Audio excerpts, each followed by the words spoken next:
I'm going to unscrew this thing or it's not underway. Good morning. Welcome to States at the Gate. My name is Patrick Wise. I'm the legislative chair for 2003 here at IAM. I'm Frank Turney, co-chair of the Legislative Committee. And what we have here, States at the Gate, is a bipartisan political platform that allows you to meet the candidates up close and personal. The first person that we bring into you today during our pre-game show is Miss Jada Stone. She is running for the Delville City Council position, and she has a lot to say in regards to what's going on in Delville. Go ahead, Ms. Stone. All right, so hi, if you haven't met me, my name is Jada Stone, and I am running for Delville City Council. For a little background, I am from Delville. I had graduated Delville in 2021, and ever since then, I've done my best to volunteer for as many programs, the band department, the all the things in Delville, and we have also a little dance studio in the community center, and I've done that for 3 seasons. I love my city, and I want to stay in my city, and the best thing I can think for my generation to do is start to get involved with my city. I may be 22, but I really, really believe that if we can sit there and talk about things and say, oh, I don't like this or I don't like that, but it takes another step to actually want to participate and do better with the city, and that's what I want to try to do. All right, great. Well, you know, it's but this old saying is that your eyes is about change too. Coming from your perspective at 22 means a lot. What's some of the things that you think that you can help the up and coming mayor position that's up this year and moving things forward in Delville? I think it all starts with the children for me. I feel like Delville deserves more opportunities as well, going towards what's the best word? I want to say like boys who want to learn about welding, construction, more trade, more trade, and girls who want to look at esthetician stuff and going into nursing. I feel like if we can branch out to the kids first, then maybe we can keep kids here and want to do things around the Wiregrass themselves. What's the division of work that the council does? Does each councilman have a different area of responsibility? What would you like for yours to be? That's a loaded question. I want to be able to be over the community aspect. So I would love to bring more community events and be able to do what I can to unite Delville together, I would say. Okay. Well, you know, this is Jada Stone, and she is running for the city council position. We wish you luck. Thank you. Everybody get out and vote there in Delville. This is a very important election, and she look forward to seeing you there. Thank you for showing up at States at the Gate. Of course. Thank you. Thank you for the opportunity. Yes, ma'am. Thank you. Good luck. Good luck.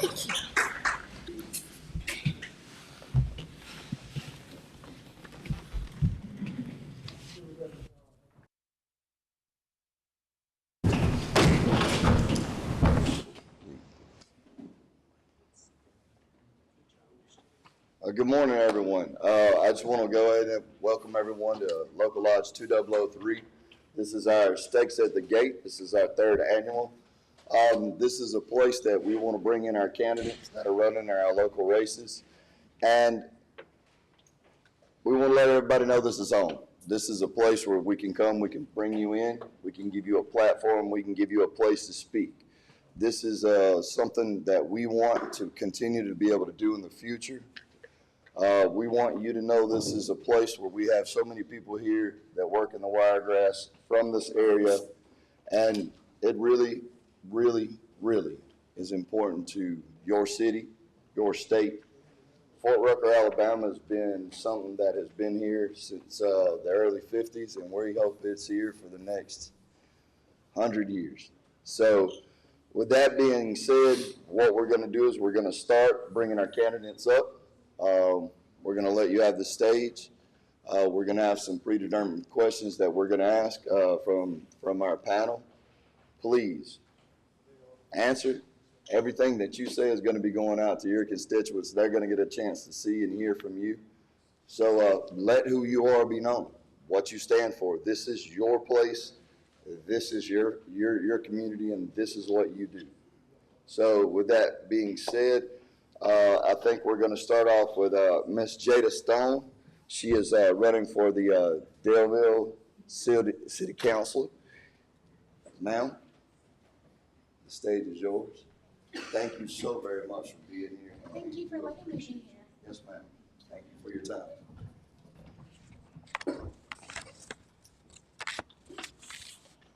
Ready? Good afternoon, everyone. My name is Jada Stone, and I want to first thank everybody for tuning in and being here today. As your time and attention matter, staying involved in local government is how real, lasting change happens in a community like Daleville.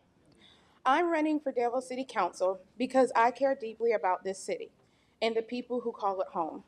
Daleville is what I like to call a place full of potential, and I want to be part of helping it grow in ways that reflects the values and the people who live here. As a young candidate, I know some may see my age as a challenge, but I see it more as an asset. I bring a fresh perspective, a lot of energy, and a strong desire to learn and listen and lead. My goal is to represent all generations, especially the ones who feel unheard, like working families, young adults fresh out graduating, and those just beginning to invest in Daleville's future.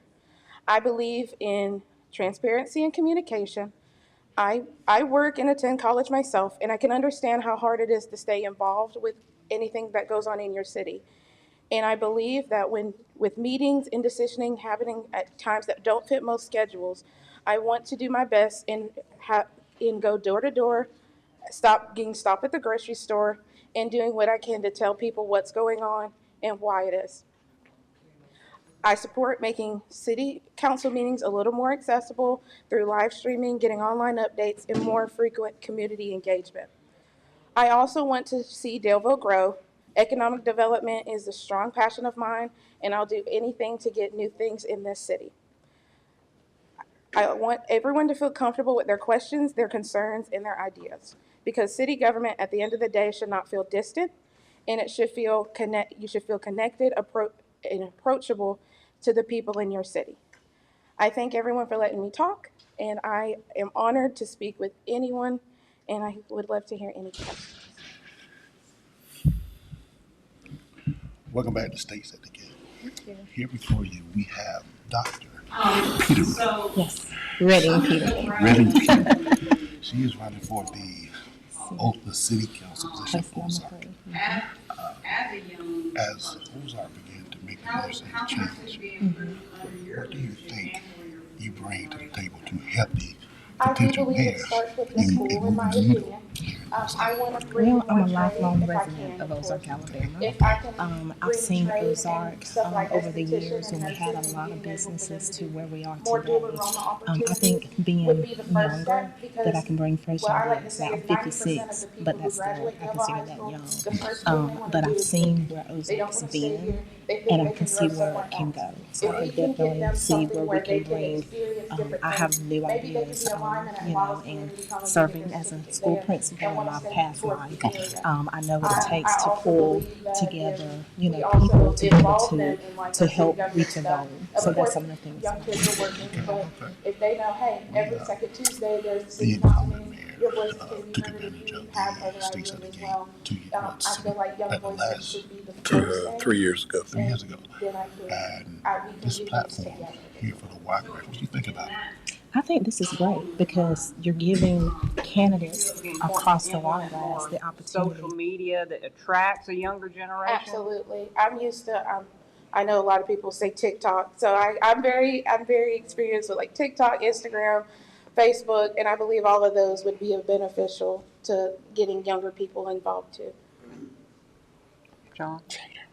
I was going to ask you, what's one of the main, biggest common issues that voters are bringing up as you campaign for your position? As I campaign, a lot of people tell me, and it's just a statement of, well, I feel like there's nothing to do.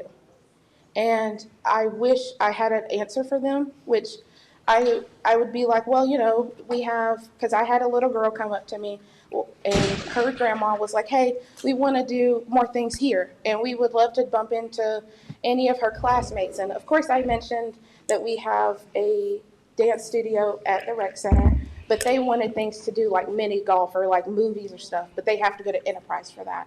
I would love to get an idea of any grants or anything where we can get some more stuff where they can be all together. I know of, I'm getting a friend who is trying to do a teen club and having a place for teens to go so that if their parents are working, they can have fun somewhere. So, Thank you. yeah, look. Jada, thank you for being here today. How do you feel about the school system, high schools not having cell phones? I believe cell phones, I actually subbed all of last year, both at the high school and at elementary school. And I can tell you, a lot of kids do get easily distracted by phones. So I am not against the cell phone policy. I just wish it wasn't a statewide thing and each school can determine how they can approach each thing. Because Tuscaloosa school system and our school system may not have the same problems that we have. But with the ban, I do believe that kids need their phones separated. But in case of emergencies like school shootings, for example, I don't think them having it in their lockers and then they're stuck in a classroom, it might not be too safe for them to just be by themselves. I do believe the school system would do all they can. But a lot of, like Uvalde, for example, the police weren't called till the students called first because the front desk lady was hiding behind a desk herself. So I do believe that the kids need to have their phones somewhere near them, like their backpacks or something, but just not out during instruction time. Is there anything else you'd like us to know about young people and the future of municipal government? I want to say that the people think kids are not interested. They are, they just don't know where to start. And I've done my best to try to talk to young teenagers. I got a nephew that's 17 myself, and he loves learning about stuff, and I want to do whatever I can to get kids out there and want to be involved in government. Because at one point, the ones who are in government right now, unfortunately, they're not going to live forever. And it does take young people to know how to do things and know how to run a city. And we can't wait too late for that. So Jada, as a city council woman, what is the main thing that you would like to see change? Such as a lot we're hearing now about candidates is transparency, honesty. What core values do you bring to the table that will allow that the citizens are being served with that transparency and honesty? In my speech, I talk about that I want things to be live streamed. And so I want it to be more of an open forum to where people can tell me what they want and what they don't want. Now, my core values always is to listen to the people. I know that sounds pretty basic, but for me, it's just I want to hear from them and then be able to act of what they want to do. I know that I do want more things for the kids here. That is one thing for me. I do also believe in that I want to get more businesses as well because with tax money comes more revenue for us. So if I can get those two things, I think I can be able to lead with whatever so be for the city itself. Thank you. That's it. We appreciate you today. Thank you. Thanks I for thank y'all for coming in. having me. Thank you.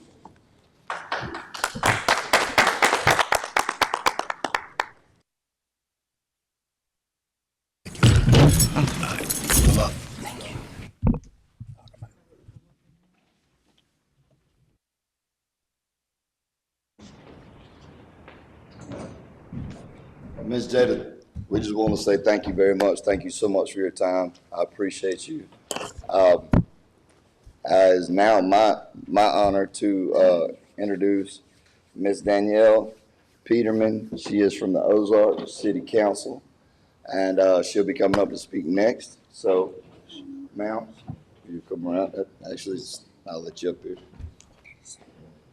And I want to thank you for your time and thank you for showing up.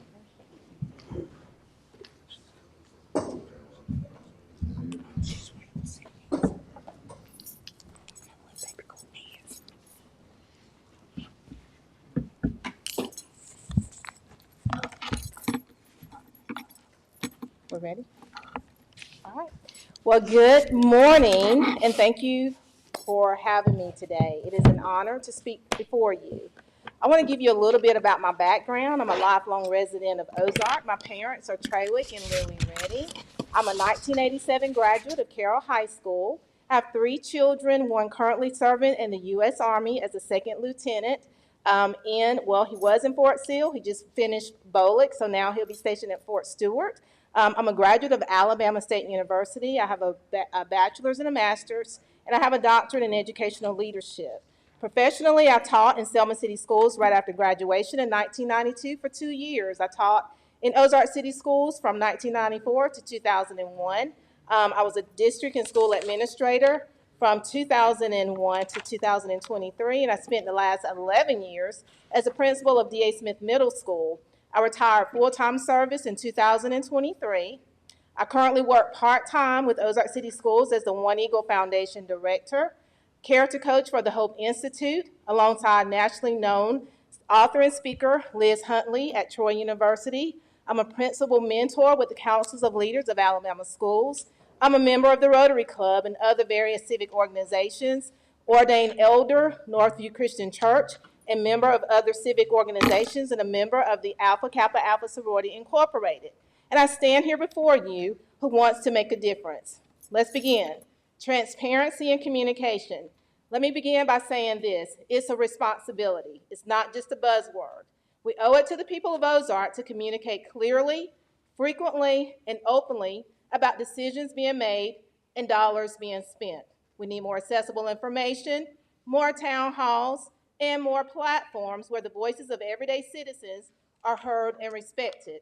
Let's make city government feel less like a mystery and more like a mirror, reflecting the people that it serves. Pride in our city. Ozark is rich in history, culture, and spirit. But pride doesn't just come from the past. It's something we must nurture in the present. We need to clean up our neighborhoods, beautify our entryways, and showcase what makes Ozark unique. Every clean street, every renovated storefront, every act of kindness builds a city our children can be proud of. Strengthening our bond with Fort Rucker. We are incredibly fortunate to be the neighbor of Fort Rucker. Our relationship with the base is not just economic, it's personal. We must continue building strong partnerships, finding ways to support military families, and creating programs that welcome service members into our community as residents, volunteers, and leaders. Let's show them that Ozark isn't just next door to Fort Rucker, it stands with Fort Rucker.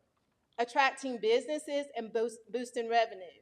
To grow, Ozark needs to be a place where businesses want to invest. That means streamlining processes, offering incentives, and supporting local entrepreneurs. Whether it's a new restaurant on the square or a tech startup in a renovated warehouse, we need to roll out the red carpet for those bringing jobs and tax dollars into our community. Small towns can think big, and we should. Housing for young professionals. If we want to retain talent and attract new energy, we must have housing that meets the needs of young professionals. This means modern, affordable developments that are walkable, connected, and part of a thriving community. Housing is not just a place to live, it's the foundation of economic and social stability. Let's make it easier for young families, teachers, nurses, and entrepreneurs to call Ozark home. Neighborhood beautification. We cannot ignore the impact that clean, safe neighborhoods have on pride, property, and overall well-being. Let's support code enforcement, provide resources for home repairs, and encourage neighborhood cleanup efforts when our blocks shine and our city shines. Activities for our youth. Idle time leads to lost potential. Our youth deserve more than just hope, they deserve opportunities. We must expand our after-school programs, youth sports, arts, mentorship, and job training. Every child in Ozark should know that they are seen, supported, and have a future worth working toward right there in our downtown. And I will say we need to bring in more fun activities for our kids. Skating rinks, movie theaters, those types of things. And then bringing everyone to the table. And finally, no single voice has all the answers. To truly move forward, we need to input from every corner of our community. Longtime residents and new arrivals, business owners and students, churches, civic groups, and veterans. We need everyone at the table because only together can we shape a future that reflects the hopes and needs of us all. So what? Ozark's not broken, but it is full of potential. And let's be the generation that leans in, rolls up our sleeves, and does the work together. I believe in our city, and I believe in its people, and I believe that our best days are not behind us, they are ahead. So thank you for allowing me to speak to you this morning. Dr. Peterman, Yes, ma'am. thank you for joining us today. You've mentioned a lot of accomplishment, and I would like to say I'm very proud of what you've achieved. But I would also like to know, what are your top 3 priorities? You address a lot of things that need or can be worked on in the city of Ozark.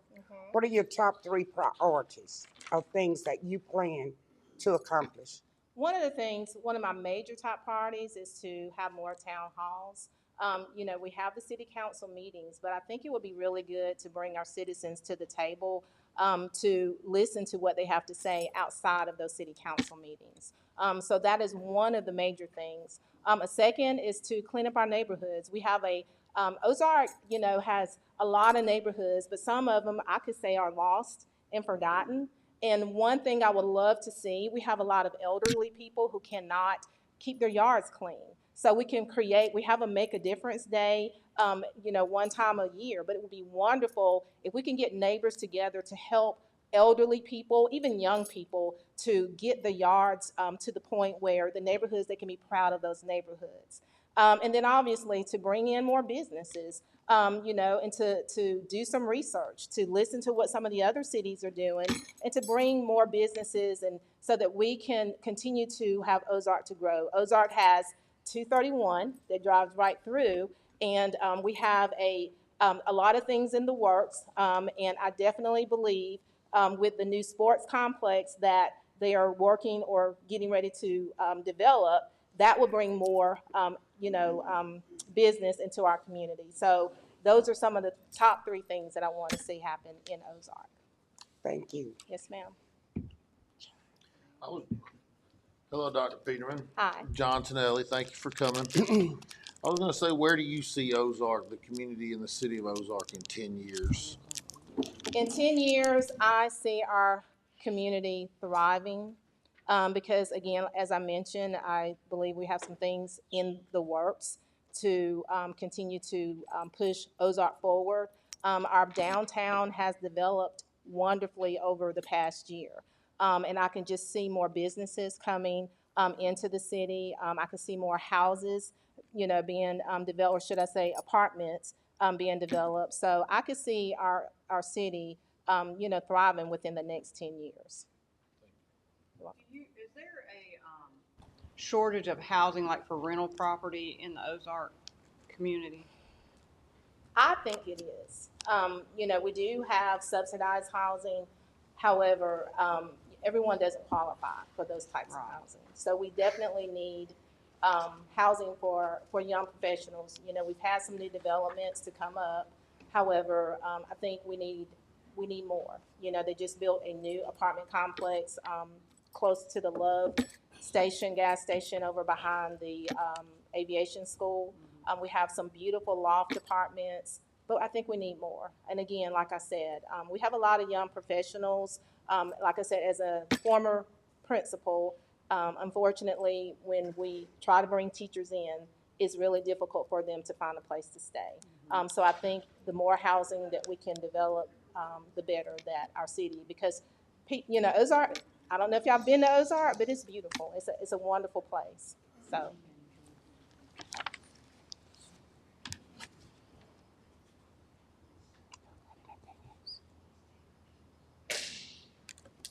Do you have any ideas on improving the living conditions in public housing? I know you said some of that was.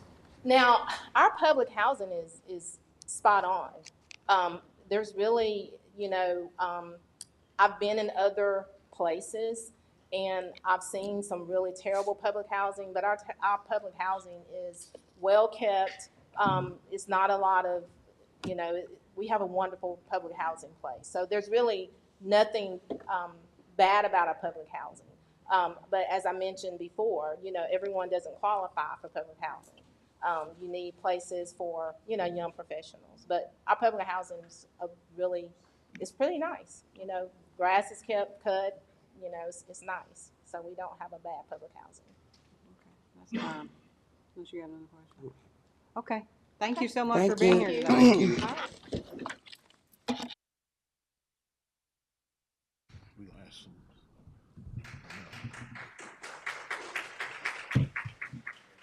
Carl Bolton, right?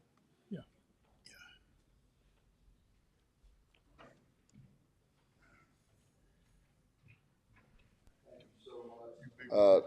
Yes, sir. Dr. Peterman, we appreciate you taking your time and coming out here as well. Thank you so very much. Next, I'm going to be introducing Mr. Carl Bozen. He is running for the Delville City Council. He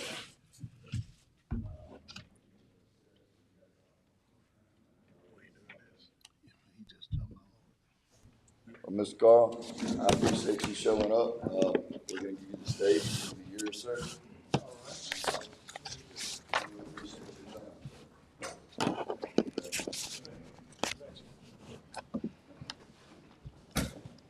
Well, good morning, everybody. Good morning. Looks like I'm the oldest guy again in town. I don't mind a little public speaking, speak from the heart, so you don't see any prepared notes. To reintroduce myself, since we have a different audience, my name, Carl P. Bozen, born in Germany, came to the United States in 1961, came to Fort Rucker in 1962 via the military, served 4 years active duty for Rucker, aircraft mechanic, and while here, I already saw the advantage in Ozark going to school. So while I was on active duty, I went to night school at Ozark and got the additional requirements for an aircraft and power plant rating, did that. Then, of course, my goal when I came to the United States was to get into aviation. That's really what I wanted to do. And as a character reference, I want to show you how I progressed in that particular field, step by step. I never took a side road. It was always aviation, even though my native trade is to being a baker. Carl's German Bakery. I did that on the side. Actually, my wife and I did this. And so let's get back to my education, what I bring to the council. This is my first attempt to do anything, quote, political.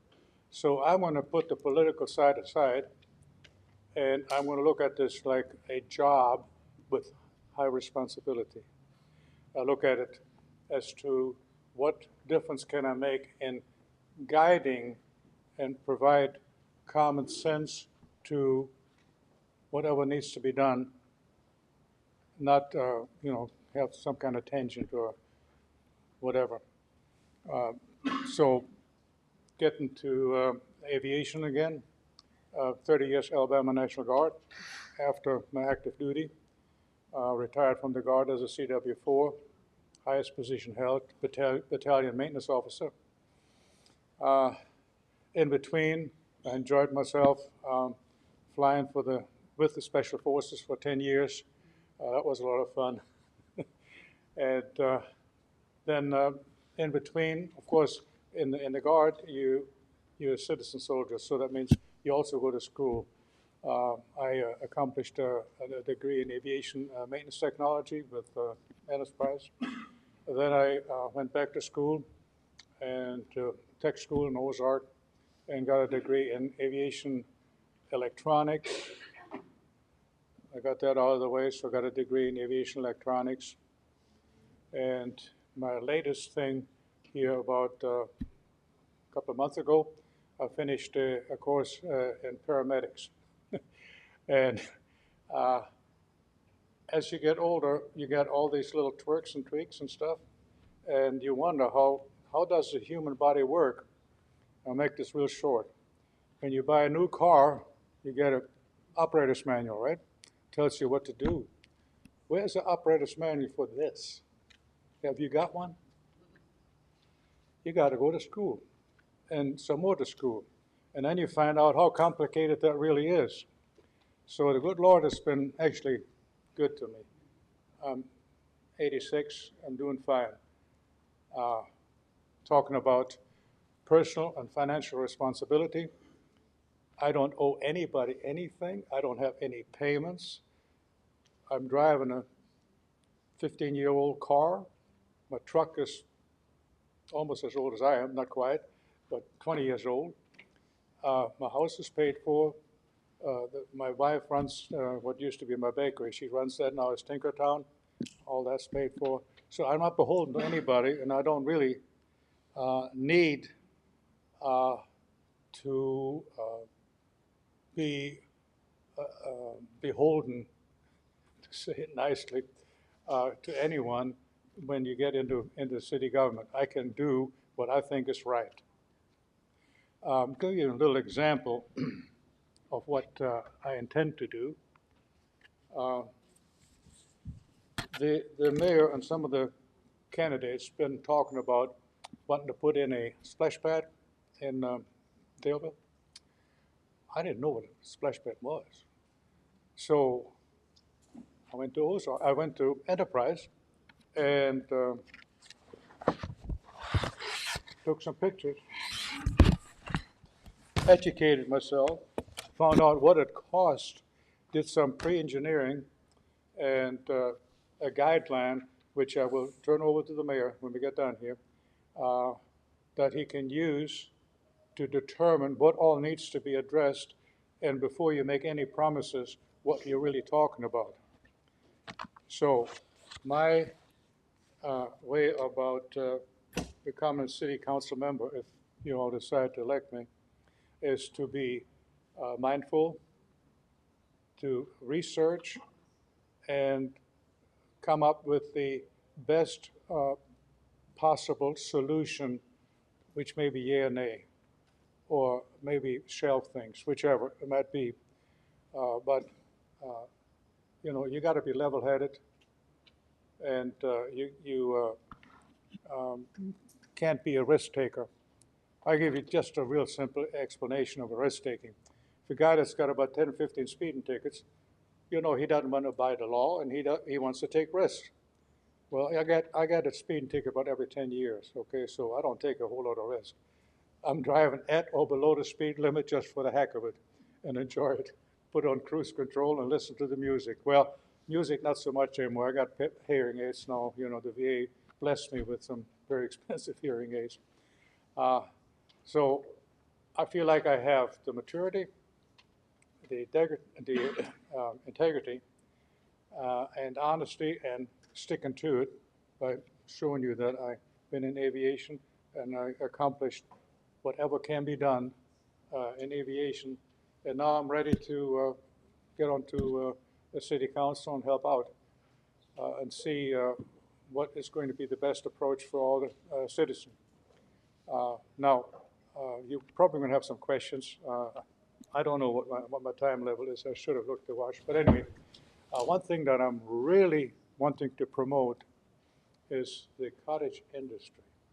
You see, I started my bakery in a garage in Enterprise. And I was making bread for my friends. And then they put me up and said, well, you need to start a bakery. And then that prompted me. And I wanted originally a little bitty 2-3-man family operation until I would retire from Fort Rucker and then expand out. So, to keep your hand in the old trade, so to speak. I learned straight from a master baker, my grandfather, and going to trade school and learn a trade in Germany is different than here. Okay, but so that's one of the things to promote micro businesses and where people can have a beginning and find out if they really want to do what they set out to do. Thank you. You're on. Okay, go ahead. Answer my No, question. no, no. That's, you have 2 minutes left to Oh, speak. that's my 2 minutes? Yes. Okay, well, basically, I don't want to be redundant because that doesn't serve any purpose. And you have questions, so why don't we just take that minute and a half and add it on to your time? Okay, And see, I mean, I know about management, okay? okay. Go ahead.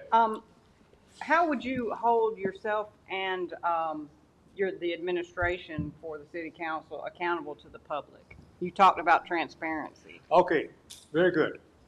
Unless instructed otherwise by a higher authority, it's military and all, I will divulge and inform the public whenever asked to do so. I would like to have, we used to have a long time in Daleville, we used to have an unofficial coffee club. It used to be the Daleville Inn. Up there, a little nook there. And the old guys used to sit there and have coffee and talk things over. And the councilman would say, hey, well, this has been going on and so on, so we need to, what do you think about it? That sort of thing. You have to be available in a low-pressure, comfortable environment so that people will speak their heart rather than what they think they can get by with. Sometimes you got to clean up your language a little bit afterwards, but in the meantime, you got to listen to people, the way people talk. Okay, that would be my answer to that. Okay. I was gonna ask, if you get on the city council, what's your number one issue you feel needs addressed in Daleville? Oh, okay. Actually, my number one issue is to see where we are financially and what we can and can't do, okay? Because there's no need for me to say we're going to do this and that and what have you. So now I can see that the ordinances may have to be looked at.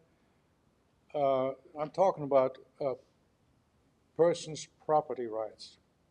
You see, you don't really want to infringe on a person's right to run their property as they see fit. On the other hand, if it becomes a problem to a neighbor or the citizen, then we need to do something. And I'll talk about how to clean up the town. It's a very delicate thing to do, to not unduly step on people's toes, okay? So that's one of the things. A lot of things been made about the homeless situation. Now, I've been thinking about that. That's a very sad thing to talk about. First of all, I've never been homeless.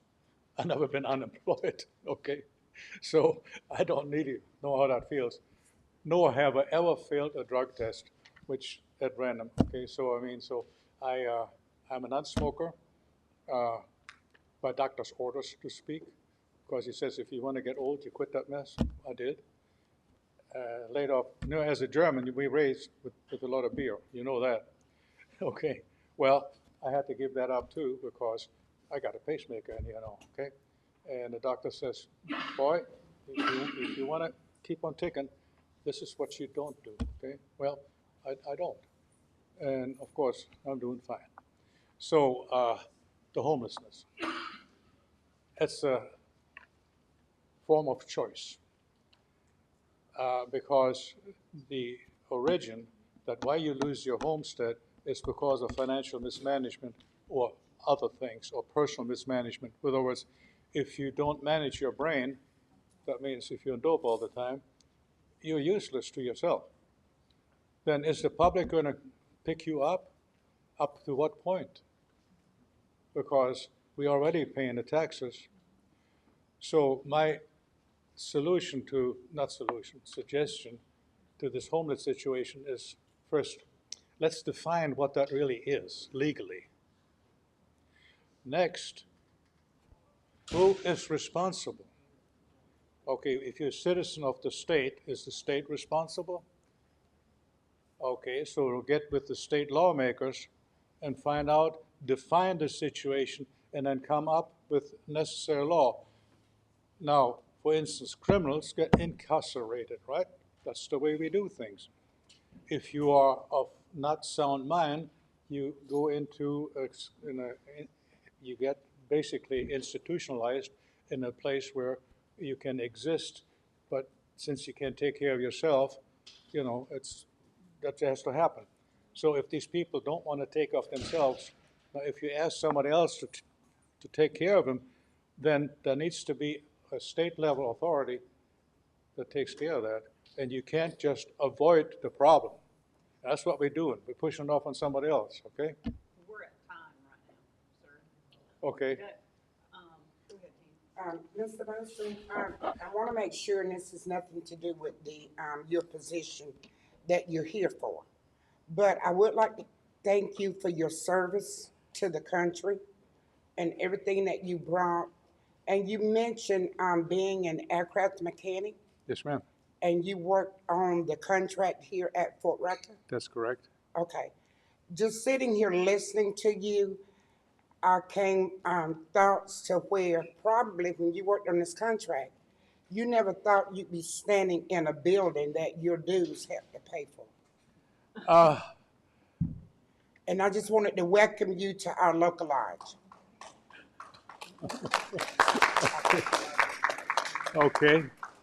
Yeah, And that's all we have. okay, yeah, I appreciate, I helped pay for this in a small way. Actually, ended up to be a test pilot, so we got paid pretty well, okay? Yes. And they still do. Okay, And it just gives me great pleasure to sit here and see somebody who paved the way for us to make all of this possible. that's right. Okay, well, I appreciate Thank you being so here. much. And now let me give the mayor what I prepared for him, because this is not an empty promise. This is the real thing.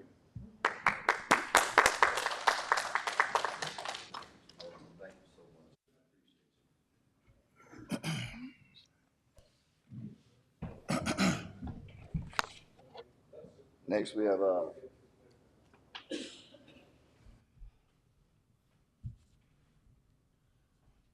Welcome back to States at the Gate. Right now, we about to introduce to you Delville City Council nominee, Miss Alicia Reese.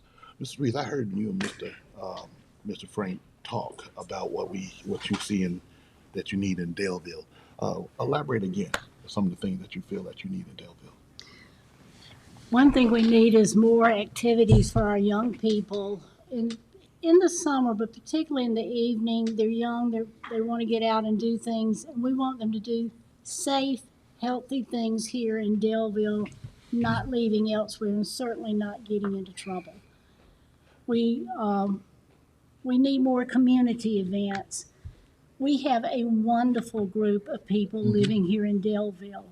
I've met so many of them going door to door, but just in general life, you go to the grocery store, you go to the post office, and they're courteous and they like being around you.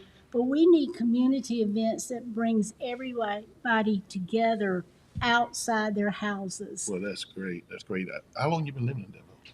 Over 40 years, 42 years. Gotcha. Y'all pretty much neighbors, right? Yeah, Yeah. about a mile apart. Yeah, a couple miles apart. Well, the thing is, it's an interesting race, and I know the mayor, whoever the mayor may be, gonna need some people that's doing the groundwork and making things happen. Are you looking forward to the challenge? I am, and it is a challenge. Absolutely. Well, thank you for coming to our pre-show, and the president of our union is about to call you up. So just take a seat right there. We look forward to hear what you got to say. Thank you. No, thank you, ma'am. Thank you for coming, man. Thank you. Thank you.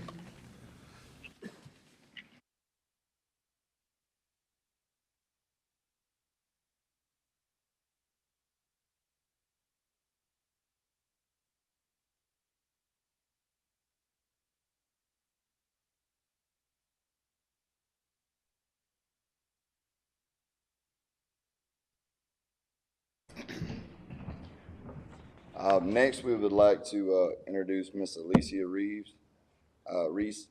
She is also running for the Delville City Council.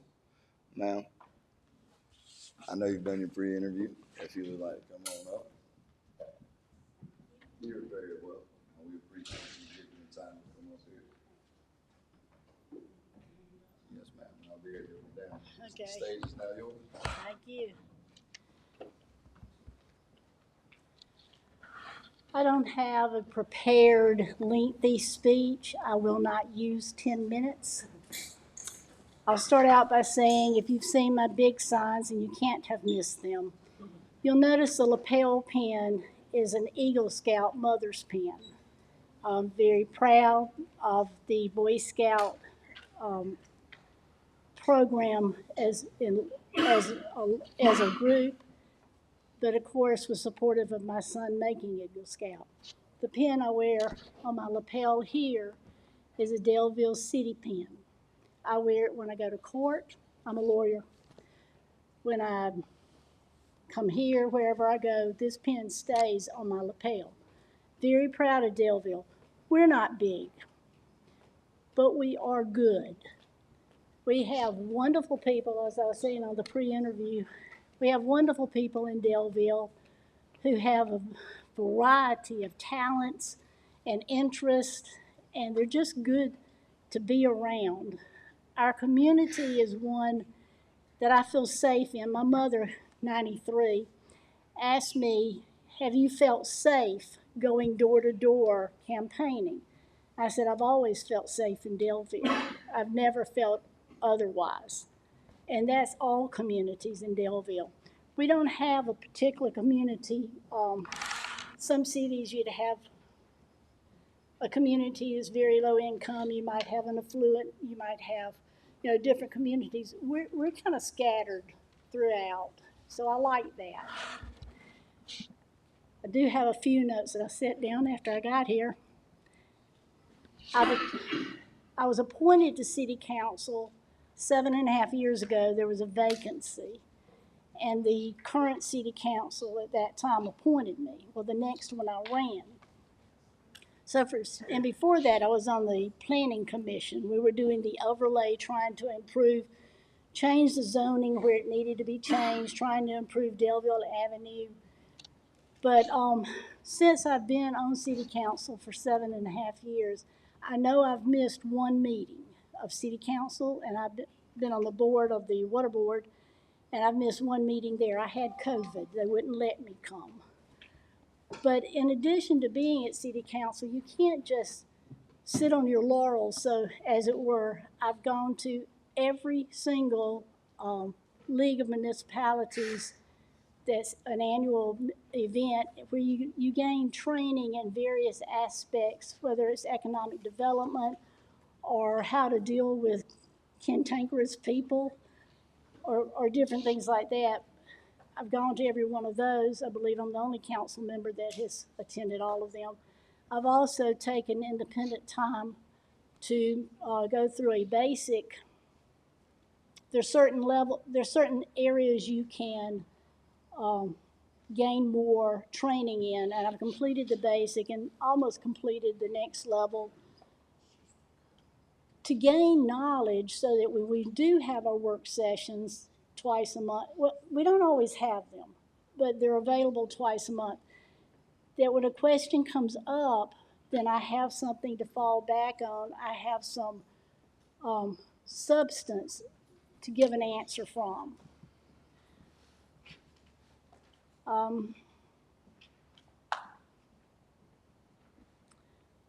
My point in not missing meetings is I am committed to attending and being present to any position that I'm appointed to or elected to.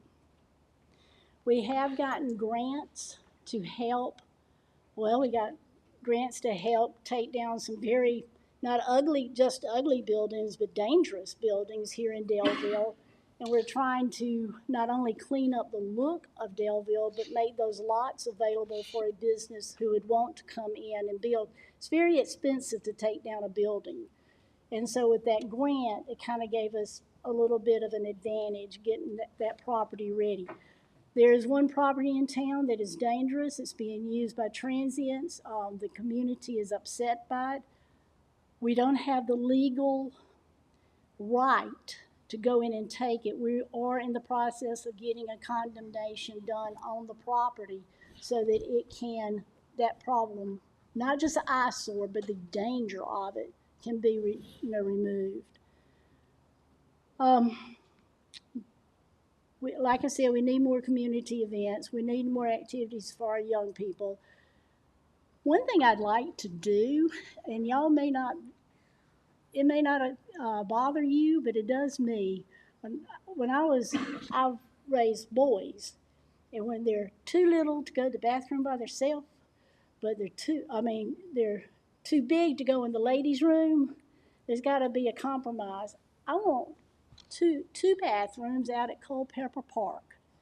So if a father's out there with his little girls and they have to go to the bathroom, he can take them in there, have a stall where they've got privacy, he's got privacy, but they're safe. Same thing with a lady with little boys. We have plans drawn up for that bathroom. I believe it has a watering station for dogs as well. But if we can get that bathroom, they don't have to go clear across to the center by the ballpark, because it'll be right there at Culpeper. But I feel like it will enhance the use of the playground. I would like to see that done. Every time we've gotten ready to move forward, we've had to use the funds for something else. Most recently, the funds went to improving the sidewalks so that people in wheelchairs could get up on the sidewalk and not have to ride in the street.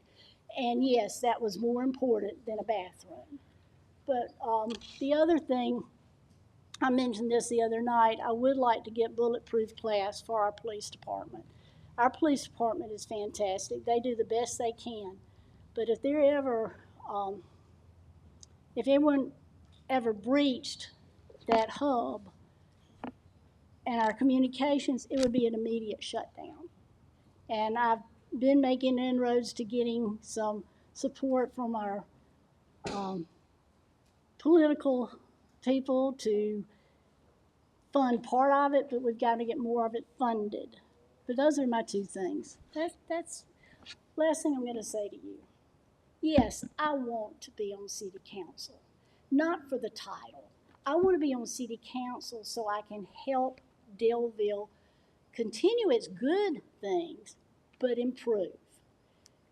But if I am not elected, my hope is that the 5 people who are put on will be the 5 people that Daleville needs, because Daleville needs a good government. I feel like I'm part of it. That is my goal. Thank you.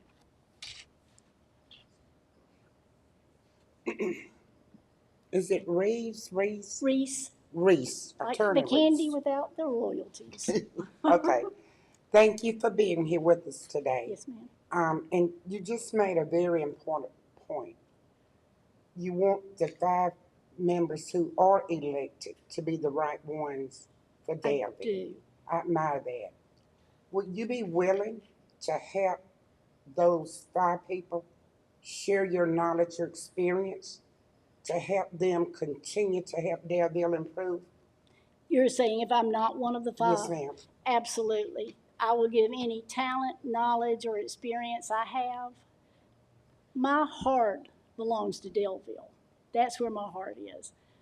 I have no children that are still young. I have nothing else pulling me aside, and I want Daleville to be good. And yes, I will work with whomever. Thank you.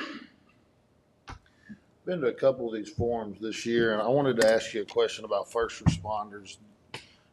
What's something that you would plan on doing or working with the mayor of Daleville to keep your first responders here? It seems like Daleville loses a lot of, like Dothan is a big, comes and grabs a lot of people from Newton or Daleville, you know, the smaller places. What's something you would pay be a thing, or what's something you Whenever could do we've to been keep them able here? to, we've raised pay. We've obtained equipment. We bought a new fire truck with our ARPA funds, you know, and brand new fire truck because ours was horrible. But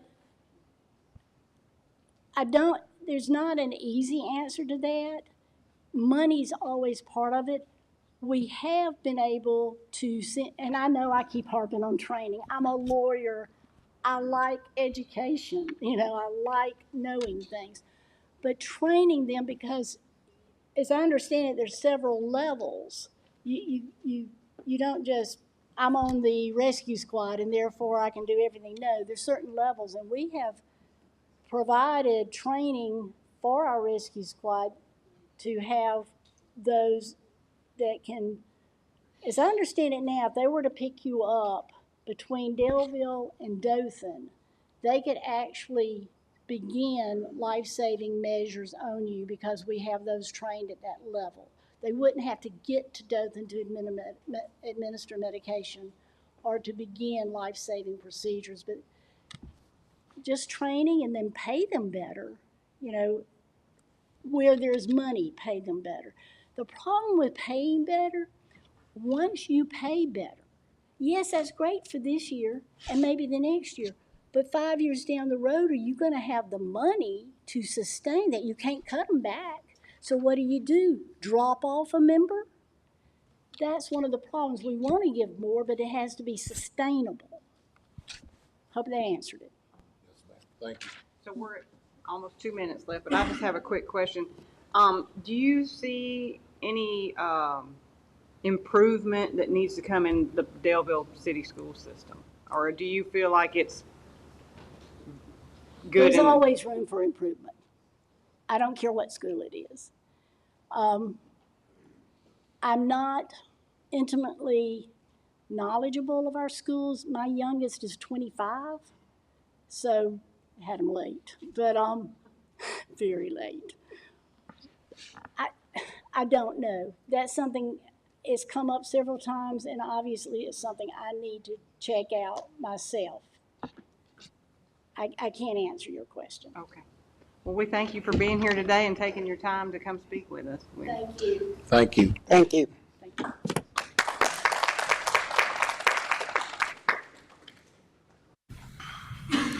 Well, welcome back to the Stakes at the Gate. Right here before we have the incumbent mayor, Mark Blankenship. Mark, you are no stranger to Stakes at the Gate. Tell me how this platform helps you and others in the Wiregrass by getting their message out to the public. Well, I just think it's a great way. You got a large audience. You can view it several different ways, and I just think it's just a great way to come together. And not a big crowd here, but you can see it on all the social media type sites, and it really pays off having that. You know, people don't know, but the Crawfish Festival is in your town. Mm-hmm. How has that been beneficial to Ozark over the years? And I've seen it's growing. Well, we geo-track that with cell phone service, and the last couple of years it's run about 16,000 people during that day. And when you got a city that's a population of 15,000, that's pretty good influx of people. So, Absolutely, absolutely. What kind of industries are y'all trying to recruit to the Ozark area? We've got a couple of aviation-related industries we're working on. One is a company out of Huntsville, and then we're working to bring Bale back. We're working several projects that's with the changes that's going on NovaSail. We're trying to stay engaged with that, with the new training opportunities that's there, and focusing on that. What kind of condition is the airport in to bring these companies to? Our airport is in great condition. We've just done some resurfacing on it recently, and it's in really good shape. Okay. How's the aviation school helped in recruiting these companies? Very much so. The one RMCI company that they're going to be putting it's like a safety device that goes on aircraft, and they're going to be working with the aviation college to train their people to do that. So, You know, Okay. Ozark always been a special part to us in aviation, and we give particular scholarship for them to taking the test as an apprenticeship. And where do you see the relationship with Fort Rooker and aviation and Ozark having a school there? How you see that continue to grow? well, I think it's things like RMCI and this new training opportunities that where NovaSail's about to make changes. We're working with Bale, and Bale is going to be one of those companies that's going after part of flight school next, and we are part of their proposal. So we think it's going to really grow in the future. Well, you know, we wish you luck. We wish you luck, Mark, and keep doing what you've been doing, and we see how this thing goes, brother. All right, I appreciate it. Yeah, no problem. Thank you.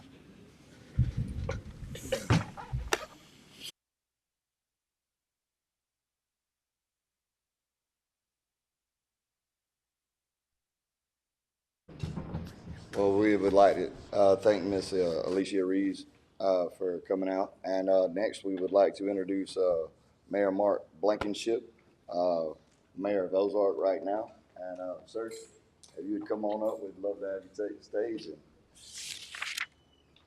you're doing something, I think, stepping up that big step. It's all yours, sir. Thank you so Thank you. much. I appreciate y'all giving me the opportunity to come and talk today. It's always good to try to get our message out during election time. Give you a little bit of background about my history before I got in a mayor's job. I grew up in the Bertha community. Started working almost a full-time job when I was 13 years old, paying Social Security.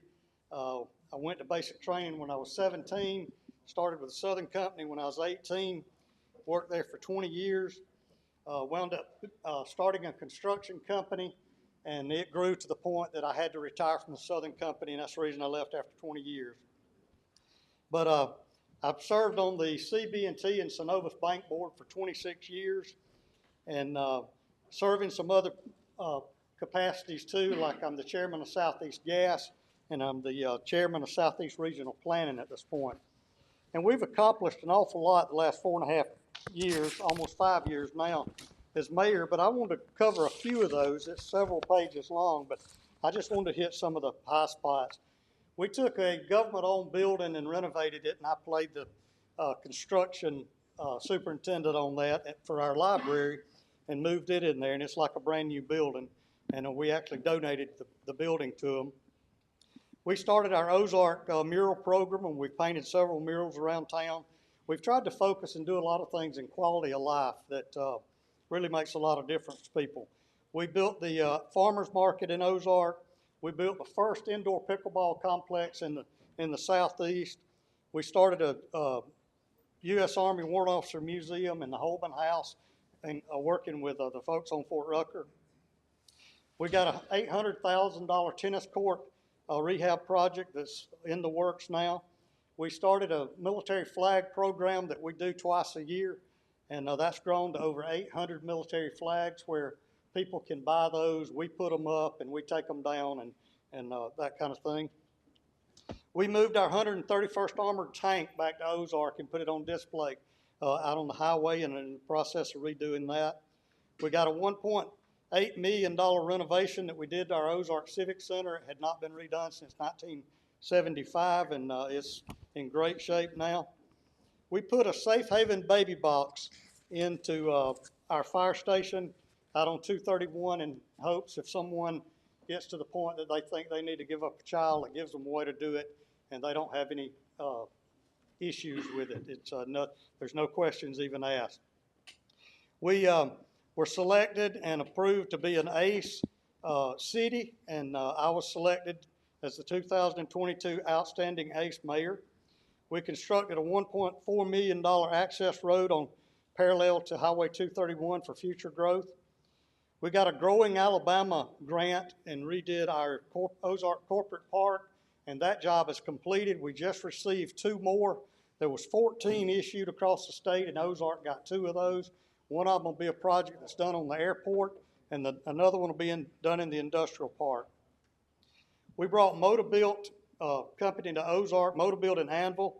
It's over 100 jobs. Brittany Times is over 50 jobs, and Ecor is another 85 jobs. We brought Setatech, which is a Hudson Alpha company that's a part of the deal in Dothan. We brought them to our Ozark Technology Center. We're in the process of working with Bell Helicopter and bringing them back. We've already signed a contract with them, and we've also working with RMCI, another company that'll be going out onto the airport. We constructed a 100 by 100 corporate hangar and filled that up with a corporate jet, and it's been a real positive thing for us. We have a $2.9 million partnership going on with Wallace College to where we're going to be teaching nurses and other medical staff at our hospital and be able to rotate those people through as they're doing the training.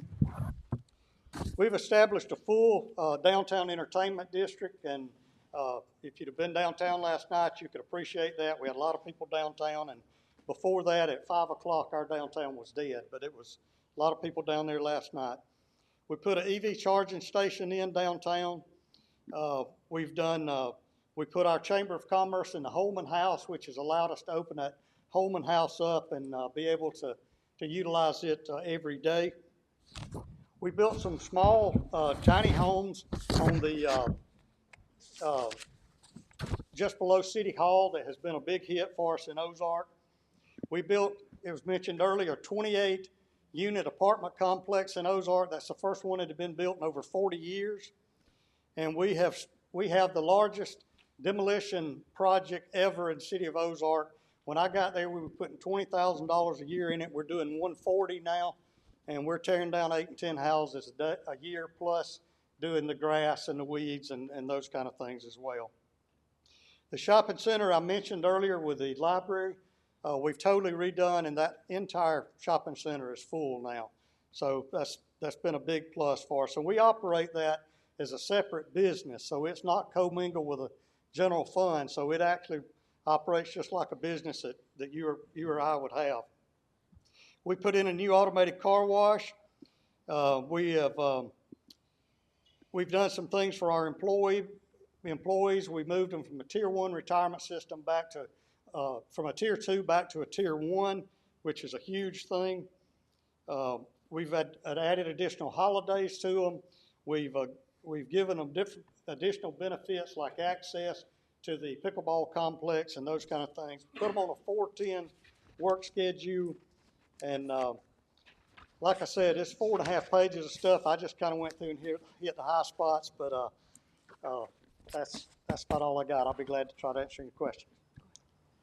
Mayor Blankenship, Yes. thank you for being here with us today. I'm a resident of Ozark. I mean, my heart is in the city of Ozark. Good. Growing up, when I was raising my children years ago, we had a lot of military families resided in Ozark. Well, at some point, those families all started relocating to Enterprise and Daleville, and even as far away as Dothan. Do you have any plans, or does the council have any plans on trying to attract some of our military people, our neighbors, back to Ozark? Let me back up and give you a little history you may not know of how that got started. Back, I think it was the late 70s, I had an opportunity to read the letter. We had a school superintendent that made the decision we were going to stop busing kids to Fort Rucker, and that's when that took a turn. We do spend a lot of time. I stay on Fort Rucker. I attend just about every change of command event they have out there. Our superintendent and our chamber spends a lot of time out there.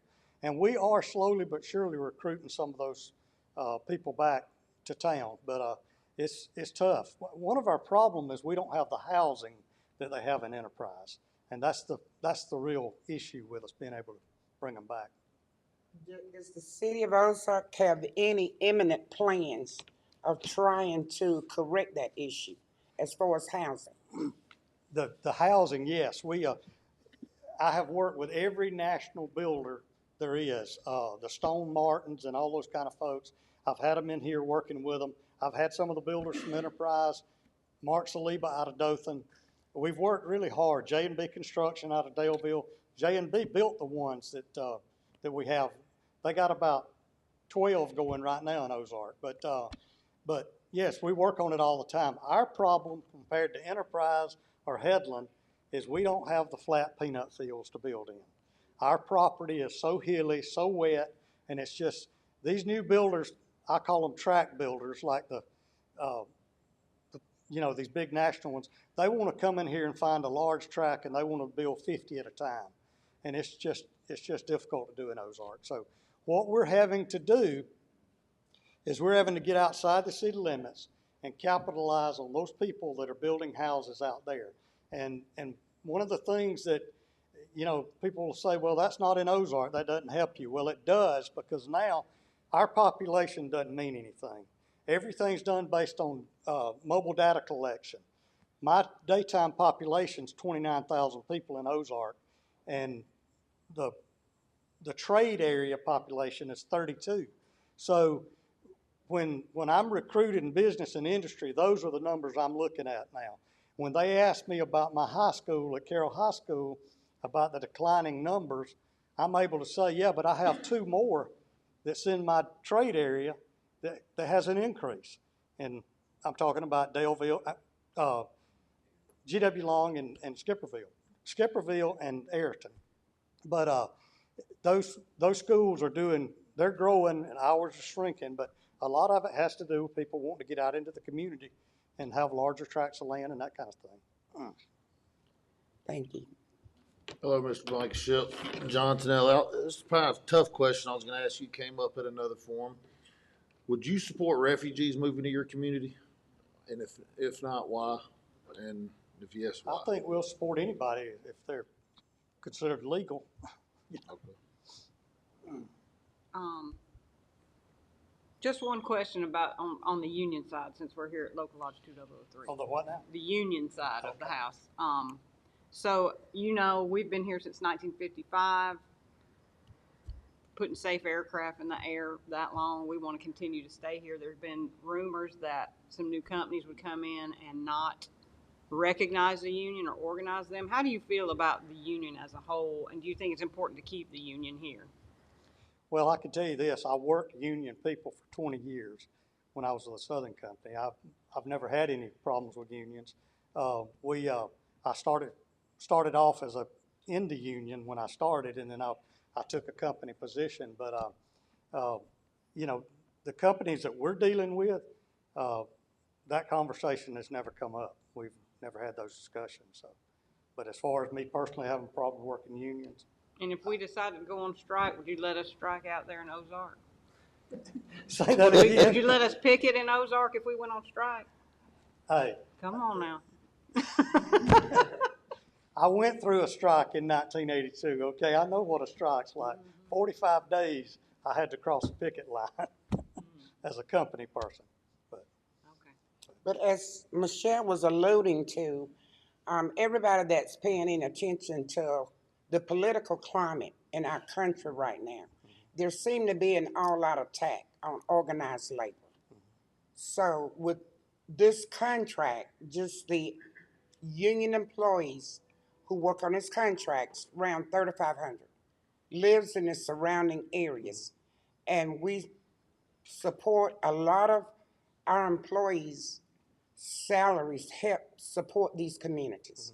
So if this contract out here at Fort Rucker was attacked to say for security reasons they don't need to be a union, can we count on you to stand up and help us fight against that? I'll do everything I can. I mean, this workforce out here is the economic engine for this area. Yes. And we don't need to do anything to jeopardize that. Thank you. Okay, we're out of time. Thank you so much. Well, thank Mayor. you for coming, Mayor Blankenship. Thank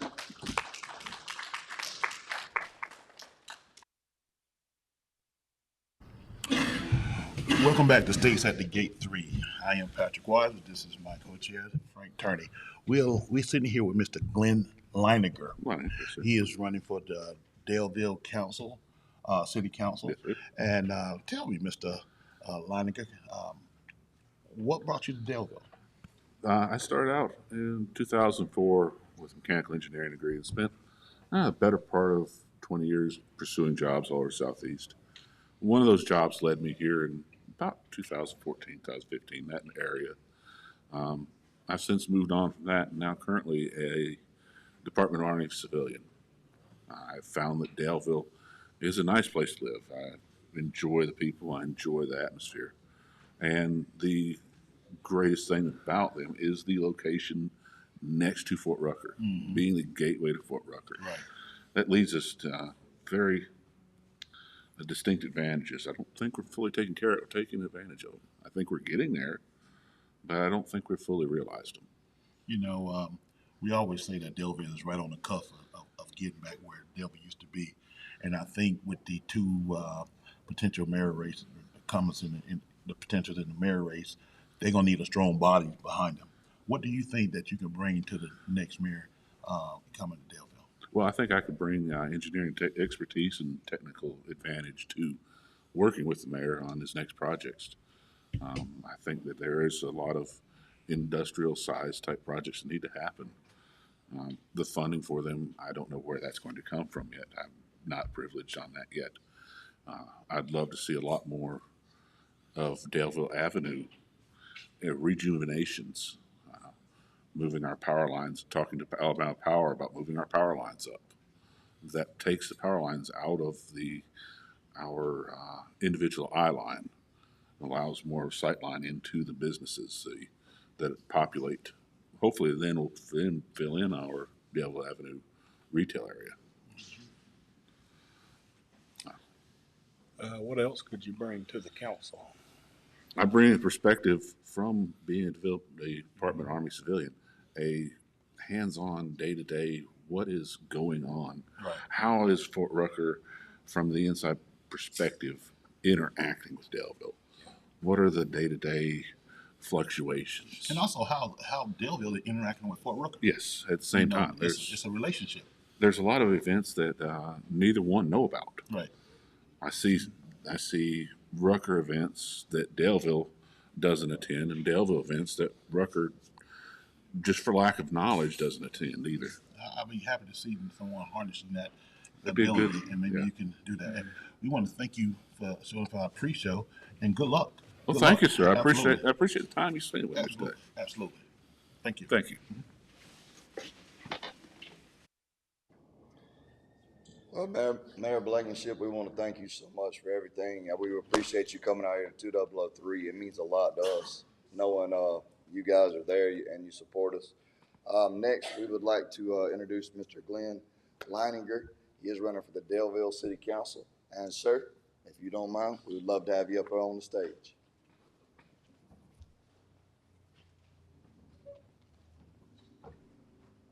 Glenn, Good to see you. good seeing you, sir. Stage is now yours. Thank you, sir. Thank you. Yes, sir. Good morning, everyone. Thank you for coming out, and I appreciate you come and take time to see me. Like I said, I grew up here about an hour west of here, small town, much similar to Daleville. 2004, I have a mechanical engineering degree from Auburn University. Spent several years chasing jobs over the Southeast, broadened my horizons into different places, different peoples. And in 2014-15 era, I settled here in Daleville. I've come to find Daleville to be my home, and I enjoy it here. With my work now as a Department of Army civilian, I feel that I provide not only engineering and technical experience to the City Council, I also provide a contact and a perspective of what is going on post versus what is going on in the community. I'm looking forward to meeting more people and hearing what is pertinent to your perspectives. I feel that I am needed to go forward onto the City Council, and that's about what I have to say for that. I'd appreciate some questions. Have How would you ensure that the voices of all the city residents are represented if you serve on the city council? As previous members have said, virtual streaming of our current meetings. I believe there should be some of that. I don't know the exact answer or the technical aspect of how to make that happen. I also believe that being out in the community is just as important. Visiting our local establishments, our local retail establishments.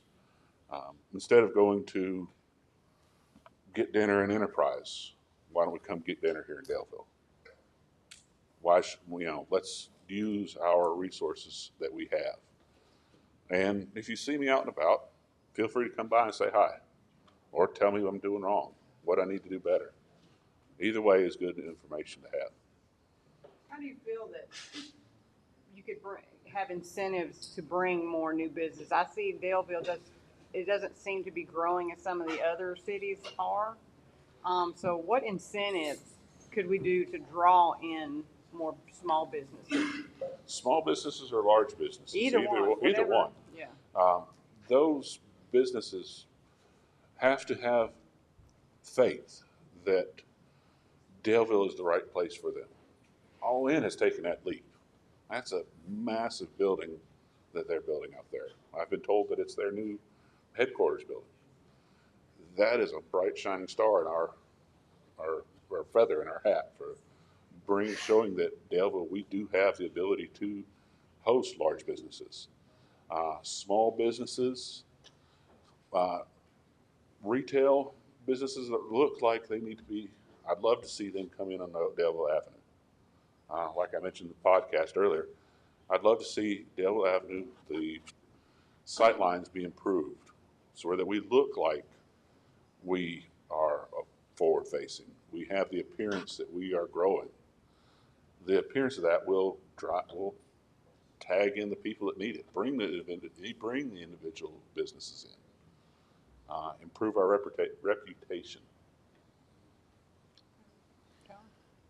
As a city councilman, what's your number one issue you want to attack first that you would address and try to get taken care of?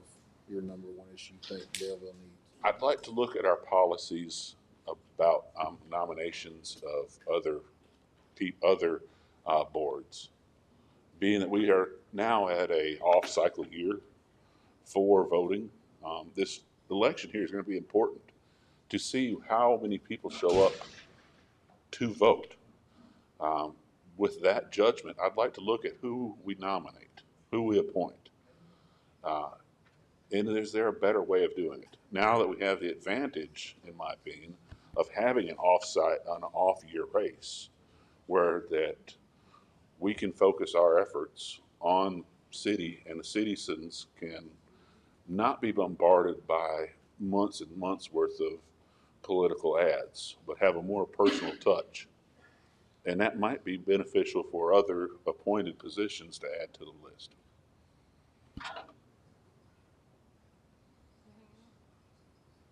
Okay. Well, we appreciate your time today. Well, thank you very much for tuning in, and thank you for the questions. I appreciate it. Thank you.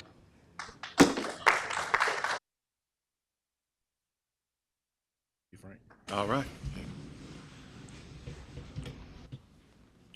Okay, this is Stakes at the Gate at IAMAW 2003. We have Lister Reeves, who is the candidate for mayor of Enterprise, and he's here to tell us what he can bring for leadership to the city of Enterprise. Absolutely. That's a great question. Hey, one is I have a lot of business experience. I think I can bring a lot of entities to the table as far as that goes. But you know what? As much as anything, I've been out on the streets 25 weeks now, going door to door, knocking on doors and talking to people. And guys, what I thought was my original ideas, I still have some of those ideas, but they've expanded since then. And I've realized that after talking to people, that the most important thing that I can bring to the table, quite honestly, in my opinion, is the aspect to recognize that our citizens, our people, are our most valuable commodity in our city. They're our most valuable resource. And I believe we need someone at this time that is willing to go out and listen to people and hear their concerns and what they would like to see happen in the city. You have to give them a reason to stay. That's right. That's right. And that's exactly what we need, because we're having more and more retirees, more and more people move into our city. And I want to continue to give them reasons to stay. And I think that when I'm the mayor, that title over that door may say mayor's office, but to me it's really the people's office. And I really, really want to hone in on getting out into the community and listening to people, hearing their concerns, because I'm only one guy, but we have multiple resources out there in our community of people that have a lot of wisdom, a lot of discernment. And I think when we get out there and listen to people, we can solve a lot more issues than what we think we can by trying to think we can do it all by ourselves. Hey, man, we appreciate you being a lifelong servant. A servant, not only a servant here, but a servant of the Lord. And we can see it and feel it come through every time we meet and talk. Well, thank you for always attending this platform and encouraging us the reason why we do this. That's exactly really, right. Thank you. Well, thank you so and much. Good luck. I appreciate you very, very much. Very much. Thank you. Thank you. My pleasure.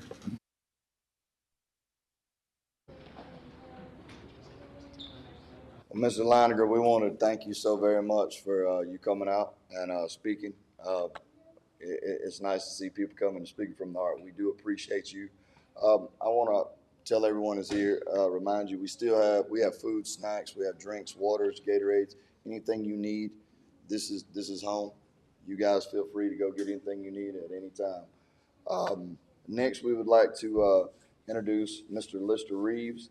He is running for the Enterprise mayor race. And Mr. Reeves, if you wouldn't mind, sir, we'd love having you on the stage. You're good, brother. You're good. Mr. Reeves, thank you so much. We appreciate you showing up. The stage is yours, sir. All right, thank you. Well, thank you for this opportunity to be here this morning. I'm excited to be here. I love having the opportunity to get out and meet people, and greet people, and share some of my ideas with people. But let me begin by telling you just a couple things about me. My name is Lister Reeves. I'm running for mayor of the great city of Enterprise. I've been in business over 40 years. I've owned several businesses. Own a couple of businesses right now in the city of Enterprise, and we're involved in the real estate construction business along with my wife and my brother. It's a family-owned business, so I'm excited about that. I've been involved in the community for many, many years now. I've been involved in youth sports. I've been a basketball official for 40 years now, so I've worked with a lot of schools in the Wiregrass area and been a part of that. And for many years, I was a pastor on staff at a local church, and so I really have a desire to get out and help people. But let me share this with you. Even though I've been in business for over 40 years, been involved in youth sports, been in the ministry, done a number of things, and had the pleasure and opportunity to do numerous things throughout our community and throughout our area, I do not find my identity in being a businessman, being a basketball official, or being some of those other things. My identity, and I share this with you openly, that my identity is found in a relationship with Jesus Christ. That's who Lister Reeves is that I know and recognize who I am in Christ Jesus, and I'm very secure in saying that. That being said, that leads me right into basically why I am running for mayor. For the past 25 weeks, I have walked the streets of Enterprise daily, and I've knocked on a lot of doors, had a lot of opportunities to meet a lot of people, many people throughout our community. We have 5 districts represented in Enterprise, and I've walked all 5 of those districts. And when I started this campaign back in February, I had some ideas, still have ideas, still have some goals in mind, still have some dreams, and I have a lot of vision. But after getting out and talking to people, those ideas have expanded and evolved because I've listened to people. And when you get out and talk to people in the community, you start realizing that some of your ideas may be their ideas, but they may have a lot of ideas that you don't have as well. And I've come to realize that the greatest resource and commodity that we have in Enterprise is our people. When you get out and listen and talk to the people, you start realizing and understanding the vast enormity of the wealth of wisdom, vision, different ideas. And along with that, like I said earlier, so my ideas have expanded. Let me just give you a few of those ideas that I have gathered and enlarged upon since I've been out talking to people in our community for the last 25 weeks. I find that a lot of our people, sure, we want to increase business, we want to grow, that's natural, but in what areas? Well, I have a lot of people that have said, well, we'd like to have more variety of restaurants. We'd like to have more variety of retail outlets. Maybe perhaps increase our manufacturing, our industrial base. All great ideas. And I'd like to work on that. I've been in business over 40 years, like I said, started numerous businesses throughout my career. I have no problem getting out and talking to people. I feel like we don't have to stay right here in the Wiregrass area. I can go out and talk to people throughout not only the state but throughout the country, and draw attention to what things that we have in enterprise that may want to bring other industry manufacturing here. I'm very good. I feel like the good Lord's blessed me with some people skills, with the ability to talk to people, but not just the ability to talk to people, but more than that, to be able to listen to people. So I would like to do those things. One of the other things that I believe that we in enterprise need to put on the table with our citizens, our city council, our city administrator, and our city leadership is that I believe that we need to improve, enhance, and increase our medical facilities. And that perhaps may even include the possibility of a brand new hospital. Now, I know realize that that's not something that just happens overnight.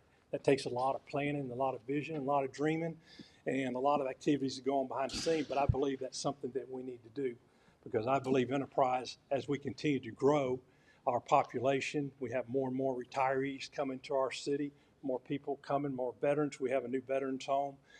So I believe that if we have enhanced, improved, increased medical facilities, that only improves us as a city, and that would allow us to attract entities or other people from other cities to come to our medical facilities as well. Another thing that I'd like to see us do in our city is that I'm a sports official, have been for over 40 years, and I see the importance of youth being out on the field, what I call the field sports of baseball, basketball, football, and basketball. Wonderful sports. I played them myself. But we have a population of youth people that do not or are not involved in those activities or those sports. I would like to create, along with people in our city, what I would call teen or youth dream centers, places where our youth can go, have a safe harbor, a safe place to where, one, they can not only have adult supervision and be in a safe environment, but they could receive perhaps tutoring. Because I've had people, as I've been out talking to the community, saying, like, hey, I'm good in math, I can tutor in math. So we have, especially a large retired adult population, that would be willing to work in these youth centers, places where these young people can go and, like I said, have a safe harbor after school, weekends, or whatever those hours would be. But things like that, because we have buildings that maybe we can turn into facilities for some of our young people to go and be a part of. So I'd like to be a part of doing something like that for our young people. Now I'm going to say something that one of the things that I've desired to do and do desire to do as mayor is I believe one of the greatest needs we have in our school educational system now is that we have a lack of civics and government being taught. And so I, as mayor, I would like to develop an internship for our young people, junior high and high school level kids, what I've talked to many of them out on the streets and at their homes and with their parents, that we may very well have the future leaders of our city and our state right in our city of Enterprise. Why not bring these young people over to City Hall? Let them shadow me as the mayor. Let them be a part of seeing how city government works. Maybe work in the water department. Maybe tag along with the fire department, the police department, our public recs department, all the outlets of the city, and see what it's like and see what goes on at the city level in City Hall. And I've told some of them, they get excited. I say, hey, you can come be a part of the mayor's office with me, sit in on conversation. Now, some conversation you may not be able to be a part of, but you can at least say how it works and what it would take and how a city government is run. So I'm excited about doing things like that. But let me, as a wrap up here, say this. I believe that the number one role of any mayor in our area is the safety of our citizens. That would be my number one responsibility as mayor, is the oversight and to make sure that our citizens are safe. That doesn't mean no crimes would ever be prevented, but I want to be proactive, not reactive in our city. I want people to know that they are safe, whether they go shopping in their neighborhoods, their communities, and whatever. And last, let me end with this by saying this. I believe one of the greatest needs that the mayor of Enterprise needs right now, that function, is that it may say mayor's office over that title of that door, but really it's the people's office.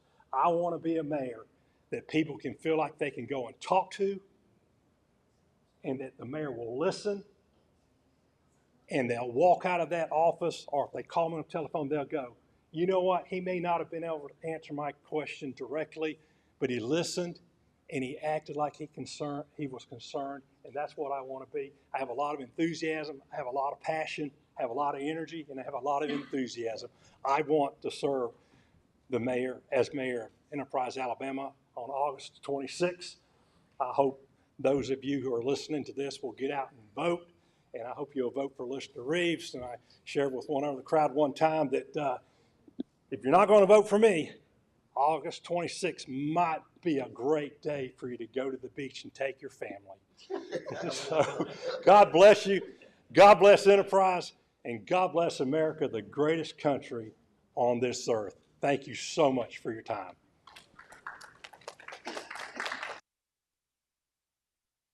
All right. Enterprise, I don't live in Enterprise, but I have a lot of coworkers that do. The one thing that I hear them complain about, and maybe you can come let me know if you've heard this or not, is the traffic issues because Enterprises have grown so much and the housing has grown so much. They find that the infrastructure of the roads and traffic are not keeping up with that. How do you feel about that? Well, I have had that over 25 weeks. I have had that issue brought up numerous of times, so it's a great question. Unfortunately, or fortunately, however you want to look at it, the biggest areas where we have most of our traffic congestion are state highways or state roads controlled by the state. So that makes it a little more difficult for the city itself because our main thoroughfare, what we call Bowwheel Circle, is controlled by the state. So, but like I've talked to citizens, the way I think we need to handle that and work with that is that you need to have someone in the mayor's office that is proactive and continuing to make contact with those state entities, those who are in charge, and letting them know, continue to know that we have this problem, we need to rectify this. And I believe that, to me, there's no problem that can't be solved if you have people that are willing to get into a room and discuss it and figure out what it needs to take or what needs to take place to solve it. So my answer to that would be, got to get the right people in the room and begin on working on solutions to those areas where we have those main congested areas. Mr. Reeves, thank you for joining us today. One of my concerns, and I don't know how familiar you are with organized labor, but back in 2014, unfortunately, our local lodge here, our aircraft maintenance contract, there was a labor dispute which forced us out on strike. Okay, whenever that happens, we have to have permission from the surrounding cities. Enterprise, Daleville, Ozark, every city that's connected to Fort Rucker, we have to have permission to picket in the case we have to. With everything going on now, with all of the attacks on organized labor, if we were to get into a dispute here at Fort Rucker, the members of this local lodge, and we did have to call a strike, would you be willing to support us in allowing us to picket outside of your city? Well, that's a great question. And You gotta come with the right answer now. well, I'm not going to give you an answer that I need to put some thought into it, to be quite honest with you, because I need to know exactly what you mean when you say picket in Enterprise. I'll explain. Let me elaborate a little bit more, try to be clear. Okay. Whenever there's a strike against the maintenance contract here at Fort Rucker, we have to get permission from the military to tell us what gates we can picket. So anybody who crosses our picket line has to go in through one of those gates. So now the workers don't want anybody crossing our picket line, of course. So we're standing out by the road saying we're on strike. So that part of the city of Enterprise that would be connected to the Enterprise gate is the area that we would need permission from the city of Enterprise to use to put up our picket line. Okay, but you're not going to disallow people from going to Oh, and of from. course not. So That's it's just a illegal. matter. Yeah, that's illegal. Okay. I just wanted to make sure that, I mean, we have different ideas of what picket line. Sometimes I've seen in places where they have a picket line and they don't want anybody to cross it. No, I mean, that's not what you're saying. I'm all for, okay, being out, if you want to strike, you can do it, as long as it doesn't prevent someone else from being able to do their jobs. Does that answer your question, where I would stand? I would not want a resident of Enterprise not being able to go to their workplace because of that. You follow tracking with me? Yes, so Okay. if it was in accordance with the law. As long as not yes, need be. yes, as long as it's in accordance with the law. Yes, Thank you, yes, I want both sides protected. thank you. Yes. I was gonna ask, I am a city, hello, Mr. Reeves. John Tonelli, I do live in Enterprise, and, here lately, it seems like there's been a lot of, I will call it small crime, like breaking into cars at night, people walking around through neighborhoods. So what reforms, if any, would you implement with your local police to help prevent that stuff, like maybe increasing the police force or more patrol times at night in neighborhoods where there's a lot of that kind of stuff going on? All right, great question, and I have had that brought up to me on a number of occasions throughout the city, not just in certain districts, but in all 5 districts. One of the things we need to work on in Enterprise is we do have a shortage of a police labor. We don't have enough policemen. So one, we got to improve that. We got to get those statistics up where we have more policemen, because I believe that we need to have more patrols in certain areas, what I'm going to call drive-bys. There are certain areas where certain roads or neighborhoods where we have more prevalence of crime taking place. Well, I believe we need to have more drive-bys by our police force at multiple times during the night or day, whatever the case may be. So we need to improve on that. But in order to do that, we've got to increase our police force, and we've got to attract more people to Enterprise that want to be a policeman. As you know, over the last few years, with the defund police and the things going on around our country, it's been harder and harder to attract good, skilled, qualified people to want to get into that field. So I want to improve that, and one of the ways you improve that, one, you got to, if you have to work on the pay to make it to where it's attractive to them to want to work in the city of Enterprise, and you got to provide an environment, or what some people may call a culture, to where they feel like they're respected and that people want them there and that they are appreciated by not just the citizens, but people at City Hall. They have got to feel appreciated to do that. So to answer your question is we need to improve and increase police presence in each of the neighborhoods where there are crimes happening. And I'll be honest with you, I've had streets people were talked to me and said, will you please help us because we have drug activity on these streets. And so I want to be proactive. I want to get on it. And so I'm not one of those when people say you can't do, no, you can do it. You just got to have somebody that's willing to say, yes, we can do it. And we can do it. Mr. Reeves, we're out of time, but we thank you so much. Thank you. Appreciate it. Thank you. God bless you.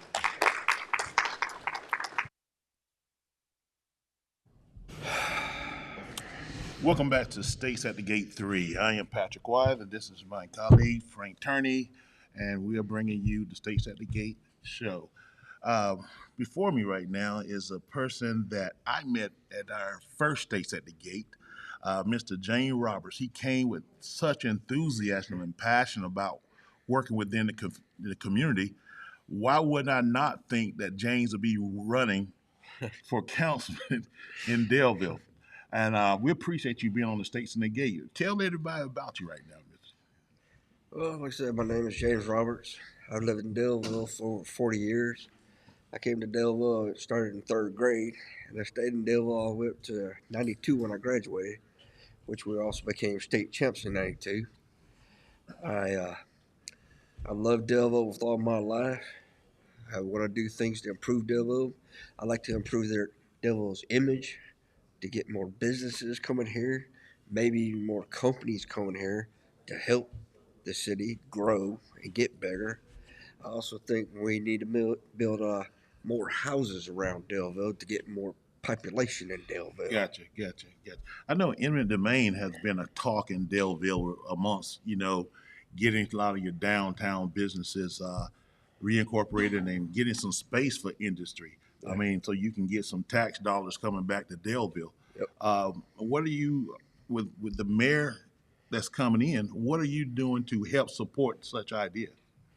Well, I'm working with the mayor on any ideas. If I have to, I will go to Montgomery to get more funds for Delville to be able to do these things, to grow and build. I am looking and talking with the mayor all the time about things that need to be changed, like improving the quality of the houses we already have, to improve them to where the yards are actually cut and not overgrown and all that. Roger. Well, Delville, here's the thing. If everything works out for you, great. If not, would you promise us that you're going to be working with Delville in some kind of capacity with the passion that you have? Yes. You make that promise to us? Oh, yeah. Thank you. Thank you very much, Mr. Rock, for coming, and good luck on the platform. Well, thank you very much. Yes, sir. Yes, sir. They're waiting for you right there on the side. Thank you, Mr. Roberts. Thank you. Front of the podium. Come on, I'll get you.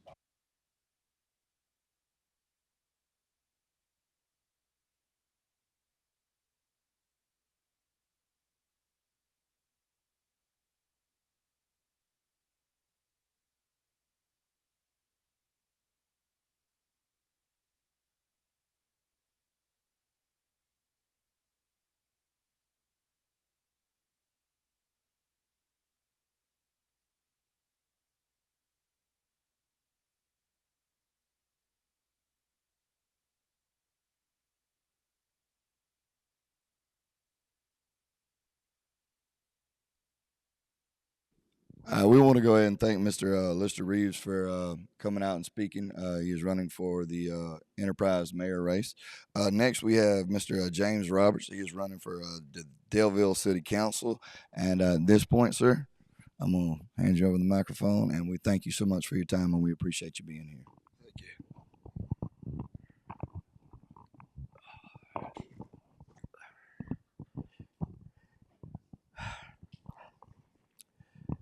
My name is James Robertson. I'm running for Delville City Council. I've lived in Delville for over 40 years.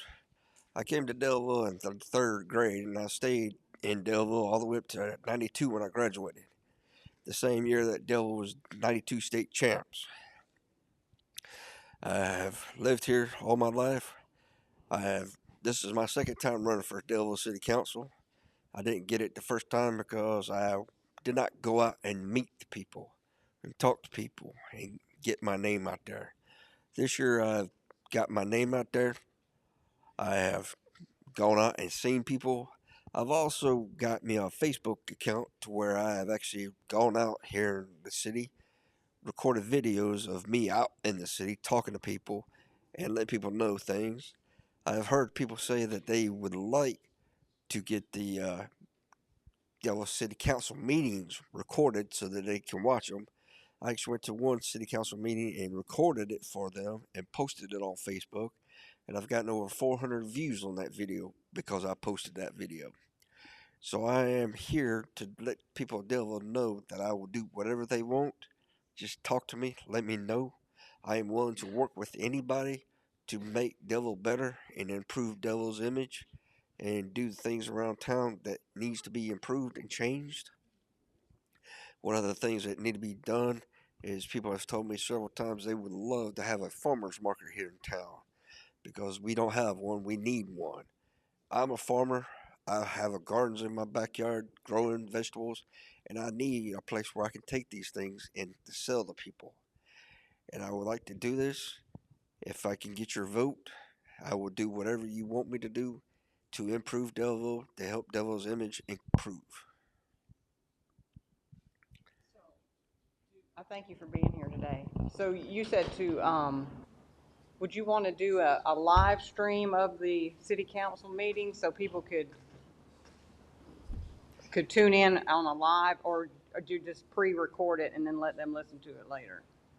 Well, the last video I did, I recorded it and then I posted it on Facebook so people could see the video because I don't have enough followers to actually do a live stream on Facebook to where they can actually see it live. So I recorded the videos and then I posted it on my Facebook account so people can actually see the videos and see what's going on. But perhaps the city of Daleville could implement some kind of live streaming. Well, I've talked to people about that at the city hall to ask them about stuff doing a live stream and recording it. And they said that it's not monetary value because it's what costed the city money to be able to record the videos and then basically have the videos saved on a server.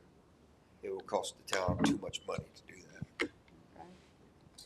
But they said that somebody like me that goes to the council meetings can record it and post it myself. And that's what I did the last time. And with that video from the last city council meeting I did, I got over 400 views on that video.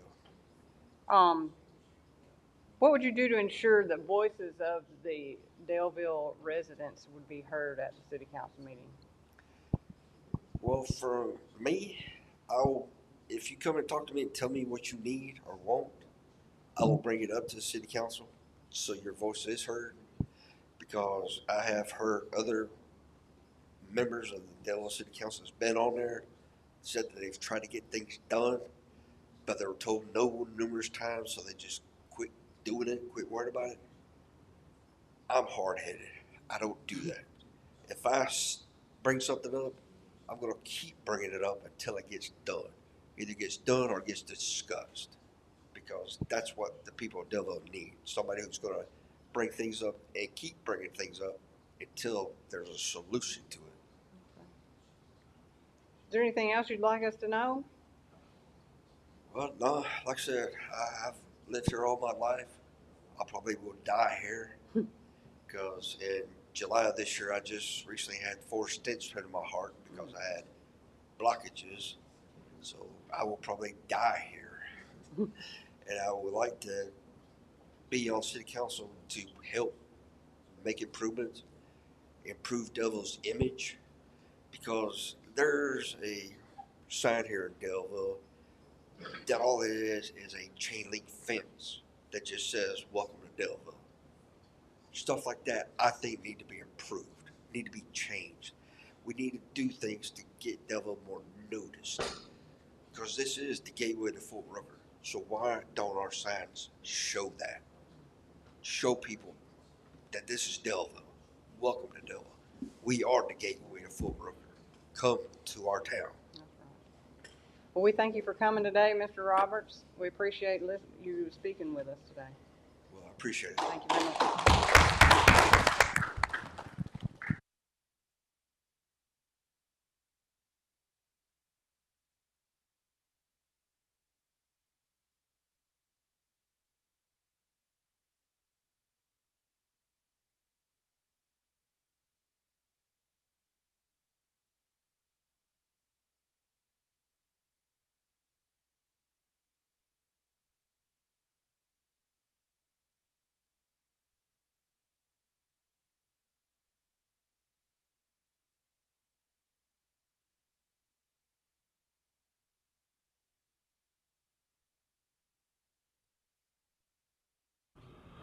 Welcome back to States at the Gate. I am Patrick Wise, and with my co-chair, Frank Turney, and we have before a veteran in the political race, Mr. Bill Baker. How you doing, Bill? Doing great. Doing great. Thanks for the invite. Hey, we love having you here.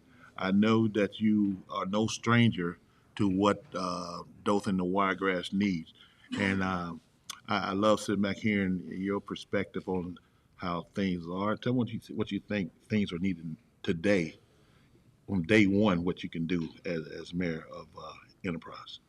Well, it's day one. If I'm fortunate enough to be blessed by the good Lord to be the mayor of Enterprise, what I want to do is bring the Wiregrass together. I want to bring a consortium. I had the blessing of having Tommy Battle invite me to one of his meeting of 7, where he had 7 mayors come together and they don't go to Montgomery by themselves. They go all 7, because if you got more voices, you're listened to. Absolutely. So just one mayor going up there saying, I need this, you get smiled at, get a handshake, and kicked out the door. Absolutely. But if I go out there with a consortium from the Wiregrass, they'll listen to us, and we'll be able to get things done. Enterprise, I mean, someone mentioned earlier about the roads. Seem like we building at a speed, but the infrastructure we need is not there. What would you do? It seems like we got the cart before the horse a little bit. What would you do to correct those measures? Well, Enterprise has sort of got its hand tied because we got more state roads than we got city roads. Yeah, absolutely. Okay, so again, we have to take that to the state, not just Enterprise, but the communities around it, because Right. those communities will benefit. And business doesn't want to come in and wait for infrastructure to come in before they get into business. They want to be able to land and have all the infrastructure done for them. We like to call it the horizontal work, has to be completed. Then you can attract good business here. And so that's one of the things I want to focus on, is looking at those things that the city of Enterprise needs to do to prepare for next generation businesses and get that infrastructure out there. So when we do talk to those individuals, they come in and fall in on infrastructure already done. You said something to Frank and I that was so profound. How everything happened with the last election, and how you feel wholeheartedly about perfect timing. Could you elaborate on that for me about the vote? Oh yeah. Yes. So it's I'm Christian, Yes. member of County Line Baptist Church, and so I believe God puts us where He wants us, and it's His time and place. Last election, I lost by a little over 100 votes. Right. Right after election, my wife was diagnosed with lung cancer, and I've spent the last 5 years making sure she has the best treatment she can possibly get at the Mayo Clinic in Jacksonville, Florida. Yes, sir. Had I been elected mayor, I don't think I'd have been able to take the time that I've had with my wife. And so I am so blessed to have not been elected last time. And I'm also blessed that she's cancer free, and I'm ready to take the reins and do this job. She said, "Go get it," didn't she? She did. That's all it takes. Thank you. Thank you for showing up and at our place. And we appreciate you, what you do, and good luck. God bless you guys. God bless you. God bless you. Well, first of all, would like to thank you, Mr. Roberts, for showing up, and good luck with your bid on the Delville City Council. Next, we have Mr. Bill Baker. He is running for the Enterprise mayor race. And, sir, we're glad to have you. Thank you so much for showing up. And, sir, the stage is yours.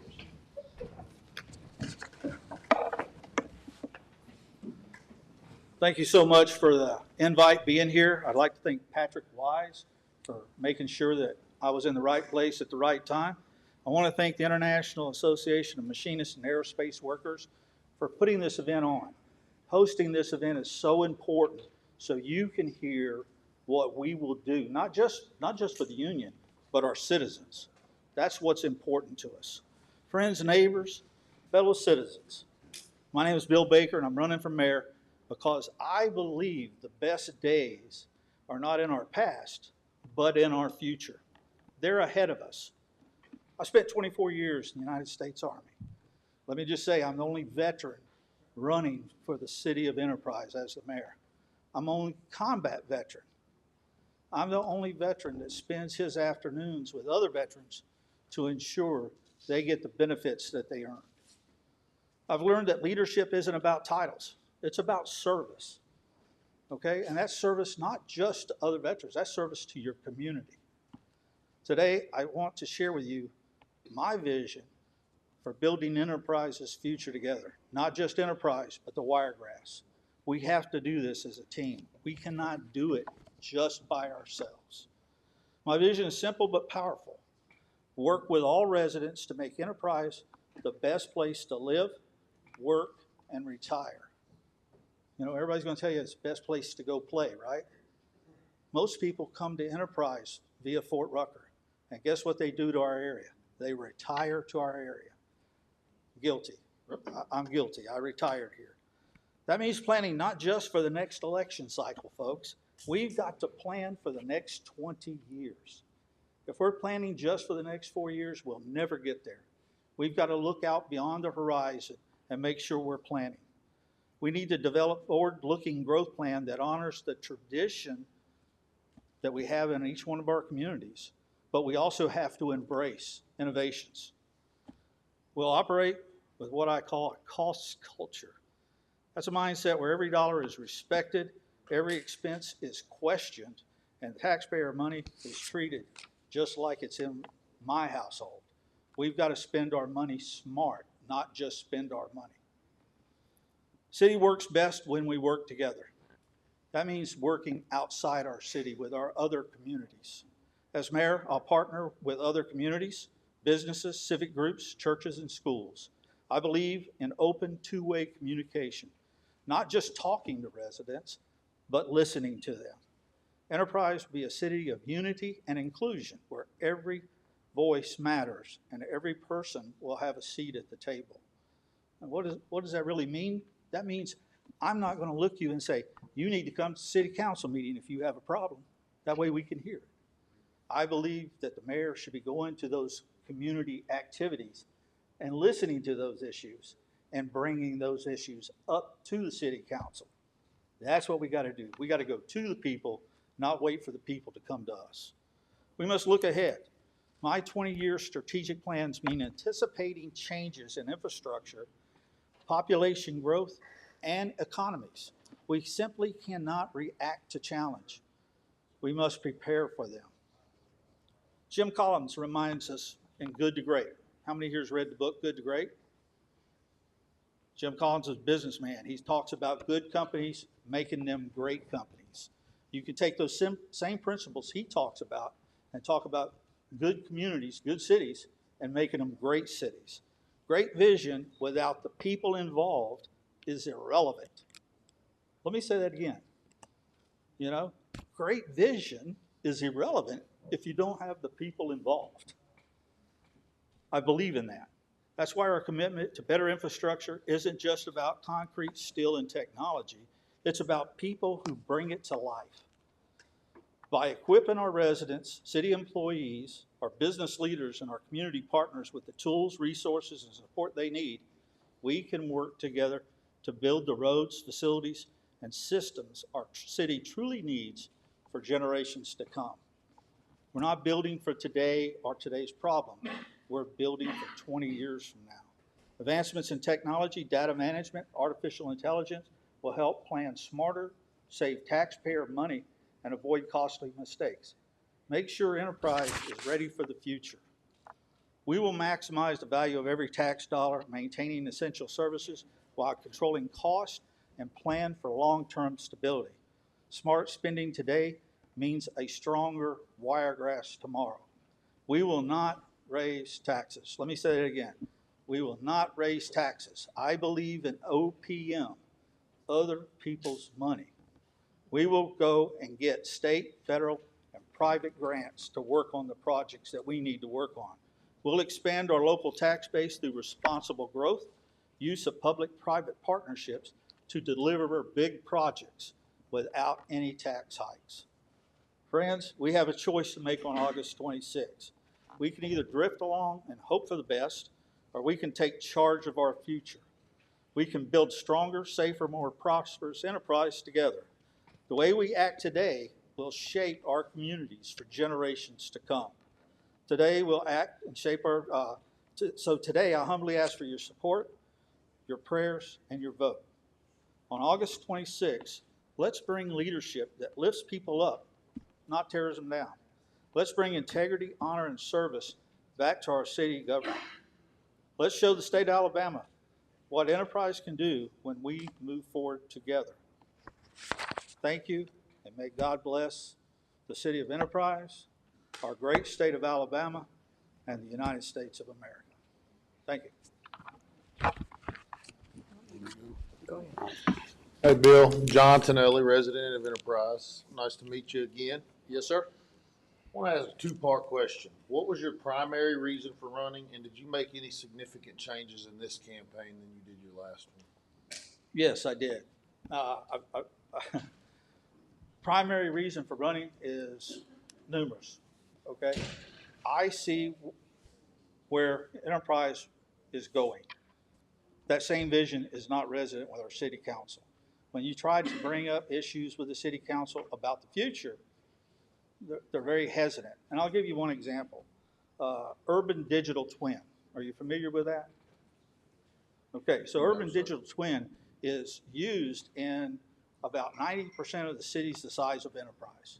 And it basically allows you to make a digital twin of the city, and you can actually put in growth spots, problem areas. And AI tells you what you can do to better your city or prepare. It also does a predictive analysis for you for crime. You can actually predict where the hot spots for crime is, so you can take the resources you have and patrol those hot areas versus a shot in the dark every day when we're out there patrolling.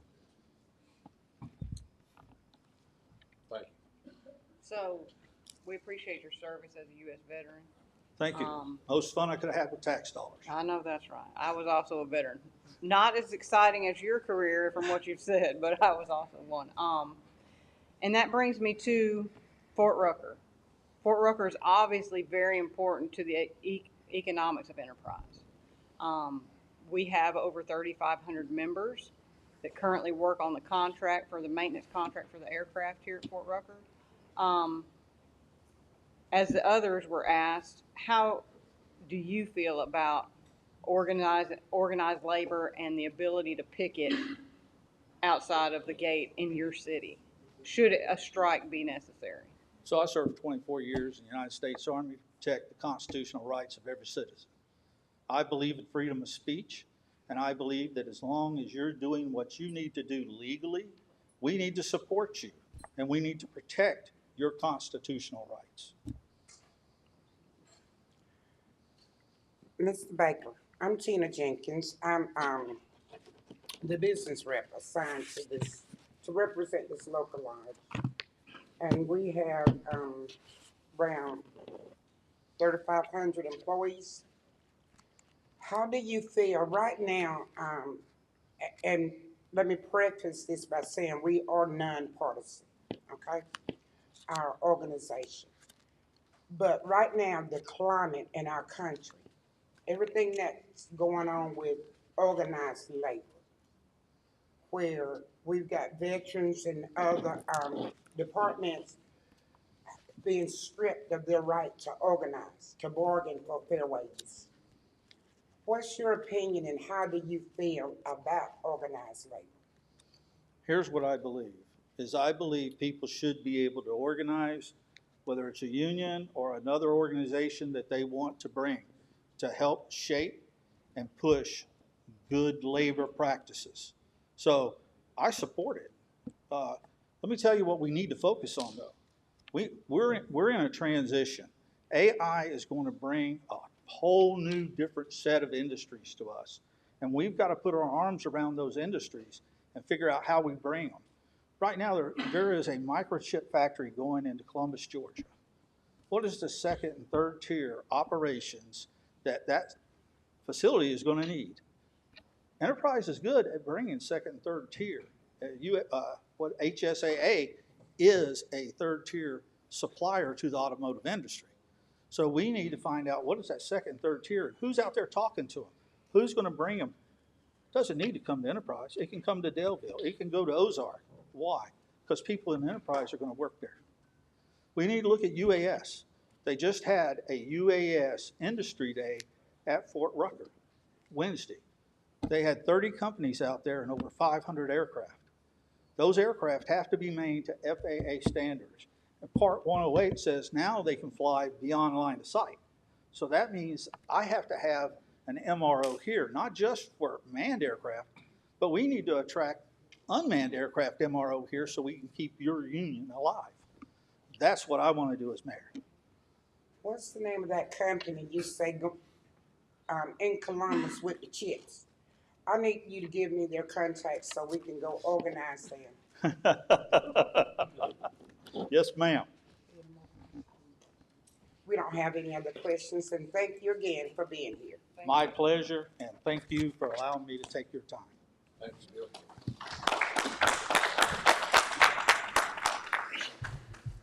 That right there. No. Okay. got to take my gun out. Yeah, I want you to do it on camera. They about to go. Okay.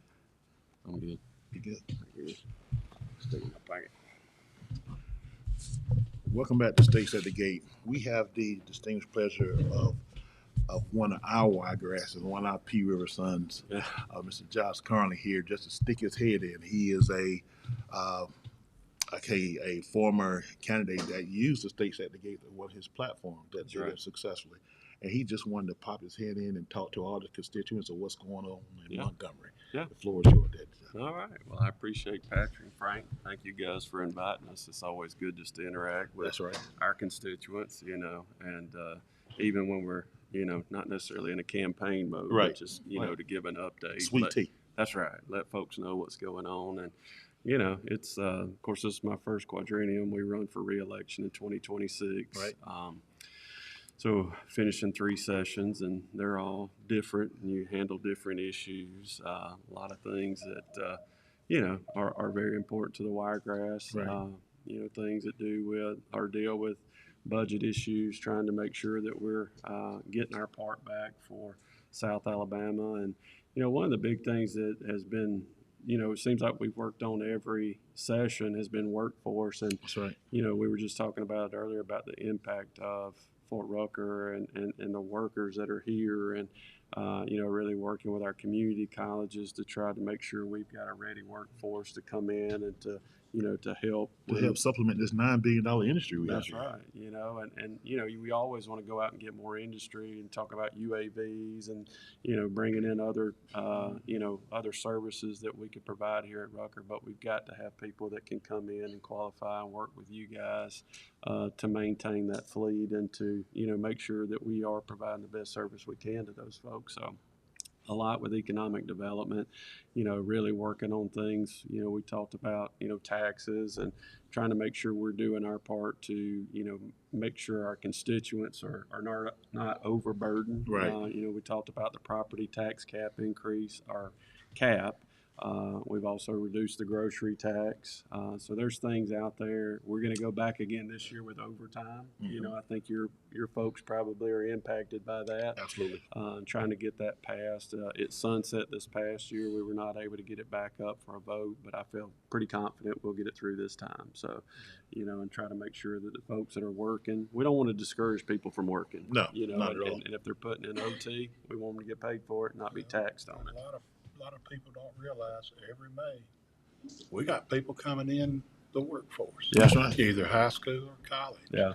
So you can't sit still with job growth. That's right. They got to have somewhere to go. And we're always trying to be proactive because there's somebody else that's being proactive, and if we don't, then we could lose that. A fumble. That's right. Well, we'd like to thank you for coming. Just stick your head in. You were putting up a barn or something, working on the farm. Working on the farm today. Now we appreciate you.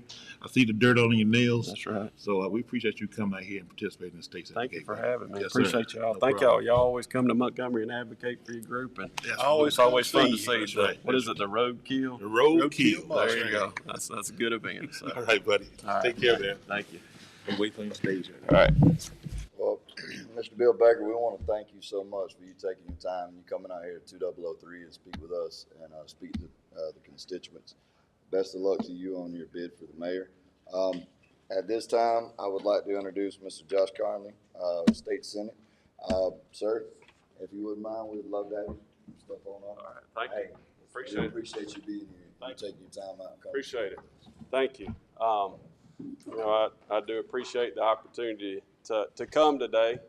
Currently serve as State Senate District 31, which is Coffee, Covington, Pike, and the northern part of Dale County. So Ozark North is what I tell folks, mostly Ayrton and the Skipperville area. But I served on the Coffee County Commission prior to that and, was involved in local government, saw the impact, and came to appreciate local government. So at the state level, I've always, really hoped that we allow our local governments to do their part because they're plugged in, they're closer to the community, and they know those issues better than we do at the state level. And not everything that is a problem in the north part of the state is a problem in the south part of the state. So, look forward to working with these folks. And I was just telling folks earlier, everywhere in this district, no matter what city it is, it seems that there are contested races, which is encouraging because you see people that are trying to get involved and they want to have an impact in their community. And so, I'm thankful for these folks that are putting their name out there and running for office. It's a difficult task. I'm sure any of them will tell you that,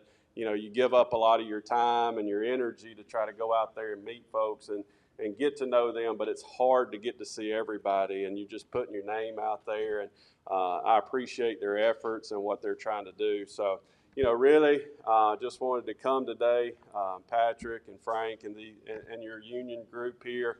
What you do for this community, it's really important every year. We were just talking about it earlier, how you come to Montgomery and you advocate for your constituent base and what's important to you. And I know there's been issues at the state level that have had an impact on unions. And so I'm thankful to know you guys and to be able to work with you, to stay engaged and continue to listen to concerns that you have that, I, as your representative in Montgomery, can advocate for. So, and there's things that we've done over the past 3 years, and I'm sure anybody can point out things we haven't done. And, but some of the things that we've really focused on are workforce, and that's a big issue for our area because anytime you're trying to do economic development, trying to get those jobs to come to the community is a part of it, but you also have to have that workforce that's going to fill those jobs. And a lot of times, we often, get out there and say, well, we're going to go get this this industry to come, but their big question is who's going to fill the spots as far as workers go. And so, we have really worked good with our community colleges. Enterprise Community College has done a good job working with our aviation department, making sure that, as we are able to add these positions that we have folks that can go in there and fill and not just work, but do a good job and make sure that they are representing this area and continuing to help us grow. Always looking at our constituents when it comes to taxes. One of the things that we did last year was the property tax cap. We set that so that there was never going to be more than a 7% increase in property taxes for anybody in Alabama. We had originally set that at 5%, and of course, politics is a big negotiation. It went back and forth, and people, didn't want to give up the revenue, and so what happened is we landed on 7%. So in any one year, that can never go up more than 7%. Now, if it comes back down, there's no cap to prevent it from going down. We've removed 2% of the 4% state sales tax on groceries. Again, I like to tell folks the state portion is only 4%. So when you go to the grocery store and you get a bill and you see, 9 or 10%, only 4% of that is the state's portion. And we've removed half of our part with the goal of removing it all. And allowing the local governments, as they see fit, if it's something that they want to do, they can remove their portion. And so we're continuing to do that. We're definitely looking at things to try to reduce our state income tax and, trying to revamp our tax system to make it easier. One of the things that I was disappointed we didn't get done this year was when the overtime tax, exemption on overtime tax, it sunset this year. We did not get that through, but the goal is to get that through this year. You saw that the federal government did approve that, no tax on overtimes or tips, and we hope at the state level to get that done. And I know that's a big impact on folks that work here on base. And so, continuing to work with our constituents to make Alabama a good place to work and to live and to stay. And it's groups like you guys that have been a big driver, economic development and sustaining our local economy, and we're appreciative of that. So with that, if there's any questions, I'd be glad to answer. Okay, I'm Tina Jenkins. Yes, ma'am. I'm the assigned business rep for this local lodge, and we represent around 3,500 employees. Mm-hmm. I just want to thank you for your service, what you've done already, and wish you the best in going forward, keeping your constituents in mind of what our needs are, especially that tax on groceries, because we're Southeast Alabama and we like to eat. Yeah. So, Amen. yeah, just kind of want to thank you for everything you've done. Well, I appreciate it. And as I stated here earlier today, there seemed to be an attack on organized labor. Yes. And I would like to ask you, and you're being recorded, Um, if the time comes to where we need you to stand with us yes, ma'am. to be able to continue what we're doing for our community and our membership, would we be able to depend on you to stand with us for organized labor? You will. 2 years ago in a session, we had a bill that dealt with organized labor, and unfortunately, if people disconnect from their communities, everything when you hear the word union and it seems bad, Yes. everybody thinks Detroit or some of these issues that have surfaced there. And when that bill came up, you really have to go back to your local community and you have to ask questions. And that's where Patrick, Frank, I think maybe you were there. Several of you guys came there and explained how that was going to impact. And, and I really didn't know. And at that time, after talking to you guys, and I was a no on that vote, and so it was because of that connection and speaking with you guys. And I will continue to support that. I've tried to advocate in Montgomery, because there are people that have areas that don't have unions in them, and I explain to them. I go to church with folks. I have family members that are in these unions. They're not bad people, and they're just out there working, trying to earn a living, and they support our community. So you can count on me to stand with you if we have those issues come up. And really, what I request of anybody is to please contact me. I'll give you my cell phone number just to say, hey, I want to explain this issue and what's going on. Because I'm not an expert on unions, and I really depend on you and your organization to help me understand what is this legislation going to do for not just you individually, but for our community. And I want to continue to represent you that way. Thank you. Yeah. Thank you, John, for being here. Thank y'all. We appreciate it. We're running behind. Okay, I'm sorry. Thank y'all for allowing me to come. Wait, hold on. Yeah. Go ahead. I was just Real quick. I'm John Tonelli. I'm on the negotiating committee out here. I was going to ask you a question about it's hard for us to answer these. If that state overtime tax does go through this year. Yep. I get asked a lot, because the federal one, it seems to be there's a cap on that over a certain amount, it'll kick back in. Is the state going to have something like that? I can't speak if it will. The original bill did not have a cap. It was just unlimited. So anything that was overtime. One of the things that was unique is when that was proposed, the estimate was it was going to cost the state $85 million. After 12 months, it was a number of $434 million. So I think we realized that it was much more of an impact than what we had planned. And so, again, I think it was not necessarily because it was not supported, it just ran out of time, but our goal is to get that up early and get that passed. At this point, if we continue with what we had, there would be no cap. Okay. And that's what I would, advocate for, because, our goal with that bill was to try to not take the incentive for people to get out there and work. If they're working, and putting in extra time, try not to penalize them and give them an incentive to continue to want to do that. Thank you. Thank you. Thank everyone. Thank you.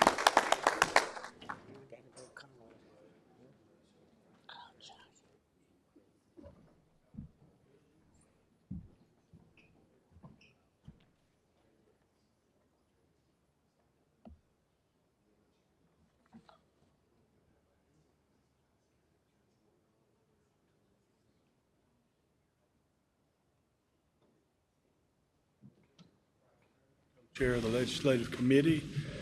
We're at Stakes of the Gate at IAM 2003.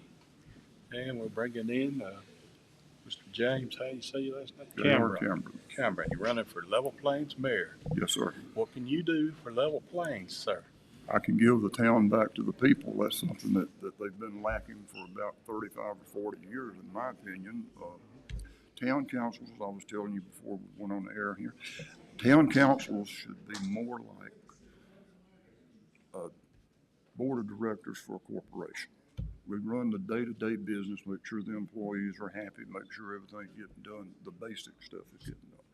But when we have something to make a decision on, we need either representatives in each area to go around and talk to their neighbors, so we can get together every couple of months and decide what's best for the communities. And if we don't do that, if we've got money for 3 projects, and we can do one, but we've got 3 projects, We need to contact the voters. We need to contact them by email, go out and talk to them. That's what I prefer, or phone, and we need to get their opinion, what would benefit them the most. It's their money. And once we decide, we move to whatever the most popular is, and then we start saving for the next one.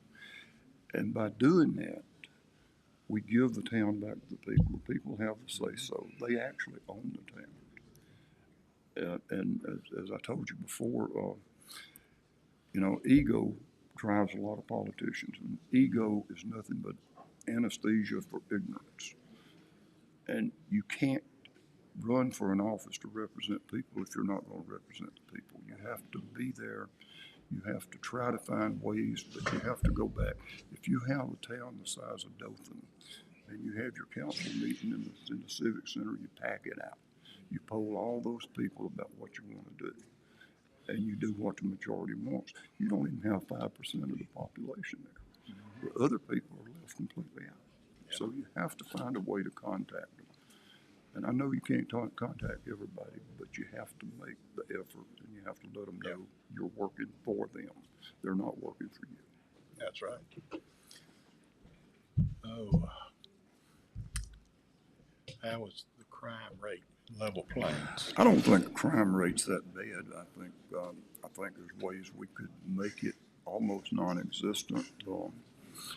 I think one thing I'd want to do is I'd like to put up signs at all of our city limits or police jurisdictions that we are going to be a crime-free community. If you come in here and you plan to deal drugs or you plan to do some kind of harm to people, then we're going to prosecute you to the limit of the law. We're going to send you to the penitentiary. I think they're ready for you at the stage. Thank you, sir. It's good to have you. Good luck. Thank you, brother. Yes, sir. Josh, it was very nice having you come out. Thank you so much. We wish you the best of luck, and thank you at everything you're doing, work for us and the people of the state of Alabama. Next, I would like to introduce James J.R. Cameron. He is running mayor. He's actually the mayor of Level Plains. I'm so sorry, my brother. Hey, the stage is now yours. Thank you so much for showing up, brother. Thank you. All right, as he said, I'm James J.R. Cameron. I'm running for mayor in Level Plains. I ran in 2020. I lost by 61 votes. This time I hope to win. I was reading the other day and I was telling Mr. Wise, a lot of people run for office because of ego. Ego is anesthesia for ignorance. So if you're running for your ego, you need to go home. That's not why you need it. I want to give the town back to the people. In my opinion, a city council and a mayor is nothing more than a board of directors for a corporation.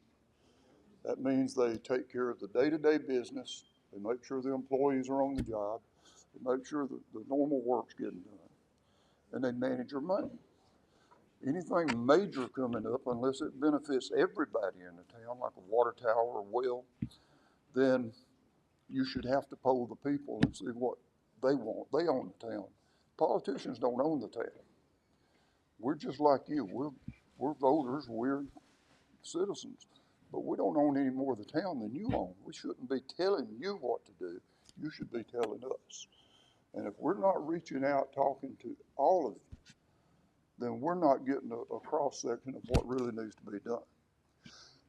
If you, say, an example of that is, if you have a council meeting, and that's been one of the things I've heard pushback on this idea. If you have a council meeting and you poll the people at the council meeting and you find out what those people want, that doesn't necessarily give you a cross-section of your citizens. That gives you a very small, probably 3 or 4%, if even that many, of your population in the town. So you're not actually working for the town, you're working for whoever shows up for the council meetings, not the people that actually would benefit from what you do or to the detriment of what you do. So it's my idea that we give the town back, that we talk to the people. If we have 3 or 4 projects we have on the table, we have money to do one. We contact as many of the voters, you're never going to get them all, but we contact the majority of them and tell them what we can do, what we have money for, what 3 projects we have. Whichever one is the top of the list from the most people That's the one we start with. Then we work on the others. Now, one of my ideas would be to have a representative or 2 or 3 representatives in each community that could talk to their neighbors. Then we sit down, say at McLean's at a banquet room, once every 2 months or so. We look at all these ideas from them, what's going to benefit this community, what's going to benefit this community. And we discuss it, we hash it out, we decide which one we do first and which one we take the extra money and put on that we're going to do next, and we start working for that. If you're not going to work and serve the people, you don't need to be in office. Being in office for a 15 or 20-minute council meeting and sitting there and being somebody, it's like I told Gene Hughes many years ago. He had me working with him on the industrial board here when I moved here. And I told him, I said, you won't ever get any big industry here, the mindset that people have. And he asked me why, and I said, well, it's real simple. I said, at that time, most of our citizens were retired military. They had jobs on Fort Rucker. Their wives had WG jobs on Fort Rucker. I said, you got a bunch of folks here that are getting 3 government checks every month, and they're big fish in a little pond. If you bring in a bunch of industry and everybody's making a lot of money, they don't want that. They don't want to be a big fish in a normal pond. And that goes back to ego. That's why we never got anything. A lot of people don't know this, but the Walmart Supercenter was going to come right over here on some of this property. Gene had it set up. I was working with him, and he had it set up for it to be done, but somebody leaked it out, and the people that had agreed to sell the property jacked the price up, so Enterprise made them an offer, and they went to Enterprise. If the Walmart Supercenter had come here, can you imagine how Daleville would have grown? We can't do that, and you can't let the mayor before Gene was Jimmy Day, and Jimmy Day had some good ideas along the way there, but he also had a drinking problem. Some of the other mayors around at that time thought politics was a lot different. And they'd get with him and they'd get drinking. He'd tell them what he was planning, and all of a sudden they wouldn't want to come to Daleville. They'd go to Ozark or they'd go to Enterprise.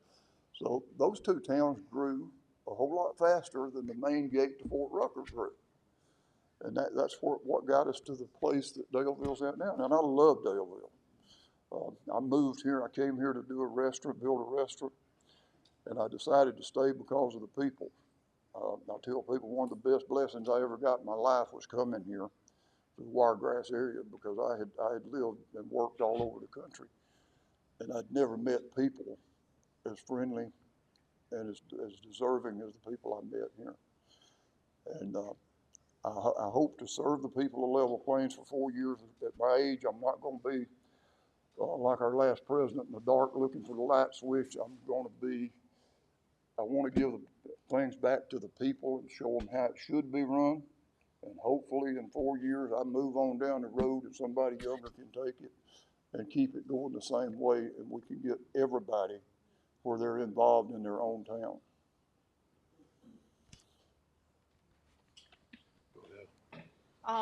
How would you ensure that the city council meetings would be productive and approachable for your residents in Level Plains? Productive for what? And approachable for residents to feel comfortable coming to city council meetings? I don't think they should be that way anyway. Right now, I've had a lot of complaints of people being shut down as far as speaking, because they'd say something bad about maybe the police department's response or something of that nature. And they were told, one guy in particular was told, you can't talk bad about my police department. That's my police department. No, it's not your police department. It's the city's police department. It's that citizen's police department. And if you want to come to a council meeting and I'm mayor, I don't care if you're on the agenda or not. I don't care if you want to come up there and scream at me for something you didn't like. You've got that right. It's your town. It's not my town. It's your town. You elect me to take care of it for you, but if I'm not doing a good job, you come up there and yell at me and tell me what I'm not doing. And if you have a question, you come and ask the question, or you complain about what it is. If we don't know the answer then, you give me till the next council meeting and I'll either call you with the answer or you can come back and I'll give you the answer. People deserve more respect than what they've been getting. And that's my goal, is to give them that respect and give them back their town so that they actually feel like they run it. Because they, in fact, they do run it. John Tonelli, I had a question. So, as a citizen of Level Plains, if you were sitting out here, what would you see as one of the top issues that need to be fixed from the outside looking in, that you would want the mayor to fix? From the outside looking in, one of the things that I have talked about, and I got some pushback on, really I didn't think I'd get the kind of pushback I did on it, is we need a full-time fire department. We've got people up there with $500,000 houses that live in our areas. And if I started out with semi-volunteer fire department, if I put 2 guys on each shift to stay there, keep the equipment clean, keep everything ready to go, take the call when it came in, then radio the volunteers that were still working with us. If they got out to your house where the fire was and had the equipment already hooked up and ready and putting water on the fire when the volunteers showed up, chances are they could save something other than water pipes.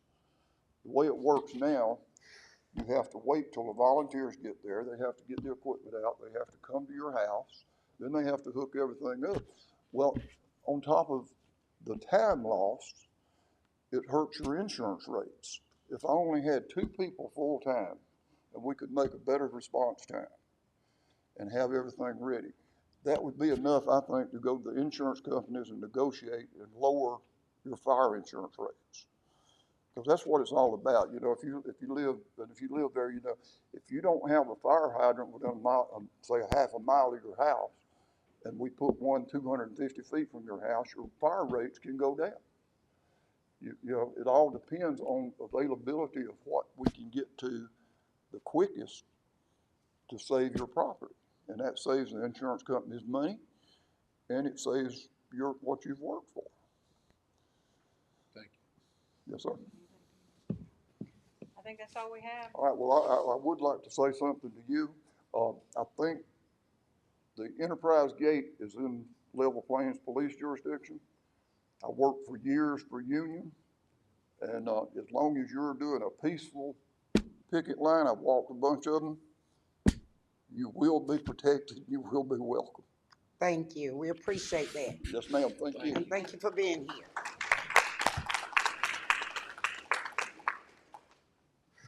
There it comes. Welcome back to States at the Gate. We have before you the Enterprise City Council District 2. District 2 candidate, Mr. Kenneth LeBlanc. Mr. LeBlanc, tell me a little about yourself. Well, retired military, retired back in 2006, and then I did a contract in 2019. As of 2019, I became fully retired. I run our family foundation, the LeBlanc Foundation, sit on a board with the Space and Missile Command Succeed Board, putting youth in the cyber. Okay.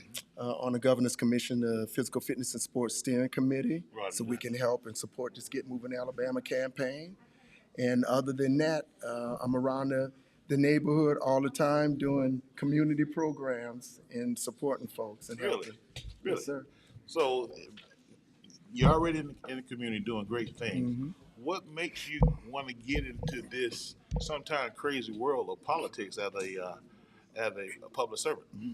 Well, my story and behind my engine is, of course, I'm from Louisiana, from New Orleans. 2005, Hurricane Katrina hit. During that time, I had 32 family members that came here. My father retired from here, my brother retired from Fort Rucker, I retired, and my nephew retired from Fort Rucker. My father knew to get the family here. When my family came here, Fort Rucker was already set up with 14 rooms in the new soldier service barracks. Over the year, Fort Rucker and a Wiregrass took care of my family over a year. So we got together, started volunteering, doing community stuff in Louisiana, and I started doing it here. We formed a family foundation, and we've been sponsoring and helping folks in time of need and emergency ever since then. So I've spent many years helping folks that need it. So this is just a continuation of what I've done. Impressive. Well, you know, whoever the mayor is going to be in enterprise, they're going to need someone forward thinking like you. And we wish you luck on your campaign. And promise us this, you know, regardless of the outcome, would you promise that you'll stay vigilant and working within the city of Enterprise regardless? Always, the city of Enterprise and the surrounding cities. It's about the wiregrass, and as we grow as a wiregrass and support each other, we all benefit. Thank you. Appreciate you. And good luck. Yes, sir.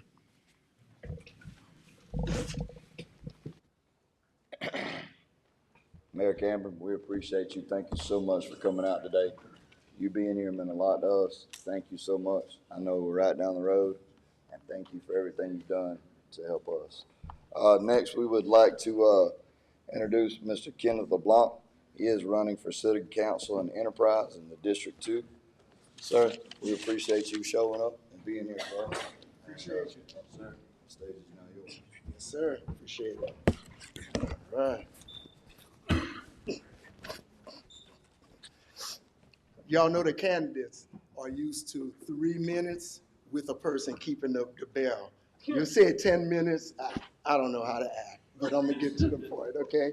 All right, folks, good afternoon. My name is Kenneth LeBlanc, and I'm running for Enterprise City Councilman District 2. Let me be clear, I'm not running just to represent the district. I am running to serve it full-time with my heart and full commitment. So I'll start by telling you who I am. I am a family man. My wife and I have been married for 39 years, and we raised 2 grown sons who are now pursuing their own paths. I'm a Christian. My faith is more than just my word. It shapes how I lead, how I treat folks. And I'm also a retired military officer. I was enlisted, I was a warrant, and I was a retired military officer. And it's just my pleasure to have served right here at Fort Rucker as an instructor pilot and a Black Hawk instrument flight examiner. Now, I hold a few degrees. I have advanced degrees in information technology, project management, and business administration. So slightly educated. I also sit on a few boards. I sit on a board with the Governor Commission of Physical Fitness and Sports Steering Committee in supporting the Get Moving Alabama campaign. I also serve on a Succeed board, which is with the U.S. Army Space and Missile Defense Command. We put youth in a cyber, and as the CEO of the LeBlanc Foundation, I select youth high schoolers who represent our foundation in a cyber program, which is administered by the University of Alabama, Huntsville. So, when I say that I'm ready to serve, I don't mean someday, I mean right now. Fully retired. Retired from the military in 2006. I did contract until 2019, and at that time, I got to go ahead from my wife that I can hang it up. So since 2019, I am fully retired, and I wake up, do my honeydews, then I head out to the community. So over the years, I've helped through soccer leagues, sponsor children, to host community-wide events, and brought people together across neighborhoods, background, and generations in the wiregrass. I am from Louisiana, New Orleans, Louisiana. I live in Enterprise. But over the years, let's talk about Daleville and the different communities. I've taught robotics at the community center in Daleville, sponsor kids from there. I help out the band. I sponsor band members to go to Disney through our foundation. We sponsor cheerleaders also. This is just Daleville. Wyndham Elementary, our foundation, we gave them a grant a couple of years ago. Why? Because at the time, Daleville is where the need is. Level Plains is also another area. And we sponsored hundreds of kids into a soccer program, including Daleville. So me as Kenneth LeBlanc, I'm all over the wiregrass, making sure. So now, elected as 2nd District City Councilman, that will be my focus. I'm ready, and I've heard the people loud and clear. Now, what makes my approach different? As a city councilman, I understand we have big ticket items that all of us councilmen, in accord with the mayor, we tackle these issues. And it's from blighted properties to ordinances, paved roads, growing the city, having a strategic plan. What do we do? And as one of the candidates will tell you about from the military, folks, the .mil.pf, we need plans that'll tell us what to do, when to do it. I will do that, but here's what's gonna make me different. I, as a second district city councilman, will establish dedicated Facebook and a custom website for my district. From that website, we will have a dedicated platform. We will be able to collaborate. We'll host community events. I will identify the issues. We will take polls.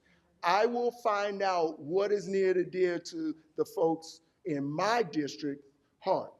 We will have regular community meetups, once a month meetings, and everybody has a voice. And I will establish committees. I have already started with a senior committee. I have Ms. Waters, 91 years old. She's gonna be on it.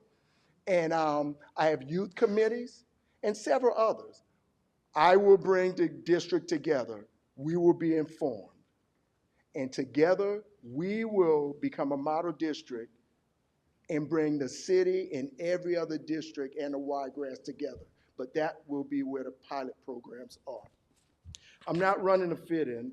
I'm running to start a whole nother movement the way that I know how.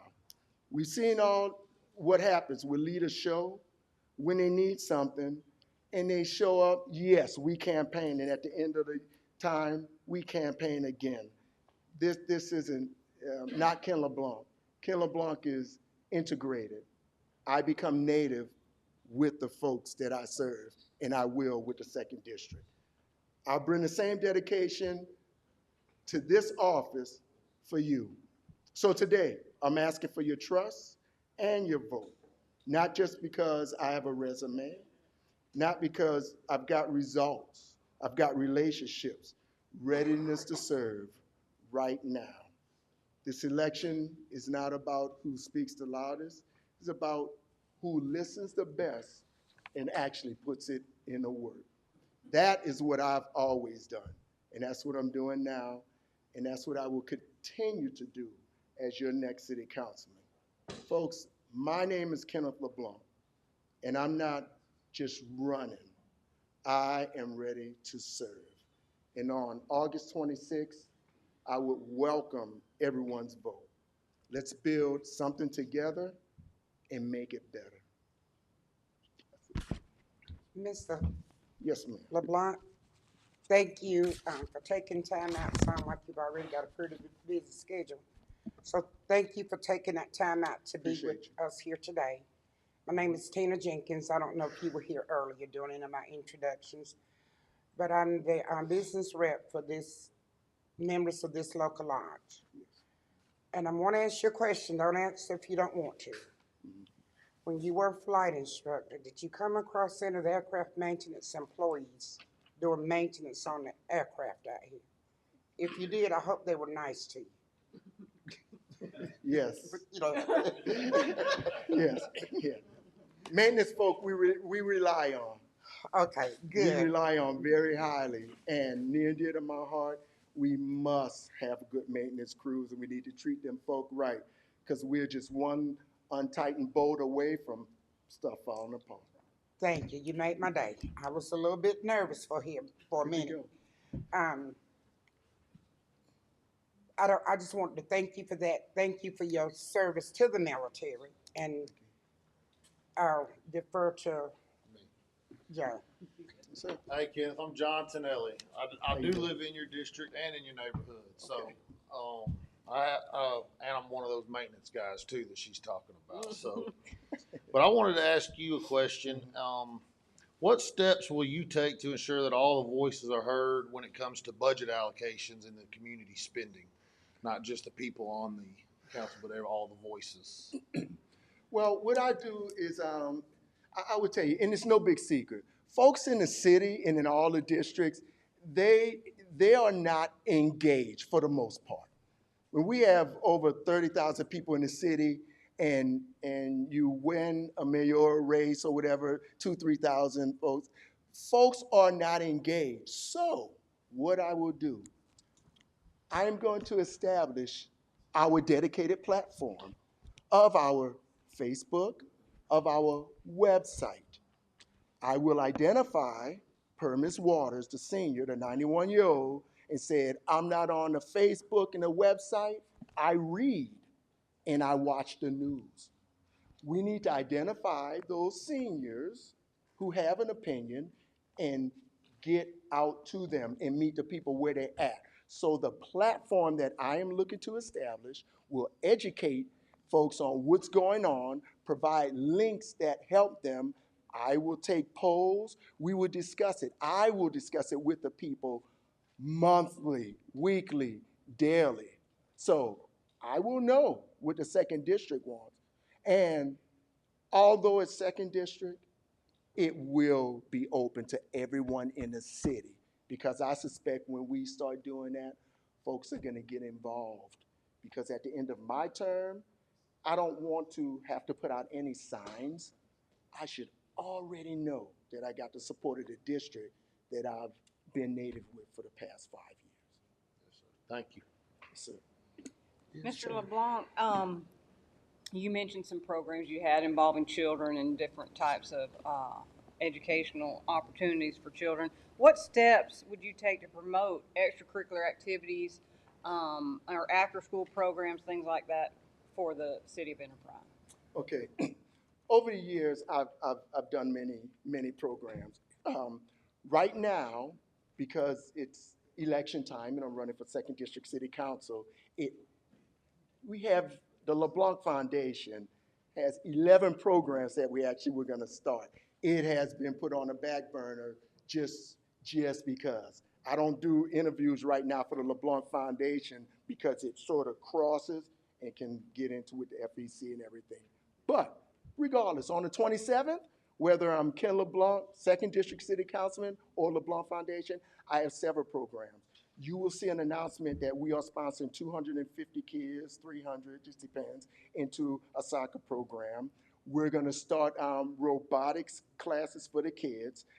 I am definitely tied in with the school system. My youngest teaches at Hillcrest. He's a high school soccer coach and the Dolphin Junior High assistant football coach. Where my wife works with the special needs, she's the cheerleader coach. I hear about the schools, I hear about the kids. The programs that they need and how we augment the schools are very important. Our after-school programs are very important for the kids, but they all must be done in conjunction with collaborating with the schools and seeing how we can support them. I'm sorry, she was saying it was time. Yeah.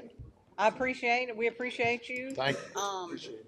Congratulations on running for this and all of your accomplishments, and thank you for your service as a veteran. We appreciate that. I appreciate you. Thank you. Thanks again for Yes, being ma'am. here. Welcome back to Stakes in the Gate. Let us welcome no stranger to the political platform here in the Wiregrass, Mr. Jamie Staten. How you doing, sir? Good. Thank you for inviting me. I know you just finished up with your mayoral duties, and you had some things that you got accomplished there. Yes. Could you tell me some of the things that you got accomplished there in Delville? Yes, so we was able to get Wendy's, Domino's back. We got an investor to buy the old Piggly Wiggly, and we got Dollar Tree there, O'Reilly's. We have Stone Martin here building houses.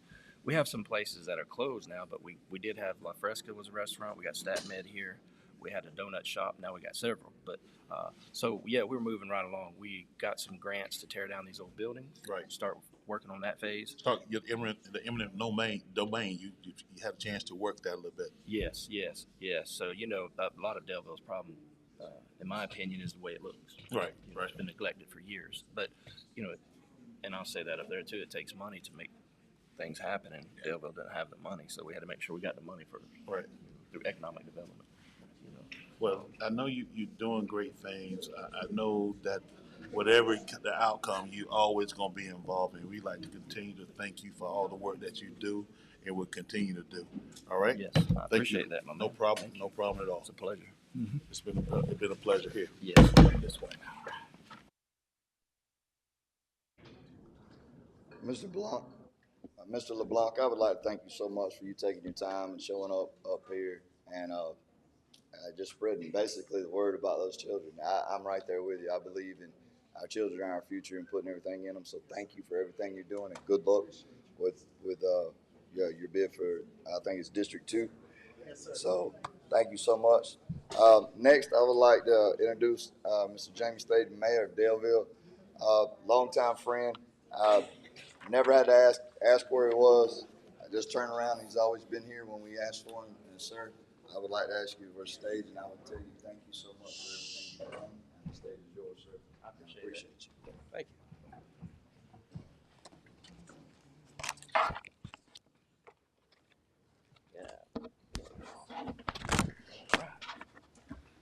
All right. For those of you that don't know me, my name is Jamie Staten. I'm the mayor of Daleville. Been the mayor since 2016. I started with the city of Daleville in 2003 on the back of the garbage truck, and I've worked with the city ever since. I've worked almost every department except for the senior center and the library. I've done police reserve, so there's worked on the water department, so there's not a lot I don't know about the city of Daleville. So in 2015, I decided to run for mayor because I felt like Daleville had a lot of challenges, and those challenges were not being met. And a longtime resident, I knew we had plenty of issues, and somebody just needed to fight for them. So in 2015, I ran and become mayor in 2016. And since I became mayor, what I had to do was I had to think out of the box. So with the city of Daleville, you know, if you're familiar with it, at that time we didn't have a lot coming. So what I had to do was think how to figure out a way to market Daleville different, for people to look at Daleville in a different light. And by doing that, I knew that the city of Daleville's traffic count and stuff that comes in effect when you have economic development trying to come to any city. So what I had to do is I had to think out of the box, and not only I put a packet together to include not just Daleville, I had to include Level Plains, Clay-Hatchie, Wicksburg, Newton, and Pinkert, and even Fort Rucker's population, because Daleville is centrally located between Dothan and Enterprise. So once I put that packet together and started sending that out, and went to the council and said, hey, listen, we have to give some incentives to get these buildings or these businesses to come here because they're not coming on their own. So I put together a packet. The council approved it. That allowed me to negotiate immediately with these businesses so they wouldn't have to wait for a council meeting or have something tabled, you know, because time is money. And so once I did that, I started getting stuff here. I say I, but it took a team, it took the council too, because I bring it to the table, and in the end, they have to give the okay for the incentive. So since I've been mayor, for economic development is what I focused on first, because it takes money to do things. A big problem in the city of Daleville is the way it looks. It needs to be cleaned up, but if you don't have the money to do something, you can't make it happen. So economic development, since I become mayor, we got investors to buy the old Piggly Wiggly shopping center, turn it in, remodel it, and we were able to get O'Reilly's and Dollar Tree here. We've got Domino's, Wendy's. Some of these businesses are closed, not due to, you know, the city itself, whatever it may be, but Dickey's Barbecue. We had Stat Med, we had a Delight Donuts. For a while, we had Amazon, it's a little, you know, distribution, small. Right here at Fred's, we fought hard to make sure that the simulator program stayed in the city of Daleville. We're very proud of that. We have Stone Martin building new houses out on the other side of Cairns Airfield. We had La Fresca. We got the Dollar General Market. We have Royal Boats, and now we have Alliance Building Supply. So that was the economic development. We also had some safety issues we needed to address, which were speed bumps in area where people were speeding. We brought back the tornado sirens because we had them and then they were taken away. Got them back. We got autistic signs where autistic kids are, so people that are in those neighborhoods know that there's autistic children there, that they might not be able to hear you or understand the fact that you're driving in a car or whatever, so we put a lot of signage out. We also put kids at play. We changed some speed limits. We also approved, got ADA approved sidewalks and ramps down Donnell Boulevard. We put cameras down at Culpeper Park so that dispatch can watch 24/7, because that was a problem we were having at the park. People were using drugs, people were fighting. So this way dispatch can watch it 24/7 and the police can respond faster. We authorized overtime for our police officers to patrol our problem areas. which also we found that not only giving them overtime, but we come up with a program where they're on foot. You know, people see the car coming, they see the lights, but they're not expecting the officers to walk up on you on foot. And that has changed a lot of our areas, because now, you know, people got used to knowing when the police were coming, but they don't know when they're coming now. So they're not doing what they used to do in these areas. These areas are actually getting better now that sometimes our police officers are on foot, and they come out different times of the night. You know, because if you keep a 9 to 5, then the criminals know you're 9 to 5. But if you break it up, not knowing when they're coming, you know, have people out and about, you know, you got to keep them on their toes, and that helps the community, and it makes it safer. I applied for grants. Some I got, some I didn't. The most important one we got was to tear down these buildings, the dilapidated buildings. Got them tore down, not only because of the way they look, but for safety issues. So we have another $100,000 that we're going to use to finish what we're going to call phase 2. And that's not just on the avenue. That's going to be in your housing areas, some of your trailer parks, get those areas cleaned up. And then also we hope to start a phase 2, which this will, in phase 2, start beautification of Daleville Avenue, starting at the bridge, doing section by section, working back until we can get it cleaned up and looking better, because that's one of the challenges for the city of Daleville is, you know, the way it looks. So we're going to work hard on that. And if I'm reelected, I would like to continue economic development. I would like to work with the council in revising some of these city ordinances, because some of these ordinances were we got some ordinances and policies from the 70s, and those are not working no more. You know, so we got to revamp them. We got to live in the day, not from what it used to be, because times have changed, and you got to move with the times. If you don't move with the times, then you're going to be left behind. So we are going to keep a good working relationship with Fort Rucker. We're going to, again, move forward on phase 2, and hopefully we can get a splash pad and at Culpeper and some bathrooms like Councilmember Reese was talking about. We did have that on plan, but we were out of compliance with the sidewalks, so that took the money we had to build those bathrooms, because it is a stretch when you got kids having a birthday party to have to walk all the way to the concession stands to use the bathroom. So that's what I plan to do if I'm reelected. And I have an open door policy. You don't have to have an appointment. You can come in anytime and sit down and talk with me. Call me. You know, I'll come out to your house, sit down, talk about any problem you have. Easy. For the people, I love the city of Daleville. I've been here most of my life. My grandparents have been here since the Civil War, you know, family generations. I haven't always lived here. I've lived in Bartow, Florida, Central Florida, but I was coming here in 3rd grade and told my grandparents, I said, hey, look, I met a young lady, and I said, look, I don't want to go back to Florida. I want to stay here, you know. So I moved here when I was 13, but I was coming every summer since 3rd grade. So, you know, this is my home. So, and that's all I have to say. If people would consider voting for me, I'd appreciate it.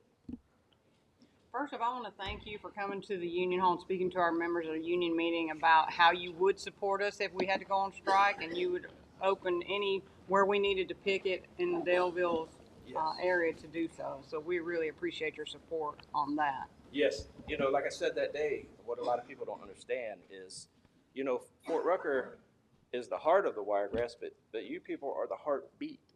Without you, we don't put those helicopters in the sky. We can't.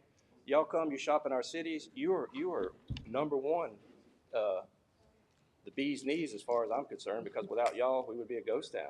You know, so we will definitely back you 100%. I will personally stand out there with you. We appreciate that, especially with, like Sister Tina said, about the climate of organizing labor unions. I did want to say that the years that I've been out here, we do a lot of food ordering, lunch ordering, this kind of thing. And I do notice that a lot of restaurants have closed in Daleville in the past couple of years. So what can you do to try to get these restaurants and places to come back in? Because people leave for lunch, we'll clock out for lunch, we'll go get lunch, we'll come back. You know, it'd be great to have more stuff right outside the gate. So a lot of times, sometimes it's a combination of stuff. Sometimes it's bad business. People have the dream to open a restaurant and don't understand it, and it doesn't happen. But a lot of Daleville's problem is Daleville wants a lot, but Daleville don't support a lot. You know, you have to support these mom and pop places. If you don't support them, they're not going to make it. You know, we can't eat at every establishment every time here. You know, we're going to go to Enterprise, we're going to go to Dothan. But it starts with the citizens of Daleville. We have to figure out a way for people to support the businesses and support the town, because one of Daleville's biggest problems, when's the last time anybody's been to well, if you're not from Daleville, you wouldn't come to a game. But if you come to a home game at the city of Daleville, the visitors have more people coming than our side. You know, so the support, I don't know where it went wrong. I don't know if it's society and people don't want to get out like they used to because they got so much stuff they can do inside, you know, games and all this kind of stuff. But we have to get back to, like, when growing up, you know, we're out building forts, and, you know, you didn't come in till the lights came on, and we just have to get more people involved in community stuff. So I would try to have more community involvement with things and invite the community and see if we could just get people to support local businesses, because we can get them here, they'll come. But, you know, when other businesses want to come here and they say, well, why didn't Dickies make it? You know, they're not going to ask me. They don't. They just go, well, it didn't make it there, so why are we going to even look Daleville's way? So we have to do it as a community. Hey, I'm John Tonelli. I'd also want to say thank you to you and your police department. My business rep here twice has accidentally set our alarm off, and your police are here fast. Yes. I mean, by the time we turn around and shut the door, here they are. They just pop pretty quick.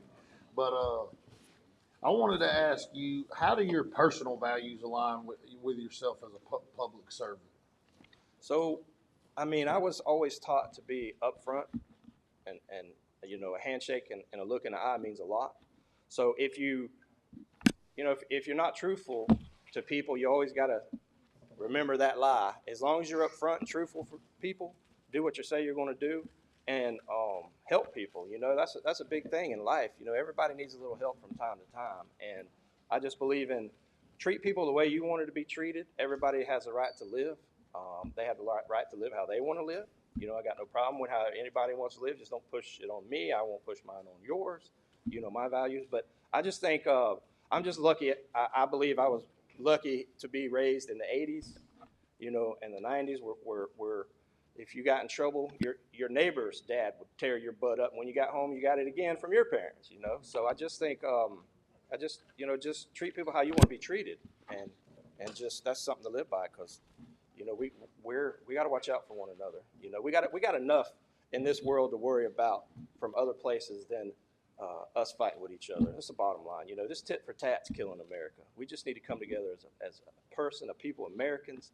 You know, throw that barbecue out, slice a piece of pie, and let's sit down and let's have a good time like we used to. You know, like I said, it's, you know, that to me personally, and I can't control what the government does at the state level. I can only control what we do. But, you know, I just think that it's not Russia going to get us. It's that tit for tat. You know, I'm mad that they did this. Well, I'm going to do that. You know, people's altering their way of life for not just themselves, but their children. You know, what we do today affects our children and our grandchildren tomorrow.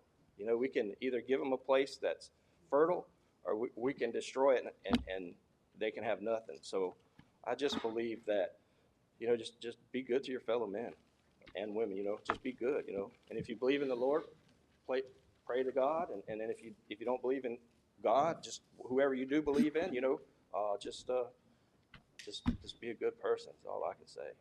That's what I try to do. You know, so. Thank you, and thanks again for coming out, and thanks for your support that we received from your department when the alarm goes off. Yes, well, you're very welcome. So thank you. Yes, thank y'all.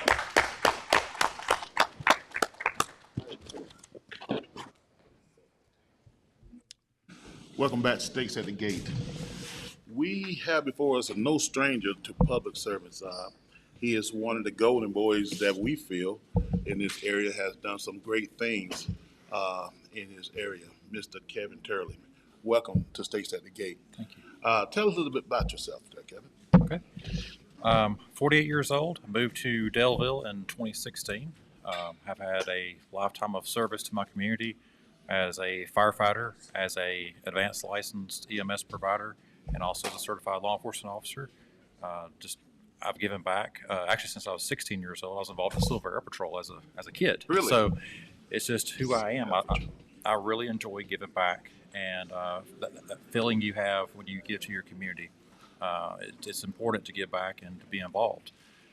So in 2020, felt led to run for city council. It's one of those things that we wanted to see some changes, and I kept feeling led to do it. I was doing it kicking and screaming because I don't like politics. You know, I'd rather be on the front line or in a supervisor role and working that way. But I kept feeling that pull, and I was like, you know what? When you feel led, you need to answer that call. If you don't answer that call, you got something else coming from God. Absolutely. So I did it kicking and screaming, knocked on doors. It was actually during COVID, so that was kind of scary, you know, go knocking on doors because it's like, are people going to be receptive to this? Try to be careful about it. We stayed back, you know, about 15 feet from the door. Right. You know, being respectful of people, but hearing their concerns, and also in being asked, what are you going to do? What are you going to bring? I can't promise you any of that. I can promise you what I can do, you know, because I'm not going to make promises I can't keep. I believe in being direct and straightforward with you. That's what I'd expect of anybody else. And in office, I try to emulate what I expect and what I demand of my other elected servants. So the things that I promised when I was running for council was, one, I'm not doing it for the money. I'm going to donate my salary to nonprofits and organizations within our community. So I've donated my salary. And I know if a politician were to tell me that the sky's blue, I'm going to go outside and check. Is the sky actually blue? You know, so with that lack of trust, I wanted to make sure that people understood I was keeping my word. So that's why I show a picture of my council check and also the check where I'm donating the salary. So it's keeping me in check, and That's you're different. seeing I'm keeping my word. That's right. It's transparency. So there's that. So donate the salary. The other thing is I'll be in touch with you. We'll be able to communicate back and forth. So I started doing the quarterly community town halls. And the first one was at Choppers. We had 6 people there at the time because it's during COVID. We're all separated and everything. Right. But that quarterly town hall is a way for me to say, okay, this is what we got going on in the city, giving you an update. And it's an informal meeting, so they're able to sit there and give back feedback. I like this. I don't like that. Hey, there's my concerns. There's a pothole on this road. I don't travel that road, so thank you for letting me know. I can notate that, and I can pass that along. So it's having a two-way conversation and an informal meeting. That's a way of engaging my boss. That's how it's been always been grassroots. But here's the thing. Right. Can I get a commitment for you today? Regardless of the outcome of the election, that you continue to be a steward Yes. for the community of Delville. Yes. Then that's always going to be in good hands. Yes. We thank you for coming to our pregame. All right. Thank you. Thank you. Thank you. Thank you very much. All right. Pregame Tuesday.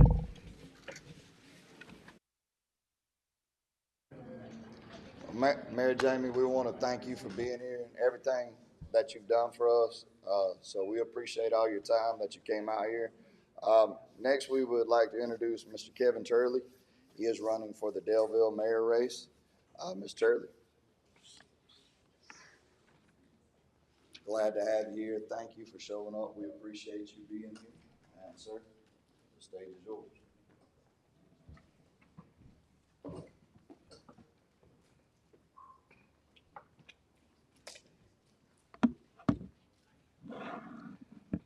Thank y'all for having me here. Thank y'all for hosting this event. My name is Kevin Turley.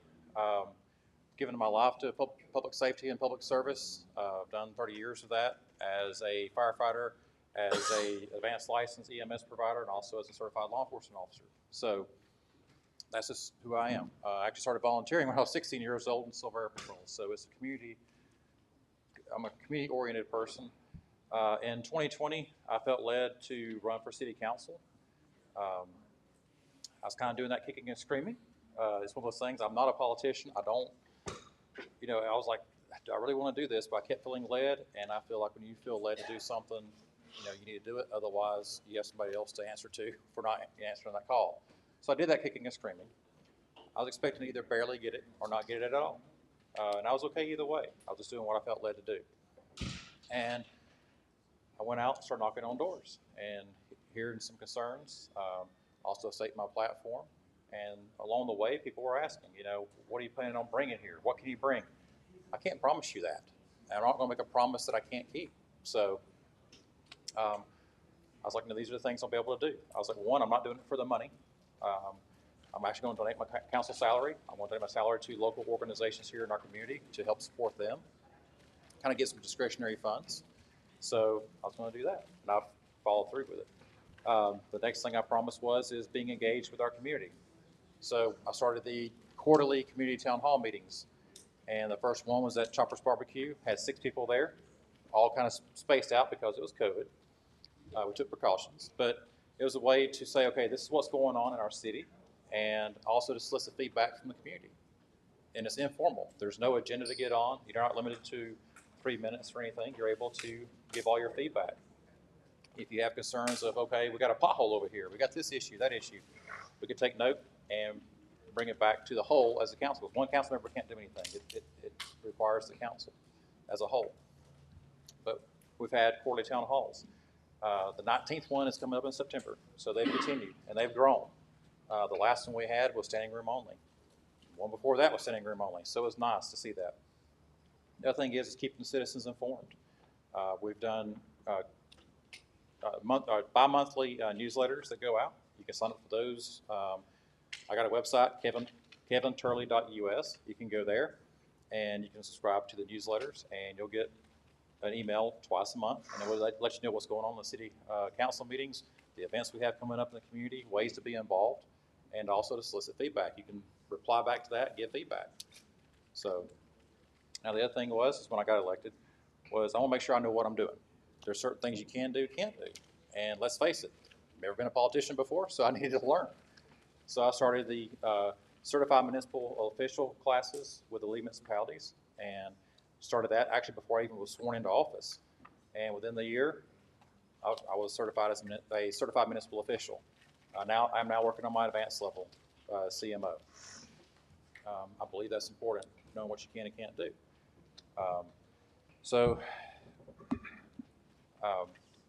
In addition to being on the council and having the town halls and all that stuff, I also believe in being engaged. The community events we have here in the community, also on Fort Rucker, I've been at every one that I could possibly be at. I think that's important. We need to have that good partnership with Fort Rucker. We need to have a partnership with our businesses here in town and other civic groups and things like that. I know as a business owner, it means a lot to me when we have events such as a ribbon cutting or an anniversary celebration or whatever, when you have city officials there to engage and to help promote my business. And that's important. That's how you get people drawn in there. And social media and stuff is very important. I know some people kind of cringe at it, but it's important. That's how we know what's going on in our community. For example, we had a local business that opened up here in town. The way I found out about that was another business owner sharing this business that opened up. I was like, cool, I'm gonna go by there and check them out. Went there, checked them out, I shared it.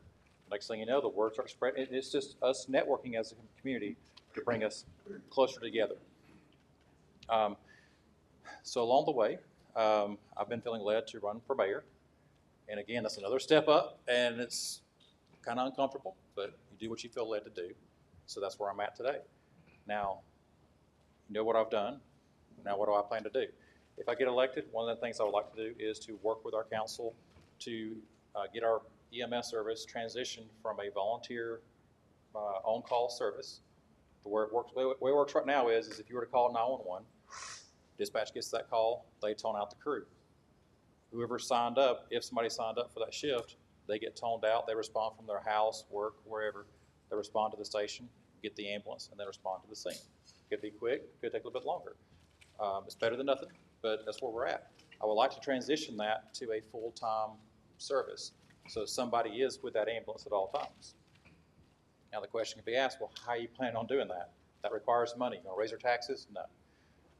What I would like to do is take a portion of our use tax money that's coming in from the use taxes and take that and inject it into the rescue service to be able to stand it up for the first 10 months or so. So you do have to inject some money in there to get it started. But to have 2 trucks. One truck is your 911 truck. That's the one that's available where if you have a heart attack, stroke, or whatever, they're available. And that crew would be with that ambulance at all times. They're not going to be at home or wherever. It's a business. The second ambulance is to be set aside for non-emergency transports. That's where the money's at. That's guaranteed money. 911 calls you may or may not get paid on. Tow pain 3 o'clock in the morning, insurance is not going to pay for it. And those calls do happen. But with bringing in the money from the non-emergency transfers, that will support both the trucks. That's how other services have been able to sustain themselves and grow and have crews that are 24/7. The volume's out there. I know there's other ambulance services in the area that are doing this, and they will give you the calls. Like the other services will give you the calls because there's more coming in than what they have crews for to handle. So they're there. So with, make sure I don't miss anything. I did have notes. I like being involved and be engaged and learn new things. So with the lead municipalities, they have different committees. I am on the standing committee for the public safety. I was also on the standing committee for the National League of Cities for the public safety as well. Outside of the city role, I'm involved in various organizations, and one of those being the NAEMT, National Association of EMTs. I'm their advocacy coordinator for the state of Alabama, so I'm engaged with our state legislatures and also our federal legislatures as well. I'd like to be engaged with them. I believe in supporting our local businesses. I also believe in supporting our local union as well. Now, as far as our businesses go, I would like to see us advocate more for our retail businesses, to get some more retail businesses in here. That way, if you need to go buy a tie or a shirt or whatever, you have a place here in town to go to. That keeps our money local.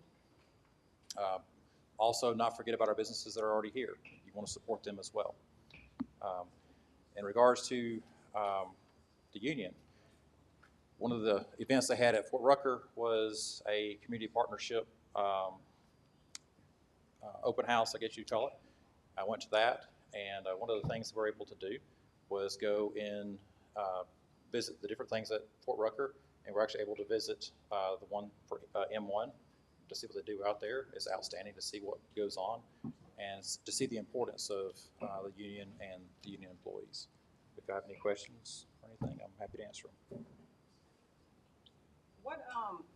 How would you improve the city and be improved under your leadership for future generations?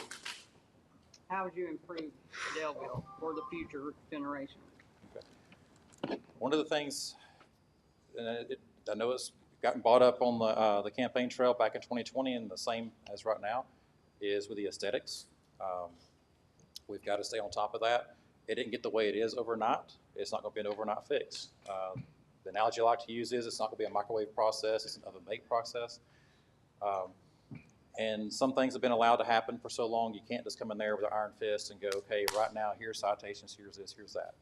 It needs to start out with knocking on doors and finding out what's going on. Like, for example, if you have grass issues, somebody has high grass, knock on that door, figure out what's going on. If it's somebody who has just had a heart surgery or something like that, obviously we'll be more lenient with them. Get a community organization out there to help cut the grass. It takes a village. But if somebody does not take care of their property or whatever, give them the warning, give them the notice of what they're violating, and then follow back up. For example, with the grass cutting, you have 10 days. If it's not done in 10 days, come back on the 11th day with a citation. And if it doesn't get fixed with the citations, the city can go out there and do it. We can go after them and do liens on property. So you've got to escalate it.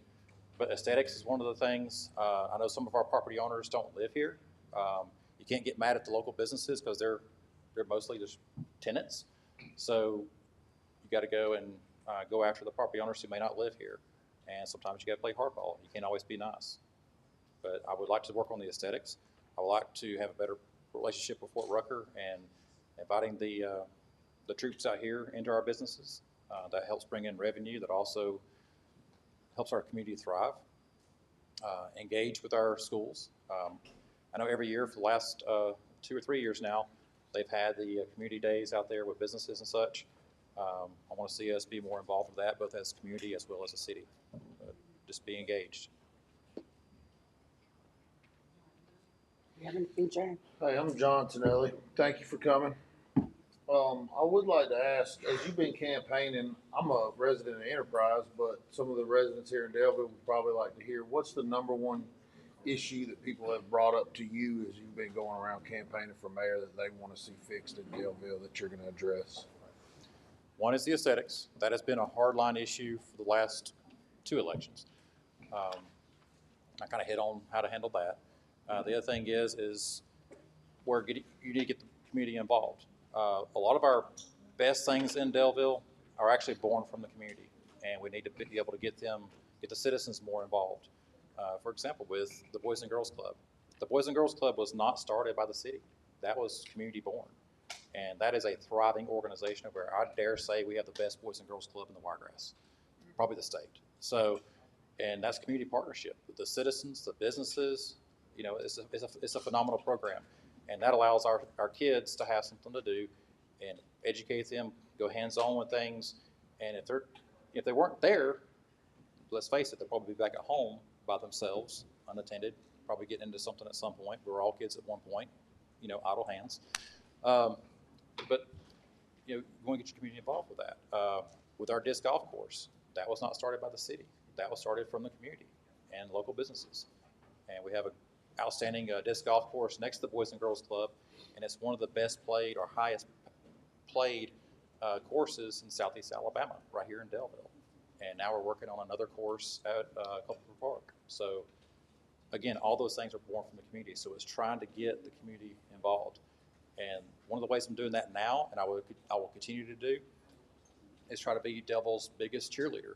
I mean, promote what's going on, engage in what's going on, be involved, and share these things so the citizens see what's going on. And even with the union, I follow your page, and one of the things y'all put out a while back was some concerns about, you know, the flight instruction south of here. You know, we don't want to lose our jobs here. We don't want the stuff to get transferred down there. And you know, when I saw that, I was like, hey, I'm not an employee of M1 or nothing, but by golly, I live here and I'm an advocate. So I got online, got the form, and I sent the emails out to my representatives. And it's like, hey, let's keep the money here. Let's keep our jobs here. So it's just being involved. We thank you for that. Right, thank you. Yes, thank you for being here. Thank you.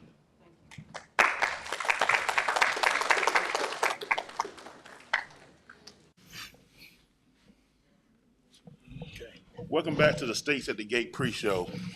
As you see, we got some heavy hitters throughout the day that came across some great topics from a municipal perspective, where you can find that it's useful on your campaign as U.S. Senate. Absolutely. Mr. Wheeler, Mark Wheeler, we have here. You running for the now vacant spot for that left by whom? Tommy Tuberville. Tommy Tuberville. Now, I know this. You've been a person. Tell us, how did you make the decision to run for the U.S. Senate? Well, it's. I feel like it's been a long time coming. I've spent a lot of time having to worry and work my way up in life. I came from a really Spanish background. Gotcha. And so, finally, I finally reached a point in my life where I'm comfortable. I put myself through college. I've achieved a degree. I work a white collar job. Right. And I look out at my community and I see the other people that were born in the same circumstances as myself, and they don't have an opportunity. They've tried for years, and most of them have not been able to overcome those circumstances. And then I look forward to see what kind of life my children are going to have in 20, 30, 40 years. What does the workforce look like for them when they graduate high school? Absolutely. Exactly. Absolutely.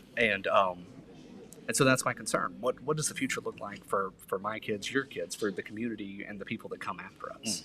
And so I've reached a point where if nobody else will stand up, if nobody else will make the decision to do the right thing, then it's my responsibility to step out and to do what's right. If not you, who? That's right. That's fact. Well, we welcome you here to States at the Gate. Appreciate you. Go do your thing. Thank you. All right. Good luck. Thank you. All right. We would thank you, Mr. Kevin Turley. Thank you so much. Good luck in your race for the mayor here of Daleville. Thank you for coming out and speaking and giving us your time. Next, we would like to introduce Mr. Mark Wheeler. He's running for U.S. Senate. And sir, we would like to have you up on the stage, and we appreciate you showing up here at 2003 and giving us your time. Thank you, sir. The stage is now yours. Good afternoon. I want to take a moment to say thank you to all of you for coming out this afternoon and for letting me come here to talk to you. For those of you that don't know, my name is Mark Wheeler, and I'm running for Tuberville's seat in the United States Senate. I want to share just a little bit with you about my background, what has led me to this point in my life. And then I want to talk to you about some of the things that I think that I can do to make life better for you. I was born into pretty challenging circumstances. If any of you have ever taken time to Google my name, you'll see a pretty extensive history. Most of that is my dad. When I was about 3 months old, he went to prison, and he has been in prison my whole life. My mother has struggled with drug abuse my entire life. When I was 5 years old, she remarried a man that I thought was going to be substantial, the man that I typically called Dad when I talked to him. When I was 11, he went to prison, and he will spend the rest of his life in prison for the same reason as my biological father. Growing up in circumstances like that does a lot to a young person. It has a way of really pushing you to be quiet and to really question what is right and what is wrong, what is okay and what is not. And so having that hand dealt to you, you really have to really take a lot of time to decide what you're going to do and when you're going to do it. Graduating high school, I had no prospects. I didn't have anybody saying, hey, you should go to college. I didn't have anyone to help me link up with a union to have better work. All I had was the ability to represent myself in various factories that underpaid, that overworked, that exploited and abused their working people.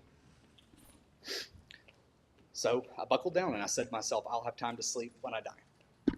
And so I worked and I worked and I worked. 60, 72, 84-hour weeks, mandatory. This was not optional overtime. This was not something I could choose to do. It was very plainly put to me and to my coworkers that you will do this work or you'll be fired. We will find somebody else that wants to work the hours. 84 hours a week at $9.25 an hour is not a whole lot of money.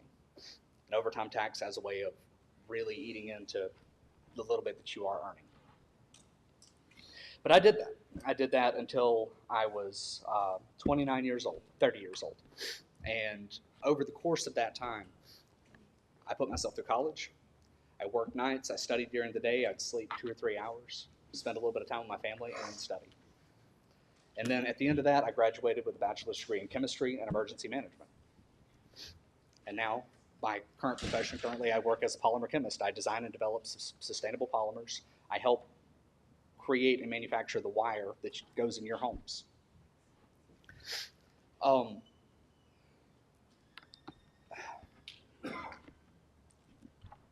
Now that I've reached this point in my life, I have finally come to the realization, or I've finally had the time to take a step back and look at what the future looks like for my children. What does it look like for the community around us? Like I said a moment ago, in my community, there are not union options. I'm very local to Honda and a few other large manufacturers, and none of them are union shops. There's no opportunity there. There's no one for me to pair up with, or for my children to pair up with when they graduate high school and say, yes, help me represent myself against a major corporation. There are no options. And so the responsibility has fallen to me as a father and as a member of the community to make sure that I'm providing a path forward, not just for my kids, but for yours and for the other members of our community. It doesn't matter if you're black or if you're white or you're Hispanic or green or yellow. It doesn't matter. We're all people. We all deserve a fair shake. And so my goal going into the United States Senate is to accomplish 3 things. I want to institute term limits in Congress. I think that we have too many people for too long existing in a system where they are untouchable. They have the best health care in the world, and they don't have to worry about whether or not they go to work to maintain that health care. They have unlimited power, the ability to change the law as they see fit. And that does not represent regular American people. I want to ban stock trading in Congress. I want to make it a criminal offense for any sitting member of Congress or a family member of theirs to trade stock. Why? Because if you were trading stock while sitting on in the Congress, you are not voting for the interest of your constituents. You are voting for the interest of your pocketbook. And so you have people like Tommy Tuberville, who is the most active stock trader in Congress, and he's not even good at it. But he is the most active stock trader in Congress. He is the most active stock trader in Congress. And every time he executes a trade, every time he votes on legislation, he has to consider how many millions of dollars of his own money does he put at jeopardy, rather than focusing on what it means for you and me and for our lives? And so lastly, going into Congress, I want to build infrastructure. America is the wealthiest country in the world, and we have continually fallen behind. China, Japan, Germany, every other first world country outpaces us in technology and transit and energy grid distribution and data distribution. And we're letting them walk off from us while we stand still and the wealthiest amongst us skim off of our labor. We are being robbed blind. And so I'm here today to ask for your trust and for your vote in 2026. Thank you.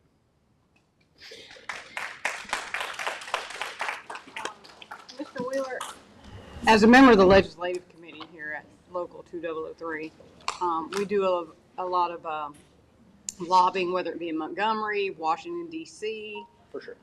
We have a Machinist Nonpartisan Political League that does some of the lobbying in D.C.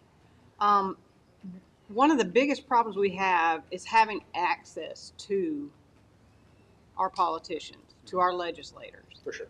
Oh yes, we'll make an appointment, come on down, and we never see them. Now we'll see some of their staff, right, and they are told what to say when we get there, because we have to provide an agenda of what we're going to talk about. So my question is, what initiative would you take to ensure that your constituents can access you? So I will lead that by saying that I'm only asking for 2 terms. And so the reason I'm telling you that is because I'm going into office knowing that I'm not going to be continually re-seeking the seat, if that makes sense. So what I'm doing right now, coming down here, the 4 hours I drove today to be able to talk to you guys, is something I intend to keep up throughout my tenure as your U.S. Senator. I don't plan on just being here for the race and then disappearing and then going, staying only in my home in Heflin or in Washington, D.C., and then ignoring the group. I will say that I would actively encourage you to show up at my office if I didn't act in good faith, but I will act in good faith. And badger me. Put somebody in my face constantly. Do not let me sleep if you don't feel like I'm adequately representing you. The purpose of our legislative body is to represent the people of our communities. And if you're not doing that, you're not doing the job. And so because I'm here standing here asking for your trust and your vote and your support, I want you to know that I want you to badger me and to pressure me and to push me to make sure that we stay connected. There are millions of people in Alabama, and I can't talk to every person every day, but I will talk to any person that wants to talk to me. Mr. Wheeler, my name is Tina Jenkins. I'm the assigned business representative for this local lodge. We represent over 3,500 employees out here who works on the military base for M1. Yes. What is your opinion, your stance on organized labor? Oh, I'm very, very pro-organized labor. I told you earlier that I didn't have opportunities to join a union in my local area. They did not exist. I tried salting in a couple of factories that I worked in, and it was not successful. People were very susceptible to propaganda. People have really bought into the right to work, whereas in my eyes, it's a right to fire. Corporations have a right to dismiss you for any reason without cause or no reason at all. And that's not okay. People depend on the work for their livelihoods.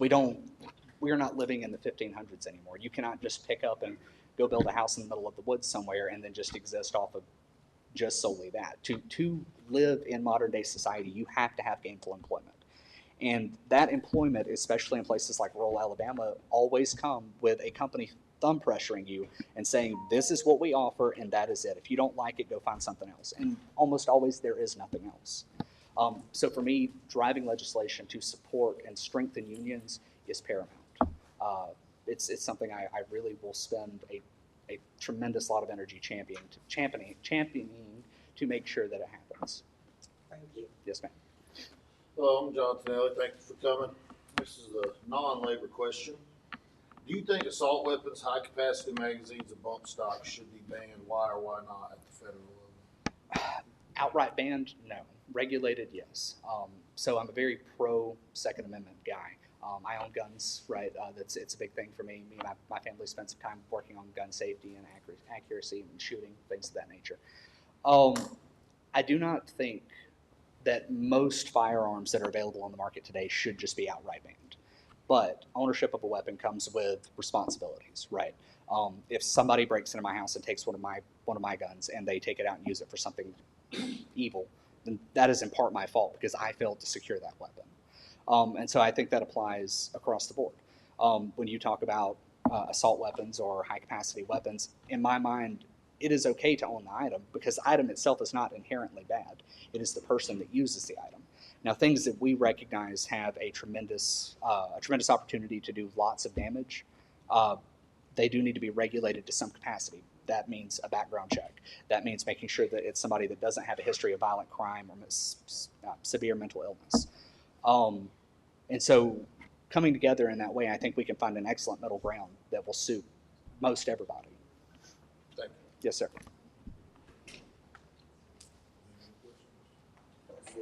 Thank you, Mr. Thank Wheeler. you We for coming. appreciate you. Awesome. Thank you all. Thank you for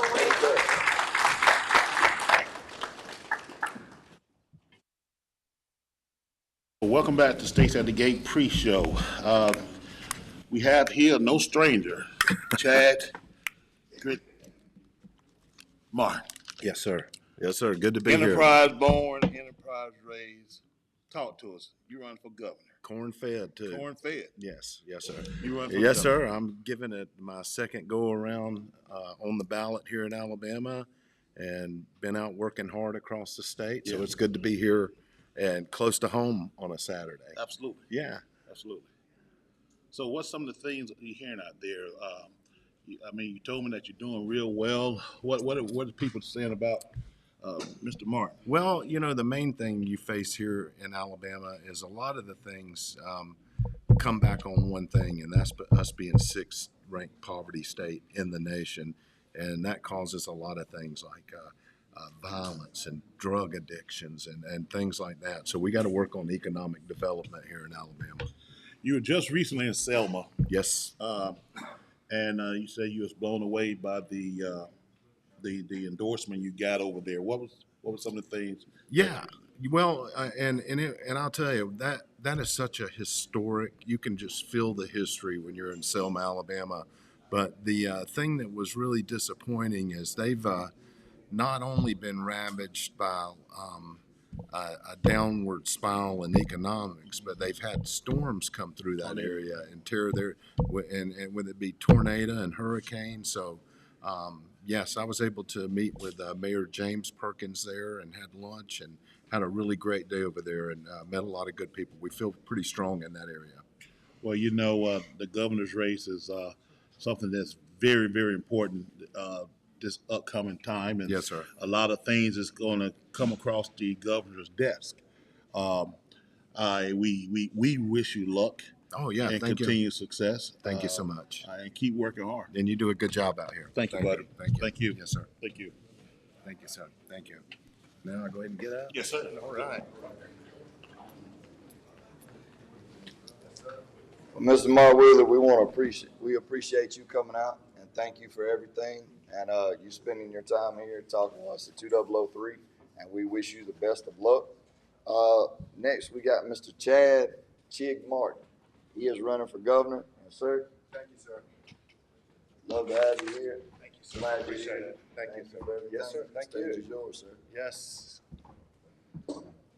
First of all, Patrick had called me up about coming out for steaks at the gate, and I honestly thought it was free ribeyes. That's it. So that's why I'm here today. But since I'm here, I'll give a little talk especially since y'all are lined up right there. It looks pretty serious. And Tommy Tuberville sends his regards. He said the water is really calm on the Gulf this time of year, and he couldn't make it. So I'm Chad Chig Martin. I'm from right here in the Wiregrass. This is one of the few events I get to drive 10 minutes to, so that's really nice. I was born and raised and welcome to the Q Dogs over there, man. Great gathering by all you guys. Welcome. I went to UT Chattanooga and played football there and had a lot of good friends. Yeah. Anybody from Chattanooga, UTC? Nobody? Okay. Yeah. One of my good friends, Big Mike Makins. Went on to be a Dallas Cowboy. He was one of my good friends in the Q Dog. So, yeah, so I got to go to a few parties and get slapped around a little bit. Okay. So I'm right here from Enterprise. I was born and raised right over on Damascus Highway. My mom and dad are from Red Level, Alabama. My mom didn't even finish 10th grade of high school. My dad finished high school. They moved over to Enterprise where my dad got his A&P license to be an aircraft mechanic. And he was right out here at Hayes Aviation. And I believe that was, gosh, about 1969, 70, something like that. And my dad started a trailer park out there on the west side of Enterprise. And the main reason he started it was because the flight students didn't have enough barracks out here on the base. So the first 10 or 15 years, we served flight students. And, you know, my career started off and has always been involved with servicing Fort Rucker out here and doing business with the mechanics at M1, which are IAM people. And so my daughter back here, Anna, she's now the owner of the company, Thunder Industrial over in Dothan, and she works with these folks out here every day providing the safety products you need and the specialized gloves you need when handling those liquids. So we know a little about it. And I like to say I'm a fairly innovative businessman from this area. I started the first hemp and CBD store in the state of Alabama, right over here in Dothan, Honeysuckle Hemp Company. And if anybody's following that, that's sales are down a little bit here in the in the last few weeks for some reason. I'm not sure, but and then and my mom and dad passed away a few years ago when I took over the mobile home park. So I'm established and entrenched as a businessman in this area. I went to Enterprise High School, finished there in 1986. Was fortunate enough to get a college football scholarship. I bet those guys know where. UT Chattanooga. Got to play with the NFL Hall of Famer, T.O., from Alexander City, Alabama. So I decided in the last election to get on the ballot here in Alabama and welcome Mr. Boyd there. Mr. Boyd and I traveled all over the state together, what, 4 years ago? Had some good times too, didn't we? Yes, yes. So, and welcome to you down to the Wiregrass today, and all the candidates. We're glad to have you here. So I ran, and you know, I really didn't know what I was doing, to be quite honest with you guys. I just knew that I wasn't happy with what I was seeing in Alabama, to be quite honest with you. I mean, you know, I drive through parts of this state down here and see people struggling and people just not having basic services in their life, like health care, like not livable wages and things like that. And so I decided to put my name in the hat, ring it, yeah, whatever it is. I'm getting crossed up there. I was thinking of a flyer I made, but I learned a lot in the last campaign. And I decided to try it one more time, and this will be my second and final attempt at this thing. And so I'm giving it my best effort I have. But one of the things I really want to try to do here in Alabama, and my strength as a candidate, is economic development. And I think that can fix a lot of things here in this state. When you're talking about a state that's ranked 6th in poverty, a lot of the problems we have in this state come from that poverty status. And I've been fortunate enough. We've been really aggressive traveling the state in this campaign over the last 2 or 3 months. I spent the last 2 or 3 weeks on the road and was able to meet with some great leaders in Alabama, like meetings with Mayor Tommy Battle in Huntsville. Just met with Mayor James Perkins in Selma last week. I met with Mayor Melody Davis of Reform, Alabama in Pickens County.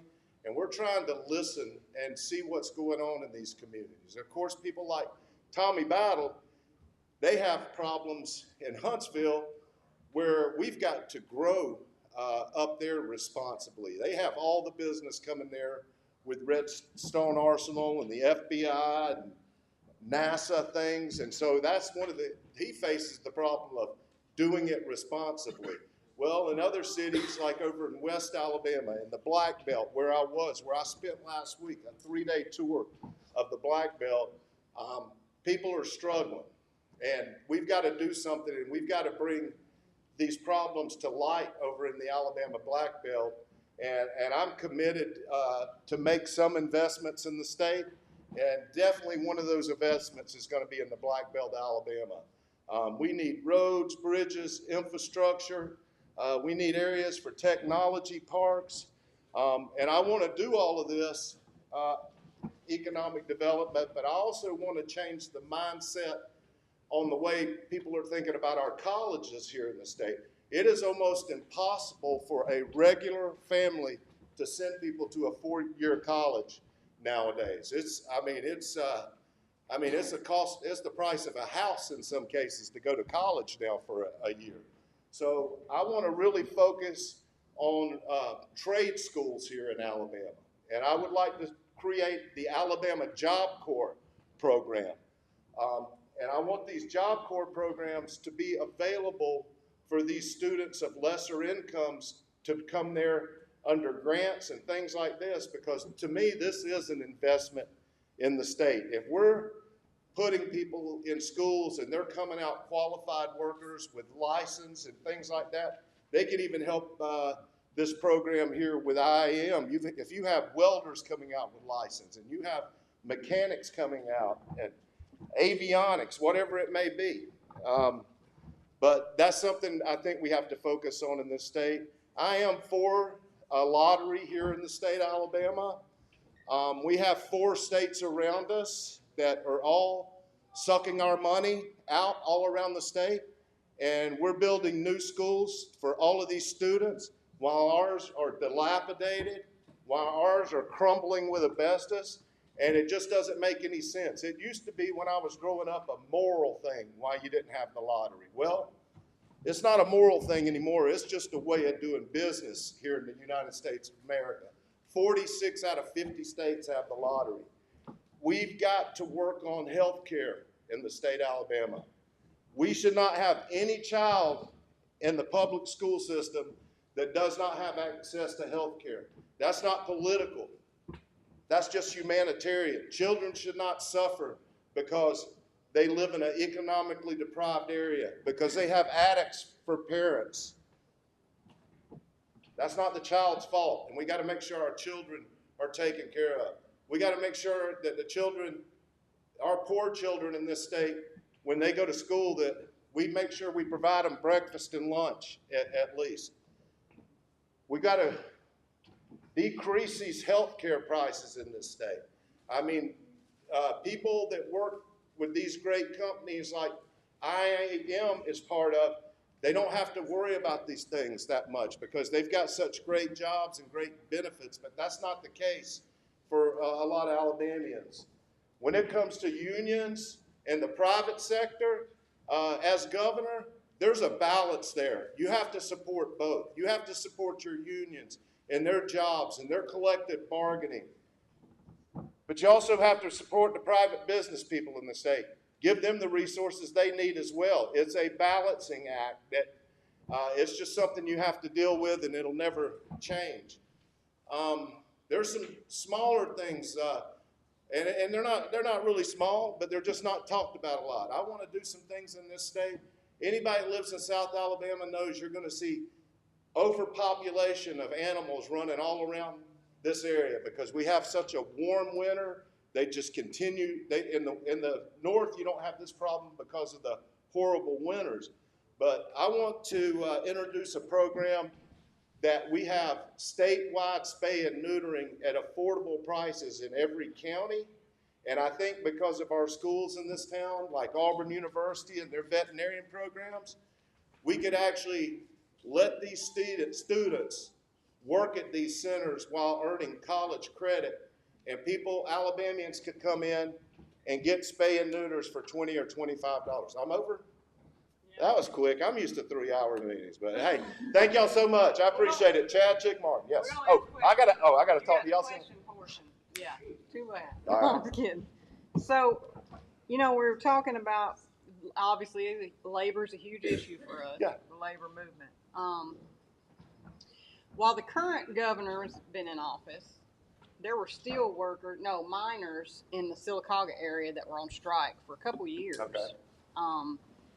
Instead of supporting our people of Alabama who worked in those mines, the governor bussed people in from out of state and escorted them with state troopers, using money for that too, to get those mine workers and cross that picket line. I mean, what would you have done in that instance? I would have let the labor unions work that out. That's an internal problem, the way I see it, that has to be worked out by the workers and by the union bosses and chiefs. I mean, I don't see where the state has any right to cross those picket lines. You know, that's my opinion. Yeah, she did that. You got anything? I was gonna ask, I'm John Tonelli. Good Thank meeting you for you, sir. coming, Chad. Yes, sir. Nice to meet you. What are your thoughts on sanctuary cities and refugees coming to your state and being placed here? Well, how do you align with that? Yeah, and I'll just tell you my feelings on the illegal immigrants that are here in this state right now and in this area.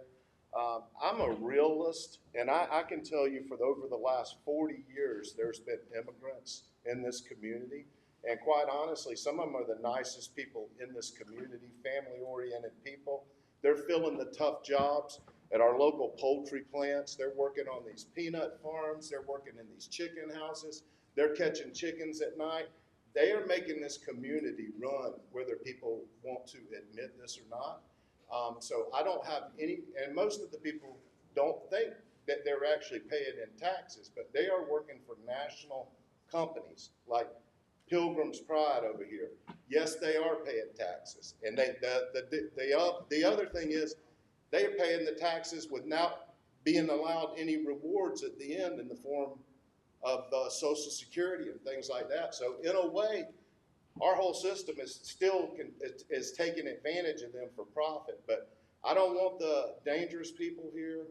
I don't want the gang members. I don't want the people supplying fentanyl, but the ones that are working here and raising families and have joined the community, I don't have any problem with them, just to be straight about my feelings on that. Thank you. Yes, sir.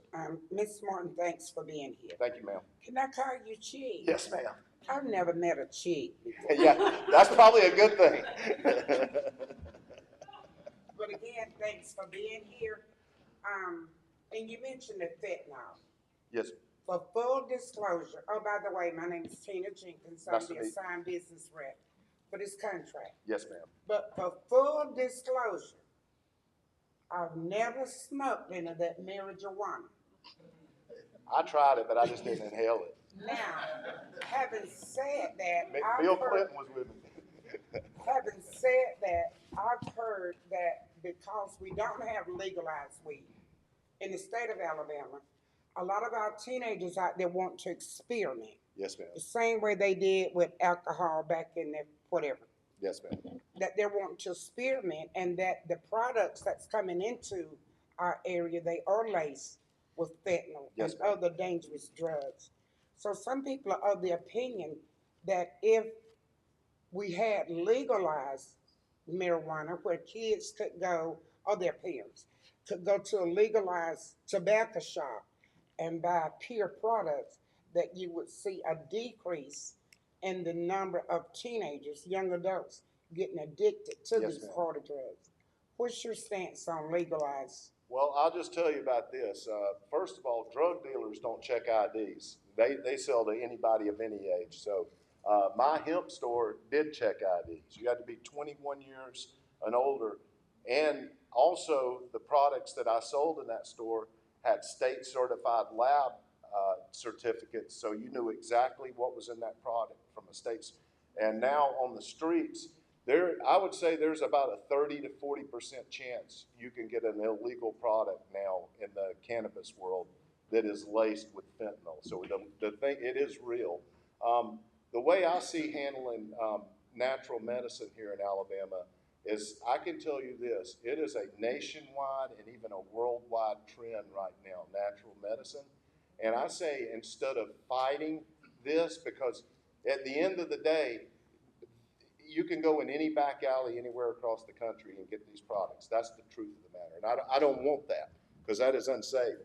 But I believe that we could take this natural medicine and create an expanded agricultural industry here in Alabama due to our farming that we already have in place. And I think with herbs and natural medicine, I think our schools like Auburn, Alabama, A&M could become teaching institutions on natural medicine. I think we have a chance to be a leader, is what I'm saying. Yes, ma'am. Thank you. Thank y'all. Appreciate it. Thank you. Appreciate Thank you you. being here. Thank you.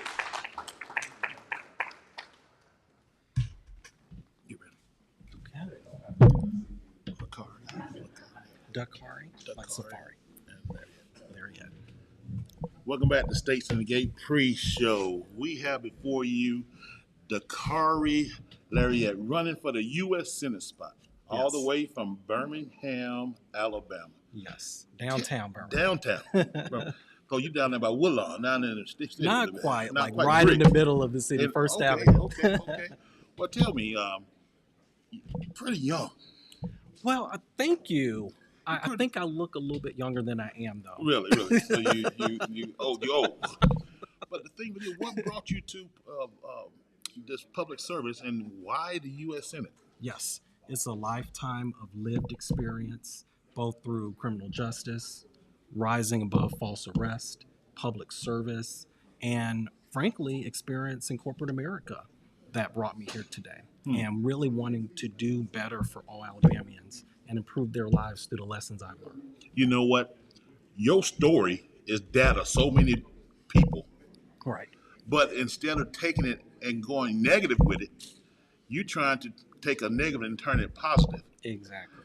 How do you think that would play in your political decision? Yeah, so you're absolutely right. I could have been anti-police, anti-government after my experience, but I just flipped the script. I'm writing now policy. One of my key policy proposals is called the Motorist Bill of Rights, and that protects all of us and ensures that when we're driving down the roads, and think about it, we spend so much of our lives on the roads, that we're protected. We know what the rules of engagement are when the police approach us, and that protects the police and it protects us. So I'm turning pain into policy. You've heard it. Didn't you hear you say you know something about Sylacauga? Did you say you know something about Sylacauga? That's where I'm from. Do you know anything about Sylacauga? I don't, but I have a responsibility to visit all 67 counties, so this is one stop on my 67 county listening tour. I think what you'll find holistically that in regards to rural America, all the cities in Alabama share the same problem across the board, and I look forward to seeing how you're going to tackle that. Thank you for coming to us. Thank you so much for having me, Pastor. Yes, thank you, Frank. Yes.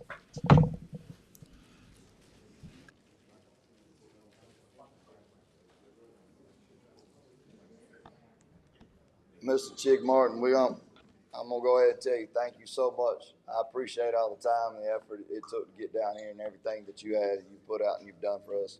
I appreciate you. 2003 does as well. Next, we would like to bring Mr. Dakari Lariat up here. He's running for the U.S. Senate. And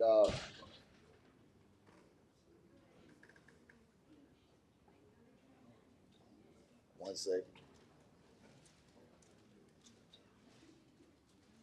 Whenever you're ready, Mr. Dakari. Yes, sir. The stage and the floor is now yours, sir. Thank you so much for coming to 2003. Thank you so much for having me today, Anthony. Yes, sir. And can we start by giving you all a round of applause, please? You guys give yourselves a round of applause. Thank you so much for coming out today. I drove through some traffic coming through Enterprise, and I know there are a lot of other fun things to do today, like that Sweet Tea Festival. So thank you for engaging in this civic process, and especially a year and a half out. And thank you to Local 2003 for hosting us today. Thank you, Anthony. Thank you, Frank, and thank you, Patrick. My name is Dakari Lariat, and I am a candidate for United States Senate, and I am looking to flip Tommy Tuberville's seat blue next year. Can I get some applause for that? Does anybody want some change? Thank you. So let me tell you guys why I'm doing this. The truth is, I'm tired. I am tired of Alabama being last in education, last in healthcare, last in economic opportunity. We can do so much better. And we deserve it, right? We deserve better. So what I would like to do is share a little bit about my background and why I think I'm the person to represent you in United States Senate and start to bring some change that improves the lives of all Alabamians. So I want to start from the beginning. I am a born and raised Alabamian. I call Birmingham home. My mom is a school teacher there, and my father served in the Army. And that took us around the world. But back in Alabama, I excelled in school. Graduated from the University of Alabama with honors, 2004. So Patrick, I am a little bit older than you think. I couldn't find a job when I graduated with honors. So I moved to New York City, and that's where I worked in supply chain. So like many of you, in and out of factories most of my professional life.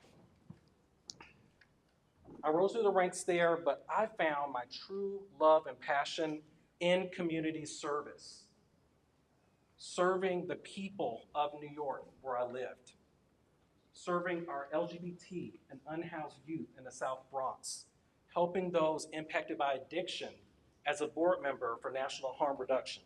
That's where I found my joy. I spent about 15 years in New York City. The pandemic hit, and I had the opportunity to work remote, so I came back to Alabama. And again, threw myself into the community work, volunteering and joining the board at University of Alabama, again, helping youth find affordable education, serving frontline in the community, volunteering in the kitchen at Meals on Wheels, delivering to our senior citizens. And I also brought my business home. So in the time that I was up in New York, I started my own pet care business. It's been very successful, and I run it for about 14 years. Just last year, I was driving through the state of Michigan, and I was falsely arrested, thrown into jail, tortured, license confiscated. And many months later, after that arrest, I got the body cam and realized those troopers were attempting to plant drugs in my car. They wanted a total ruin. The story blew up. It was national news, USA Today, every news channel in Michigan. And that experience taught me that my life's work would be focused on driving more just systems, and not just criminal justice, every system. So I've spent the last couple of months going up and down the state of Alabama, calling people, and what I'm hearing is everything's broken. Education, healthcare, economic opportunity, and that's just it. This campaign is built upon lived experiences turned into policy and kitchen table issues that we can all rally around. So education, why is that the key pillar of this campaign? That's where it starts. Education breaks the poverty cycle. I've seen it. It's worked in my family. Education builds the leaders of the future, and it attracts the businesses that will then invest in our state and give us that infrastructure that we need. When I'm on the phone, I cannot tell you how many times I hear from people who say, I don't even have internet. I don't have high-speed internet in my neighborhood. I have to be careful how long I'm online. My kids can't learn from home. That's happening in 2025. We've also got to make education more affordable and accessible for all. Healthcare. Has anyone ever been sick? No, no one over here? Okay. Wow. Talk to your doctor later. When you're sick, you're not your best. And neither is a society. We're in a situation right now where we have women driving 2 hours for maternal care. We have rural hospitals shutting down. We have people living one medical bill away from bankruptcy. This is unacceptable. We need a leader in the Senate who's going to be fighting for expansion of Medicaid, expansion of Medicare, expansion of SNAP, but also creating strategy so that we can wean ourselves off of these programs, again, through the education. And finally, economic opportunity. That means a lot of things to different people. I think about, as an entrepreneur, creating centers of excellence throughout the state where folks like me can go and get services and scale our businesses and create jobs right here in Alabama. I think about the importance of unions and collective bargaining and ensuring that workers are treated fairly and paid fairly every single day. The state has done a lot of work in giving incentives to businesses to move here and to create their plants and factories. But we've got to remember, people run businesses, and we've got to put people first. So that is the foundation of this policy, y'all. It is education, healthcare, and economic opportunity for all. And I thank you so much for considering me, Dakari Lariat, for United States Senate. I look forward to your feedback and comments so that I can build out a proposal that can win in November, that can garner at least 51% of the vote. Thank you so much for your time and attention today.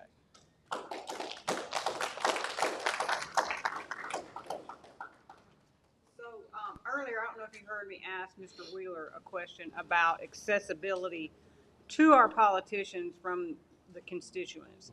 We often lobby Montgomery, Washington, D.C. at least once a year during our legislative conference. And the most disappointing part of it is not actually being able to speak to your politicians. So what would you do to ensure that we would have that opportunity? I love that question, and thank you for asking. I think the model is Terry Sewell. And I don't know what your personal experience is with her. She's probably outside of your district. But Terry Sewell is probably the most visible congressperson I've ever seen. And she's always doing town halls. Frankly, it's almost too much. I can't go to all the town halls. She's very accessible. So that would be my model, frankly. And I'll give you a little trick. If you're in Washington, congresspeople have to eat. So go to the dining hall and stop them and make them answer your questions. Hello, I'm Jonathan Ellie. Thank you for coming. Got a question about family medical leave. Do you think workers should have access to comprehensive paid family medical leave? Why or why not? And this is at the federal level, like a paid family medical leave. Absolutely. Thank you for asking. We have got to put health first. You can't do anything when you're sick. That's an investment in the people of this country and this state. So absolutely, we've got to start codifying these benefits that we see working in other states and municipalities. I don't have, I'm Tina Jenkins, sign business rep for our local lodge here. I don't have a question, but I would like to ask you, and I listened to you speak, and you spoke about unions, organized labor, so I can tell from that you support it. So the only thing that I would ask you, if you're successful in going to the Senate, will you try to help some of your fellow congressmen understand that unions are not a bunch of lazy, greedy people who just want something for nothing? Let them know that our real purpose is service to our community and justice on the job. And when we go into bargain with the company, we never go in bargain for more than what that company can afford to give. We don't want all of the pie. We just want our share of the pie, since we're helping them with the whole pie. So I think more of the people in Congress need to really realize the purpose of organized labor. So if you're successful, or if you know anybody you can talk to up there to try to educate them, we would appreciate it. And thank you for being here. Thank you, and I'd love to respond to that. I think a lot of the questions are forward-looking, and that makes sense. It's a year and a half from now. But I'm also trying to use this platform to drive things in the right direction. How do we move the ball down the field, even if I'm not elected? So I spent the last 20 years in corporate America in supply chain, working with unionized people. Frankly, I wish I could have joined a union, so I will be advocating for this. In fact, I want to create more protections for our corporate employees. At-will employment is not working. It's modern-day slavery. It sure is. Thank you for being here. Thank you so much for having me. Thank you.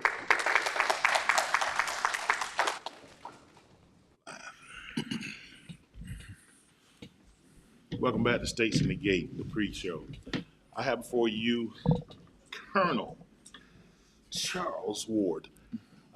He don't need any introduction really. He's been a maverick in law enforcement and training and post training, and he wants to serve locally. This is where he's from. This is where he's been, and he feel like he can make a difference. You want to share? Yes. People? Yes, I thank you for this opportunity to talk. I love people, love my community, born and raised there. And I'm ready to do my part to try to move it forward and to make some changes. Good changes. Great changes. Yes, Okay, sir. okay. Mm. What are some of the what led you to go into the political arena? You could have just retired and just hit the beach every day and Just listen to the people in the community feeling like that their leaders need to be a great character and do things and listen to them and treat them with respect. And of course, where I'm currently working at, I was put out of I've always wrestled with whether or not I was going to run for mayor. Never thought about being in politics. I always have said I would never be in politics. Never. And I began to see things, and my current leader began to treat me in a way that I didn't like. And of course, I got kicked out of department heads meetings in January. Hadn't been to a department head. They have weekly meetings, and I had not been to one. And I just, truthfully, I said, I'm going to run. And I'm going to make these changes in a good way so folks will know how to be a politician. I want to change the way politicians operate. well, tell me this, can I get this from you? Okay. Regardless of the outcome, that you promised the city of Ozark that you're going to stay involved in the local politics, at least in advisory role, if need be. I would do things to help Absolutely. in the city. I've always loved people, and I would do whatever I can. That's all we to can help. ask us. Yes, sir. Thank you for showing. All right, thank you. Thank you for doing that. All right. Yes, sir. You ready for it? This way. Mr. Dakari, we appreciate you. Thank you so much. Best of luck in your run for the U.S. Senate. Your time down here at 2003 was not wasted. We appreciate you. You showing up means a lot to us. Thank you so much. At this time, we would like to bring Mr. Charles Wood up here. He is running for mayor of Ozark. And sir, we appreciate your time and you being here and everything that you've done to show up. So at this time, sir. Thank you, sir. Thank you. Good afternoon. Thank you all for having me here. Just to talk to you for just a few minutes, a little bit about me. Again, and my name is Charles Ward. Born and raised in Ozark. Born and raised, I'm married, got 2 sons, which is both is in law enforcement, got 8 grandkids. So I'm definitely a family man, and I love the community. I have always worked in public jobs. I've always, my whole life, dealt with the public, from working at grocery store, furniture store, selling newspapers, working for the fire department in Ozark. First job right out of high school was going to work for the police department as a dispatcher. Went over into the fire department for 5 years, and before I left there, I was a supervisor. And while there, I went to paramedic school in Wallace. Then I jumped over to the troopers, worked 36 and a half years with the troopers, went all the way from trooper all the way to colonel. When I left as colonel, I had 1,100 employees, dealt with a budget that was 15 times the size of the Ozark budget, current Ozark budget. So I know a little bit about budgeting. I always have loved people, love serve people. I'm on so many boards, I won't even name them, but just to help folks across this state. I always believe in helping, making somebody's life better. And that's one of the main reasons I'm running for mayor for the city of Ozark. Uh, some of the things that I want to do is provide effective city government. So you ask me how I'm gonna do that. Well, getting everybody on the same page, setting goals, setting a standard, and it's more than just setting. When it comes to leadership, you got to make sure you are accomplishing what you're trying to accomplish. And we're gonna work it to where, just like y'all union, y'all do a service for this area to the people. Where we want all city employees and all department heads to understand we are doing a service for them. And we just need to make sure that we're doing it each and every day, serving the needs of the community. We want to provide a high quality of life. You know, we talk about growing our community. We need a high quality of life in your community. How you do it is building your neighborhoods. You know, we talk a lot about Fort Ricker because that's one of the biggest groups around here. We want people from Fort Ricker to move to the Ozark community. We want your union people to move to the community. And we are going to work to try to grow and build those, you know, and I know it comes down to housing, townhouses, you know, we need some bigger, more affordable townhouses for the city of Ozark in the same way. Now, when I say, you hear me say that and people want to twist what I'm saying when I'm talking about affordable housing, we need some upper level affordable housing, mid to upper level in our community to show up. Because if we show up and get it where you got a place to stay, you'll move, you'll spend more tax dollars. And we all about the taxes because that's how our city operates, off of the tax dollars. We want it to be clean. You don't want to move nowhere where it's trashy, so we need to clean up, and we got a lot of work to do in those areas. We want to provide to make the community strong and a diverse local economy. It's all about getting them businesses here. Like y'all is here, we need that where you're able to spend. I have that. I believe that I will be able to facilitate that and help us grow as far as economic development because it's all about relationships. And y'all know when y'all be trying to work your contracts, it's about relationships. If you can't get along with people, you ain't gonna get much out of them. And I believe that I can sit at the table. We might have our disagreements, but we can talk about it and work out a plan that's good for everybody. And that's what I'm gonna do as far as trying to get some businesses here. We need some industry type jobs in Ozark. You know, a lot of the jobs is there, even though we got some, they lower level jobs. We need to bring in some bigger dollar jobs, which will help us in the long run, the community. We want to build an inclusive and welcome community. I don't care who you are, we need to treat people with respect. And I'm believe I can do that. I want to facilitate that to getting other people to treat everybody, regardless of where you at on the issue, treating people with respect. We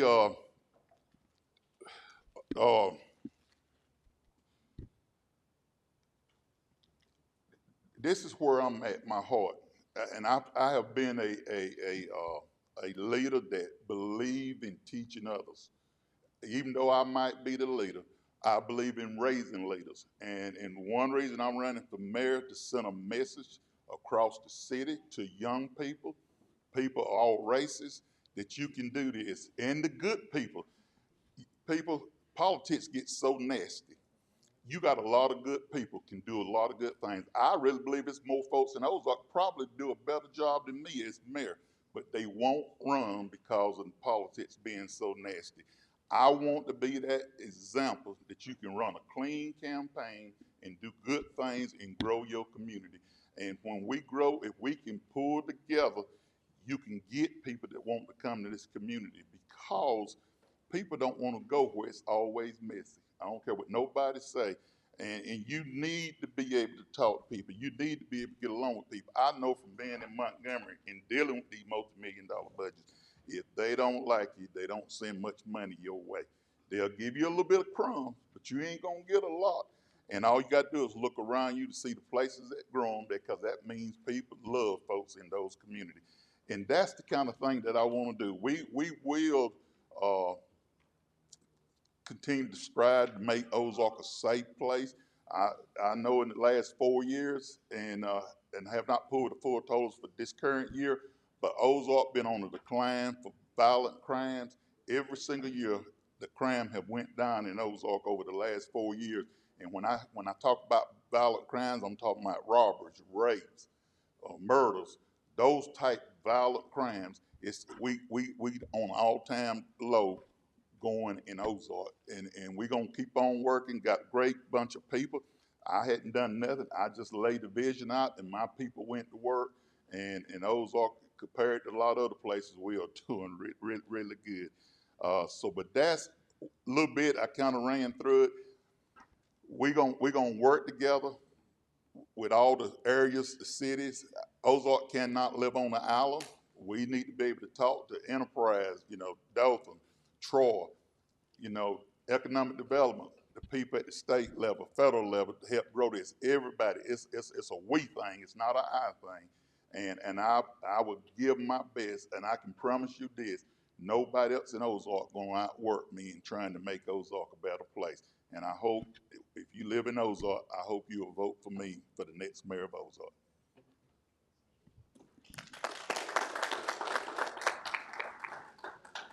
I'll go first. Mr. Ward, it's okay if I call you Charles? Yes, ma'am. Call me. Don't call me late for supper. Charles, I'm just curious. I live in Ozark, you know that. Know your family, your wonderful sister. I'm just curious, what made you decide to run for mayor? I never wanted to be in politics. I've always said, because I'm a person, I'm gonna say what I believe in, and politics, like I said, politics sometimes can get nasty. I didn't, but the thing that drove me to run, I got the current mayor kicked me out of a staff meeting because he didn't trust me, and I hadn't been to a city department head meeting since January. That day, I decided I'm going to run because I don't think that's the right way to handle things. We can have our disagreements, but he ought to be man enough that we can sit in the same room and still talk if we got a disagreement. But with that said, I believe I can do better. Now, he have done some good things in Ozark, but the bad things he do that I consider bad have overshadowed that, and I can do it a whole lot better. Speaking on the messiness of politics, and that's just not here, it's federal, state, it's all politics. So that being said, how would you handle any conflicts of interest or conflicts within the council if you were the mayor? Because I can talk to people. I can let you have your side, and and I will give my side. But then somewhere in the middle, you ought to be able to find a place to where we all can work. And I got a thing, anybody that knows me know this. We can talk, we'll talk about all the issues. And I'm one of them people, tell me why we disagree. Because a lot of times we make decisions and don't have all the information. To make a great decision, you need all the information because you might know something I don't know. But at the end of the day, if we can't reach a solution, then we need to agree to disagree and find a solution that's best that we can get by that. And I've always have had that even when it comes to citizens. When you run in a police department, everybody ain't happy with the police department. Everybody that walks out of my office, they might have didn't get the answer they want, but they satisfied when they walk out. Hello, I'm Jonathan Allen. Nice to meet you, Charles. Thank you for coming. Thank you. She's asked a couple candidates this question about, when she goes lobbying in Washington and Montgomery, but at the local level, me being a committeeman here, when I need to talk to the general manager or I need to talk to somebody that works for her, it's often hard for me to get in contact with that person that has some pull or some power. How open do you plan to be to your community of Ozark? I'm gonna be very open. I don't mind people having my cell number. It's out there. I never have been one hiding. All over the state, people all over the state got my cell number from when I was a trooper. I still got the same cell number, and I don't have a problem. But everybody knows if you come to my office, you can get in and see me. unless I'm at a meeting Yes, sir. or not in the office, but I call, I will get back with you. I return all phone calls. Now, it's been tough since this campaign season been going on because my phone stay busy, my mailbox stay full. But I will be you can get to me, and whatever your issue is, nothing is too small to talk to me or too big to talk to me, but you'll be able to get to me. Thank you. Okay. I don't know if I stated my name earlier. There's been a lot of talk back and forth in Ozark on social media about the new sports complex. You know, a lot of people thinking this is something we need for our children. How do you feel about the new sports complex, and how do you think it's going to benefit Ozark? We do need something for our kids. Do I think a new sports complex is good? I do, but this is where I got a problem. The timing ain't good for Ozark because of our current debt. Being able to pay for this we are moving into something that we have not been told official how much it's going to cost. What's the total cost of this thing going to be? Before I think it's a lot of things need to be answered before we move forward. Somebody needs to be able to tell me, you know, how much it's going to cost for the building and all. It's been a lot of stuff out there about the land, whether it's good land or bad land. Depends on who you talk to. So that's been a lot of questions about the land. To answer that question, I think it's a good idea. I just think now is not the time to work on it. I think we got some more pressing issues in Ozark to get, because when it comes to, if you build a ball complex to bring people to Ozark, where are they going to stay? We don't have the hotel infrastructure to put people up. If they come, they're going to have to stay in Enterprise or Troy, just like we just had a softball tournament. We filled up the hotels in Enterprise and Troy because we didn't have the space for people to stay in Ozark when they came. So we not benefiting, Ozark's not benefiting from those tax dollars that we need to pay for them things. And I just believe it's a good thing, but now is not the time. I think we got more pressing stuff to do first. Thank you, Mr. Ward. We appreciate you coming down and speaking with us today. Thank y'all for having me. One more. Yeah, I got to tell my story.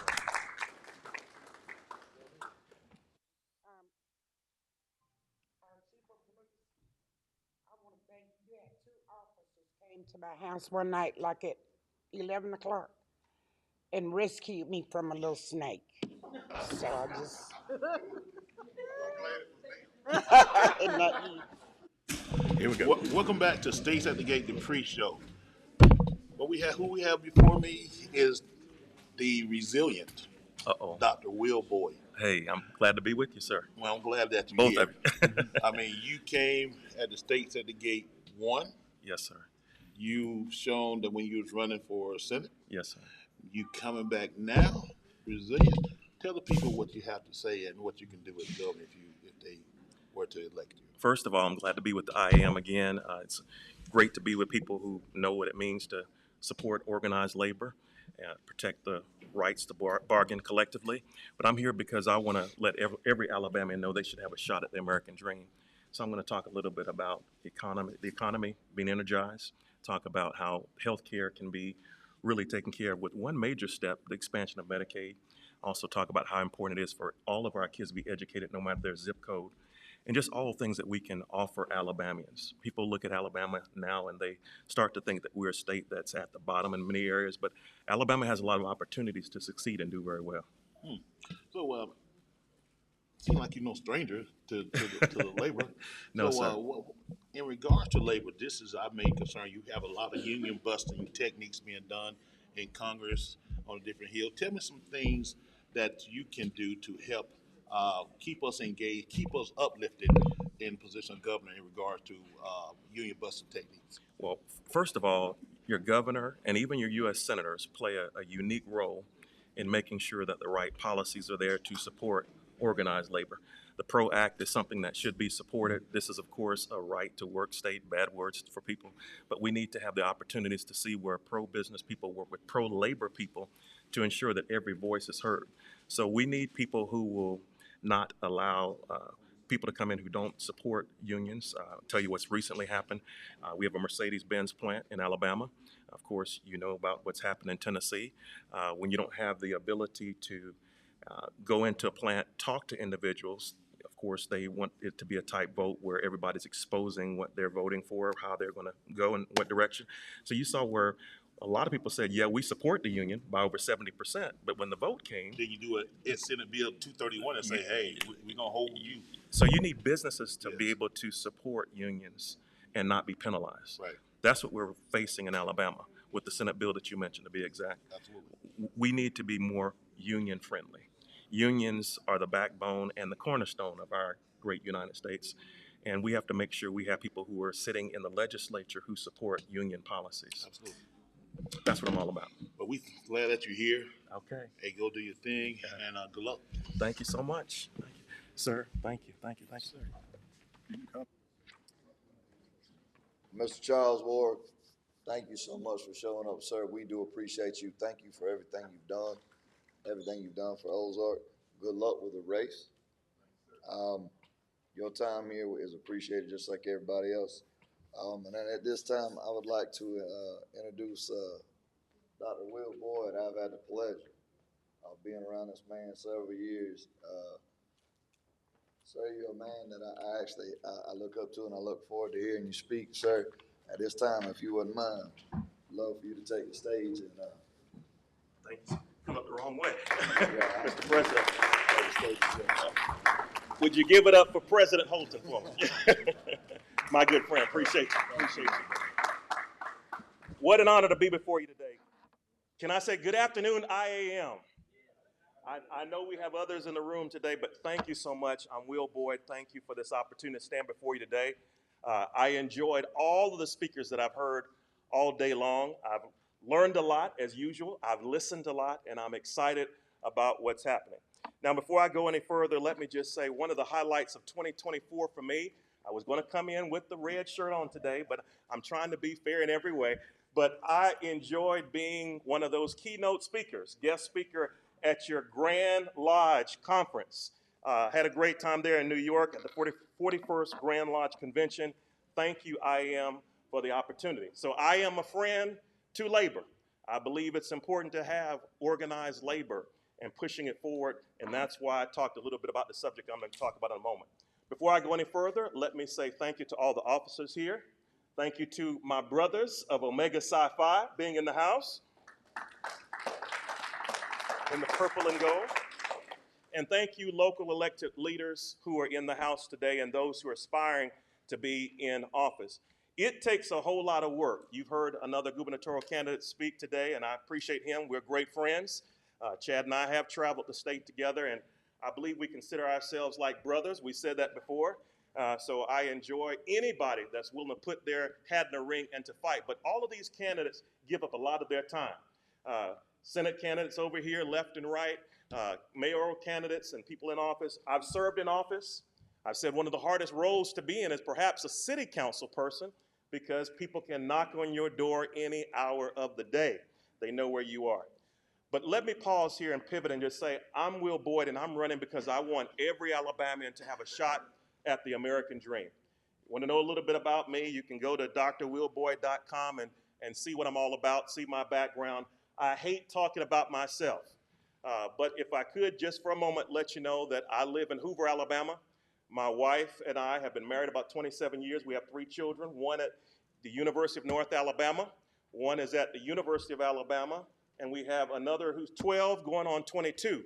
So I need a lot of prayer, and I need a lot of donation checks just to help me get through this campaign.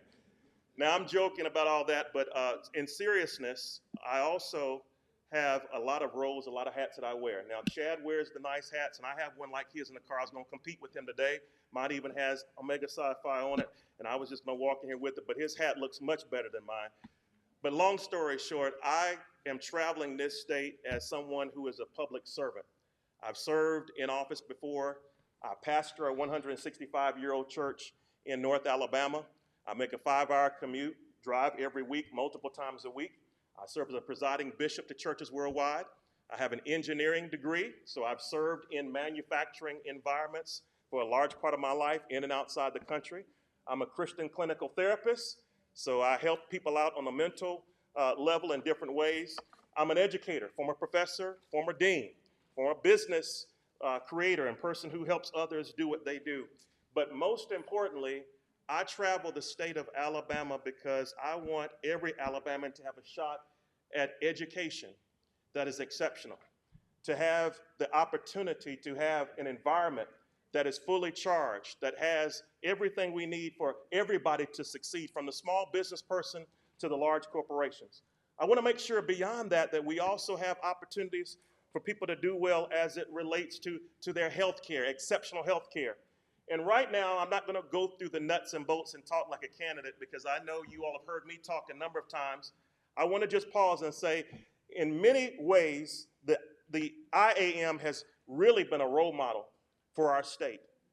And I'm not pandering here when I say this, but I wish the IAM's way could be pushed across the state of Alabama. Because what you do, from the sugarcane fields to keeping planes in the air, is important as it relates to solidarity. Your fight to make sure there's equal pay, your fight to make sure that people have jobs where they can bargain collectively, they can organize without some fear of somebody coming in, looking over their shoulder. These are things that are important. Everything that's in the PRO Act, this is what is important. And we need pro-business and pro-union people to work together side by side. In Alabama, we don't have that right now. Right now, we have a whole lot of hate. And if I could be real, my time is about to run out. But we have a whole lot of hate in our state. We have a president who just last night actually said there's a lot at stake. He's dealing with Russia. He's dealing with Ukraine. He's dealing with the challenges that face us. There is a lot at stake. But what's at stake in Alabama, particularly where we are right now? I was at the Fort Benning area earlier in the week, now the Fort Rucker area, areas where people depend on military to come in and infuse economies. If it were not for the people who were in the military and people like you working in this area, some counties like Dale County would dry up. From an economic standpoint, we could walk through what's important, but let me take you to some of the areas you heard about earlier. Some parts of not just the Black Belt, but some parts of even North Alabama that are challenged. We have in our state places that didn't have clean water up until a year ago.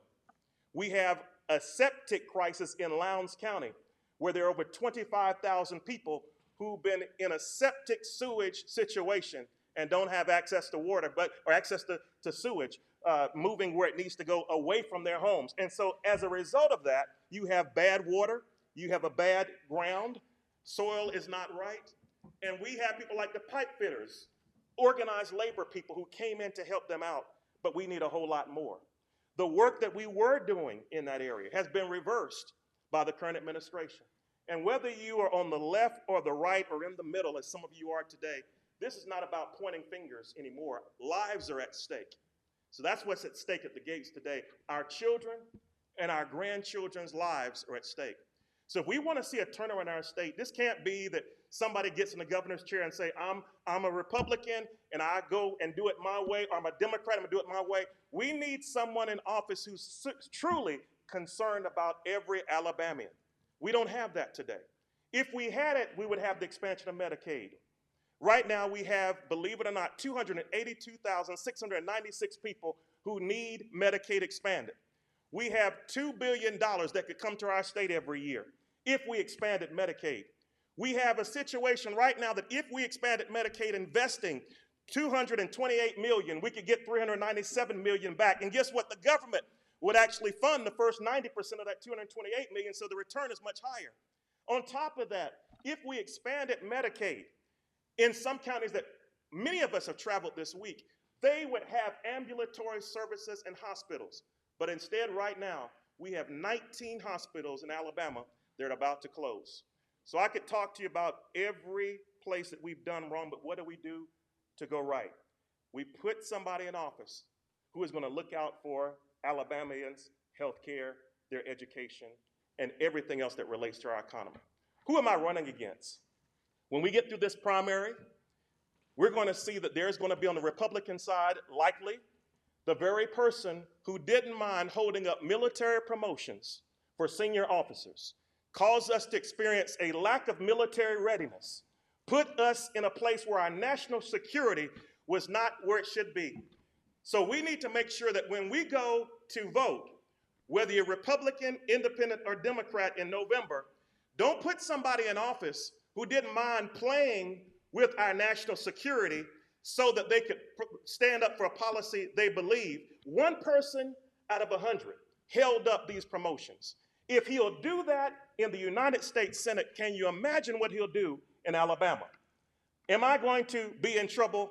Am I going to see a lot of people come my way? I see it every day.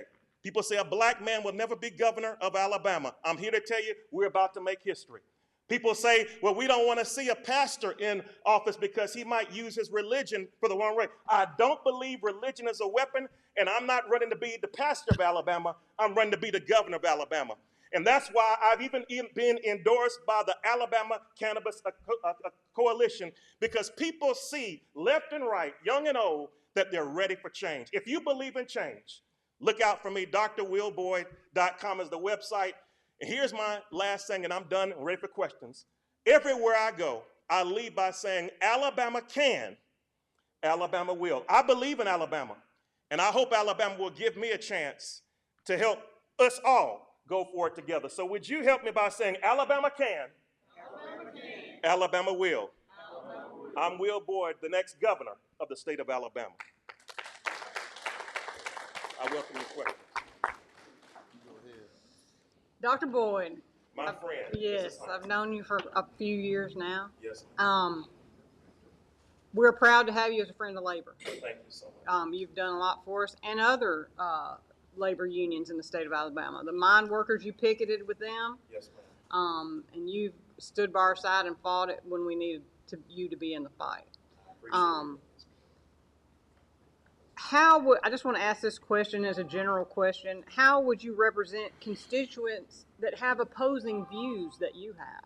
Well, it's important. This subject that we're discussing right now, as it relates to striking or being on the union line or picket line with the coal miners. They were on strike for 2 years, as you well know.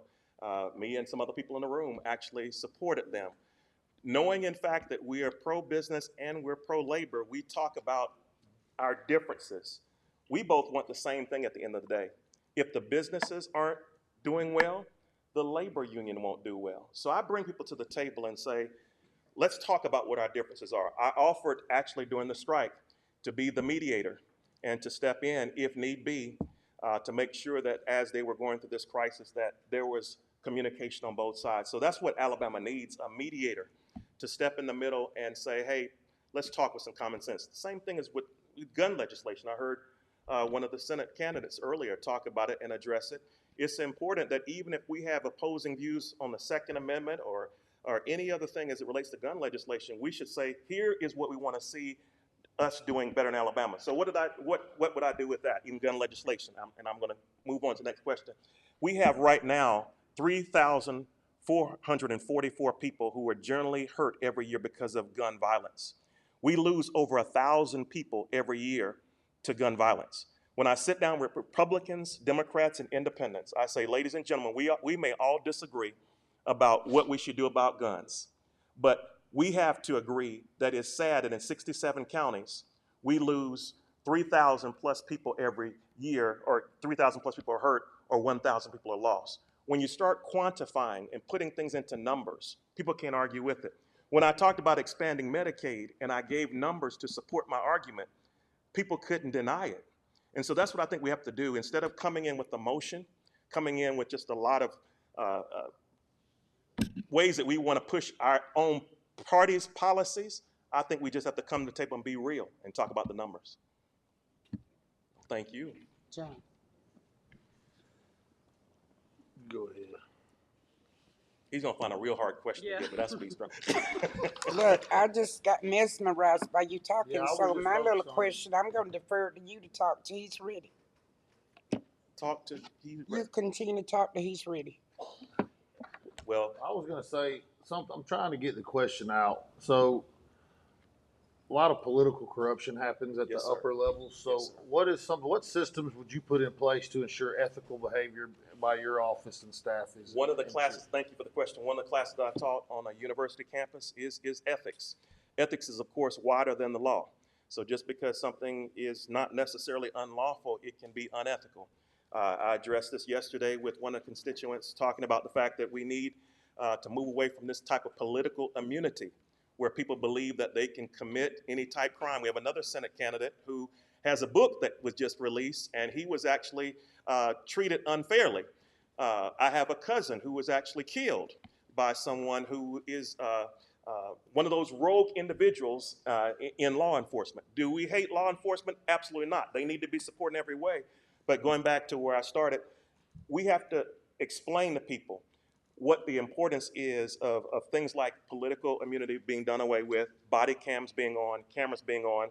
And as we move in that type of direction, I think that's where we're going to see just the general level, the first tier where we're addressing things coming to the light of day. Right now, we have a lot of things that go wrong in our government. People do things that I think are wrong, but it affects us. What do I mean by that? If we would like different people in office, it would be nice to have congressional districts that are drawn more fairly. But right now, we have only 2 districts where people feel like they are represented as it relates to going south in Alabama, the southern part of Alabama. We know those 2, Shamori figures, and I've heard another one Terry Sewell mention. If we really believe that there should be more representation, more or less Republicans or Democrats, look at what just happened in the legislature. They went in and said, we're going to gerrymander. Time is up. They knew what the 1965 Voting Rights Act said, that they could do whatever they need to do to redraw the lines, but they messed up when they actually redrew the lines in such a way it affected people of color or language. So I think we test the lines a whole lot in Alabama as it relates to the legislature and law. We need people who think much wider than this and say, you know what, it may be lawful, but is it right? And that's what I think we're missing in office right now. I think we have a lot of people in this room who are going to do an extraordinary job, but we have to stop sending people to office, putting people in office who just don't care about us and want to explore the law for their own personal gain. I have one question. Yes, sir, Mr. President. This is one we had from before. So I done the math, done the figures, and figured up every school in the nation. I sent it up to a U.S. senator, and I told him I believe this was a bill that they could use, bipartisan, and brought the figures in. And basically what it does is it locks down schools. It literally has a school where if anything happens, they have one button that they hit that can lock all doors, shuts everything down, kills power to wherever that shooter is, and it actually locks them in. There are companies out there that supply this and they do this. I haven't heard anything back, and that's from the top. If that's something that we could actually bring to whoever, hopefully you, hopefully Jig, is that something that we would be able to work, hopefully bipartisan in Alabama to secure our schools? Look, guns don't kill people. People kill people with guns kill people. Absolutely. And being able to protect children is the biggest thing. And if we don't start looking out and doing things like that, I think that's something where we can start reaching across the aisle. Is that something that you guys would be willing to look at? Absolutely, absolutely. And we already have. Yes. Please send them to me. You know the email address. No, we need more of that. We need more people to share with us what they believe works best. I've been in the classroom for years. My dad was a superintendent. My mom was a teacher. My wife taught. Brother was a young superintendent in South Carolina. Long story short, we send our teachers to teach, not to have to wonder if they need to use a gun in the desk drawer. We send our kids to school to learn, not to go through these drills. All we had when we were younger was the tornado drill and the fire drill. But now my daughter tells me about the drills they have and how they try to barricade the door and how the teacher has some special type weapon, whatever it may be. That should not even be. A system like you propose, and I've seen others, locking the school down is what we need, but I want to take it a step further. And, you know, people say, well, add another resource officer. You know, you can add all the resource officers you want. You know, when a person has that type of weaponry, you can't really stop it unless you have something within that shuts the school down. So what you're proposing is awesome. But going further back, we need to also, if I could, work more on the mental health side, because a lot of the people that are coming in are people that if someone just talked to them, if someone just spent time with them, engaged them at the door, things could have been different. Notice we always like to go back and check someone's social media and look at when our kids are gone and we're going to memorials and we tell them, we're praying for you. Our thoughts and prayers are with. That's too late. We should have gone all the way back and started looking at these people like the Charleston shooter, my home state, who came in Mother Emanuel and killed some in the AME church. We have to take it all the way back, and that's on us. That's why you need good people in office who will look out for all people of Alabama. So thank you for sending that to us. Appreciate you, everybody. Thank you so much.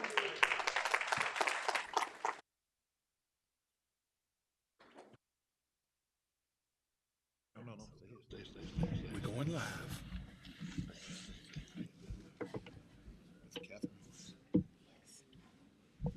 Welcome back to the Station Gate pregame show. We have before you Miss Catherine Horace. She is running for Delville. Correct. So district? What district? We do not have districts. Okay, We're at large. Yeah, at large. Mm-hmm. Tell me, what got you into public service? Actually, I started. I've been in council for a while. I've been serving as a member, and then. So you're the incumbent. I'm an incumbent. Okay. Yes. Okay. Mm-hmm, absolutely. I'm seeking re-election. The first thing that got me interested is I was a teacher, an educator in the system, and I saw that there were things going on in the city, and so people were talking with me about, why don't you run for council? Because I had some ideas and suggestions, and I thought, okay, that's not far-fetched. So I did decide to go ahead and run, because at the time I was thinking of supporting the school system. I was thinking of parks and recreation. I was thinking of youth and that at-risk child. Gotcha. And then it just expanded from there. And so what's some of the highlights of your political career that you've seen and done there in Delville? The highlights are probably all the mayors that I've worked with, since I am a returning seeking re-election. And you learn that each mayor has a different approach, and you have to work with them in order to make accomplishments and to accomplish your goals the way you're pursuing. They each have their priorities. Our current mayor, his priority, he came in, was economic development, even though there was a lot of needs in the city. Then his focus was economic development, so you get on board and support that. One was parks and recreation. So you learn to work with the different mayors and work through, and the councils and the different personalities. Well, whatever one of the two that's elected mayor, I think, you're going to find a more progressive thought process now. And that would benefit to have you there. So good luck. Thank you. Good luck with your campaign, and we'll be watching out for you. Okay. Thank you. Thank you for Appreciate attending. your Yes, support. ma'am. Yes, ma'am. Okay. Thank you very much. And I apologize. Well, Dr. Boyd, we want to thank you so much. Thank you for your time. Good luck with the race for the governor. Mr. Chig, good luck with you. Ms. Catherine Horace, running for Delville City Council. I am sorry that it is this late in the day. But ma'am, I would love for you to have the stage. Okay, thank you. And the stage is yours, ma'am. All right. First of all, thank you so much for hosting this event. It has been awesome. We have met so many people and heard so much information. This has been fantastic for me as well. But I'm Catherine Horace, and I'm seeking re-election for the City Council for the City of Delville. Okay. As a council member, I have work with the mayor and the council to make decisions to strengthen and improve our community. Yes, experience matters, and I do bring experience to the council.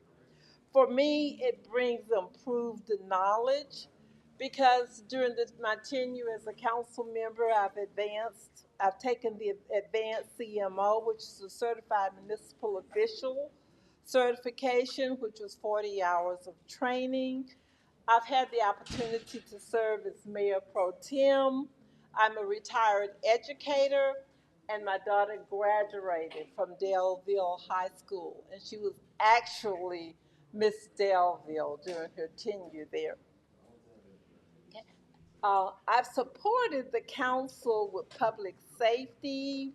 I've supported sound fiscal management. That is so important because when we come before the council, and then there are so many projects that we want to pursue, but that fiscal management is so important.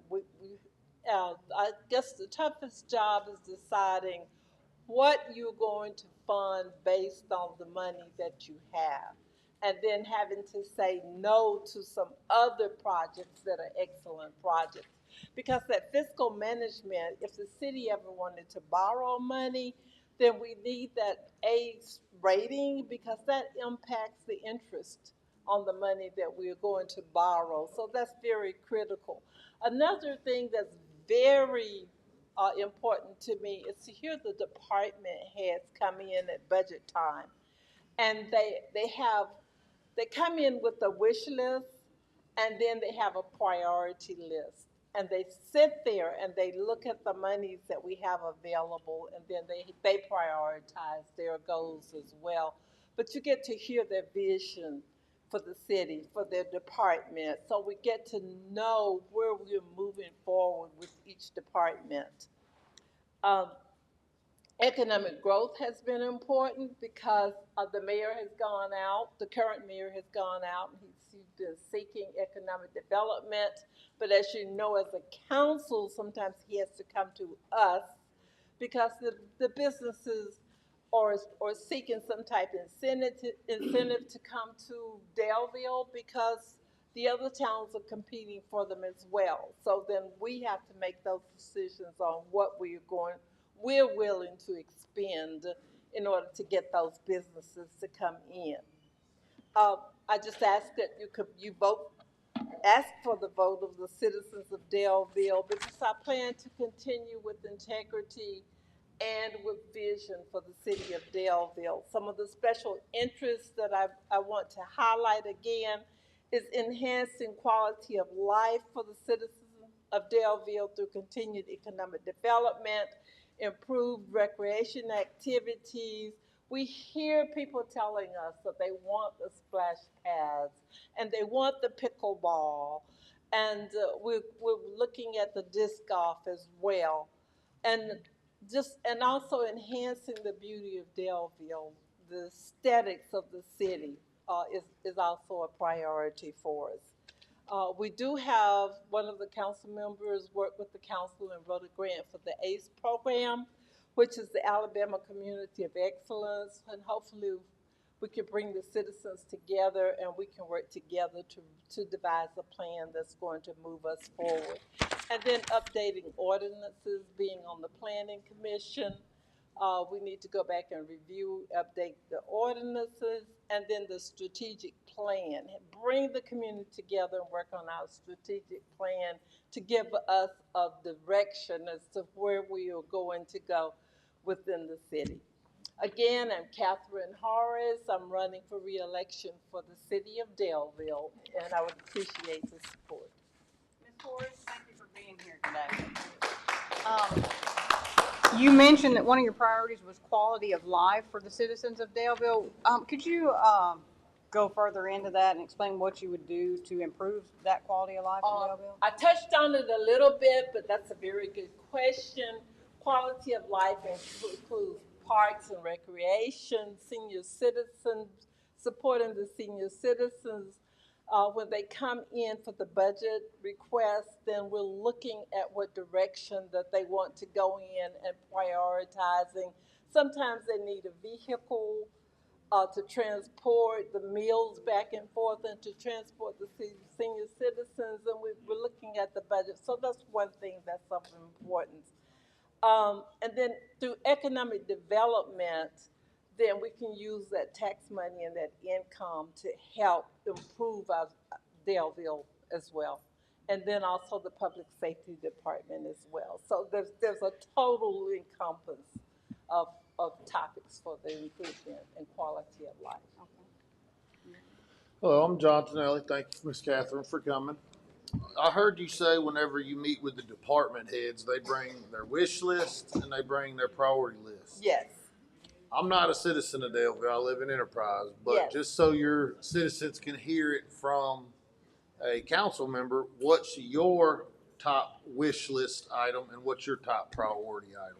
When they come in from the department, for instance, the recreation department, then they may need equipment. They may need things there, and then they also, when they come in, they have that list, and I support their priority list as much as we possibly can.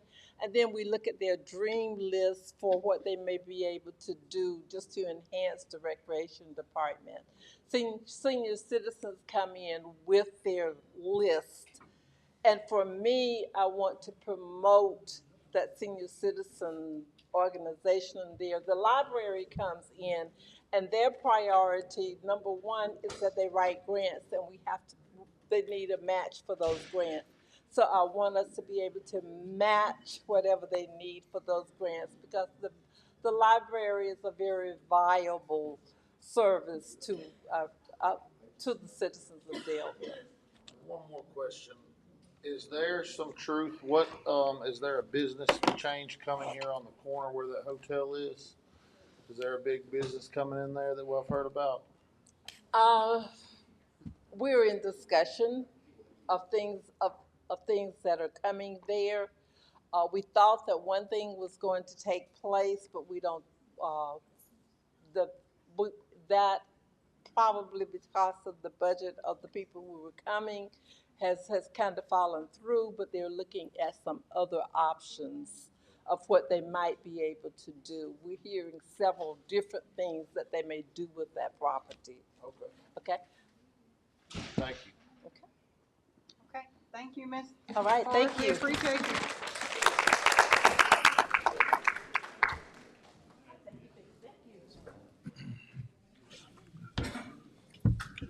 Welcome back to States at the Gate 3. I am Patrick Wise. This is Frank Turner. And we are here with Mr. Winston Jackson, the city council candidate from Ozark. How you doing, sir? I'm fine. You finally got up here, and you got something to say, don't you? Oh yes, I have indeed something to say. So I'm just happy to be with the IAM. You happy to be with local? Is it 2003? 2003. Well, we happy for you to be here too. Right. You've been putting in work. Mr. Jackson. Yeah. Ozark keeping everything afloat and everything. I need you to try to keep everything grounded. Yeah. Faith without works is dead. It's dead. So you definitely been working. So tell the constituents this. What's new this term that you're seeking that you're gonna bring to Ozark? The main thing I'm seeking that needs to be in place in Ozark is unity. Unity. If we can have unity, then there's nothing that we can't accomplish. So she's saying Working Ozark together. is a state of healing. Working together. To work together. That's right. What you think seems to be the problem there? Well, if I had to grade ourselves, we've had some ups and downs this term, to the point whereby our grade is not B and A, that's probably why I voted against a raise for the mayor and council. Gotcha. I'm just being honest with you. Right, you got to see the works. Yeah, that's right. Yeah, if your works does not match what you're equal up to that, that seeking as far as a raise, then I'm totally against it. Well, Mr. Winston, when it comes down to election, nothing is guaranteed. Nothing is guaranteed. And when the people speak, whether you like it or not, they have spoken. That's right. You know, That's right. promise me this as a someone that's doing work in Ozark, that whatever the outcome in the election, Yeah. like I asked Mr. Ward and Mr. Blankenship, that you continue to work hand in hand with the person that was nominated and voted for. Oh, yes, indeed. I actually had a first term of service. Yes, sir. I lost the second time I ran for office. Yes. And during that term, which I lost, constituents still came up to me and asked, they actually thought I was still in office Yes. because of the service I was rendering. Yes, sir. So I'll continue to serve whether I'm in office or not. Well, I tell you, we thank you. Yeah, Thank that's you right. for waiting and also coming to our States at the Gate. We appreciate you. It's a pleasure. Yes, to be sir. here. Same here. All right. Yes, all right. Okay. Come this way, All sir. right. Okay. Thank you. Well, Miss Catherine, we appreciate you and good luck with Daleville City Council. I hope everything goes well. Thank you for your time and everything you've done and actually waiting this long to come back in, and I appreciate you. But last but not least, we got Mr. Winston Jackson, been known this man for a long time. He was running for the Ozark City Council. Mr. Winston, I'm gonna give you the stage and it's all yours, sir. And I appreciate you. And I appreciate your patience, sir. Well, I appreciate being here. Yes, sir. It's all yours. They saved the best for last. I'm just happy to be here. All politics is local. I'm running at the local level, just the city council. I don't aspire to be anything greater than that.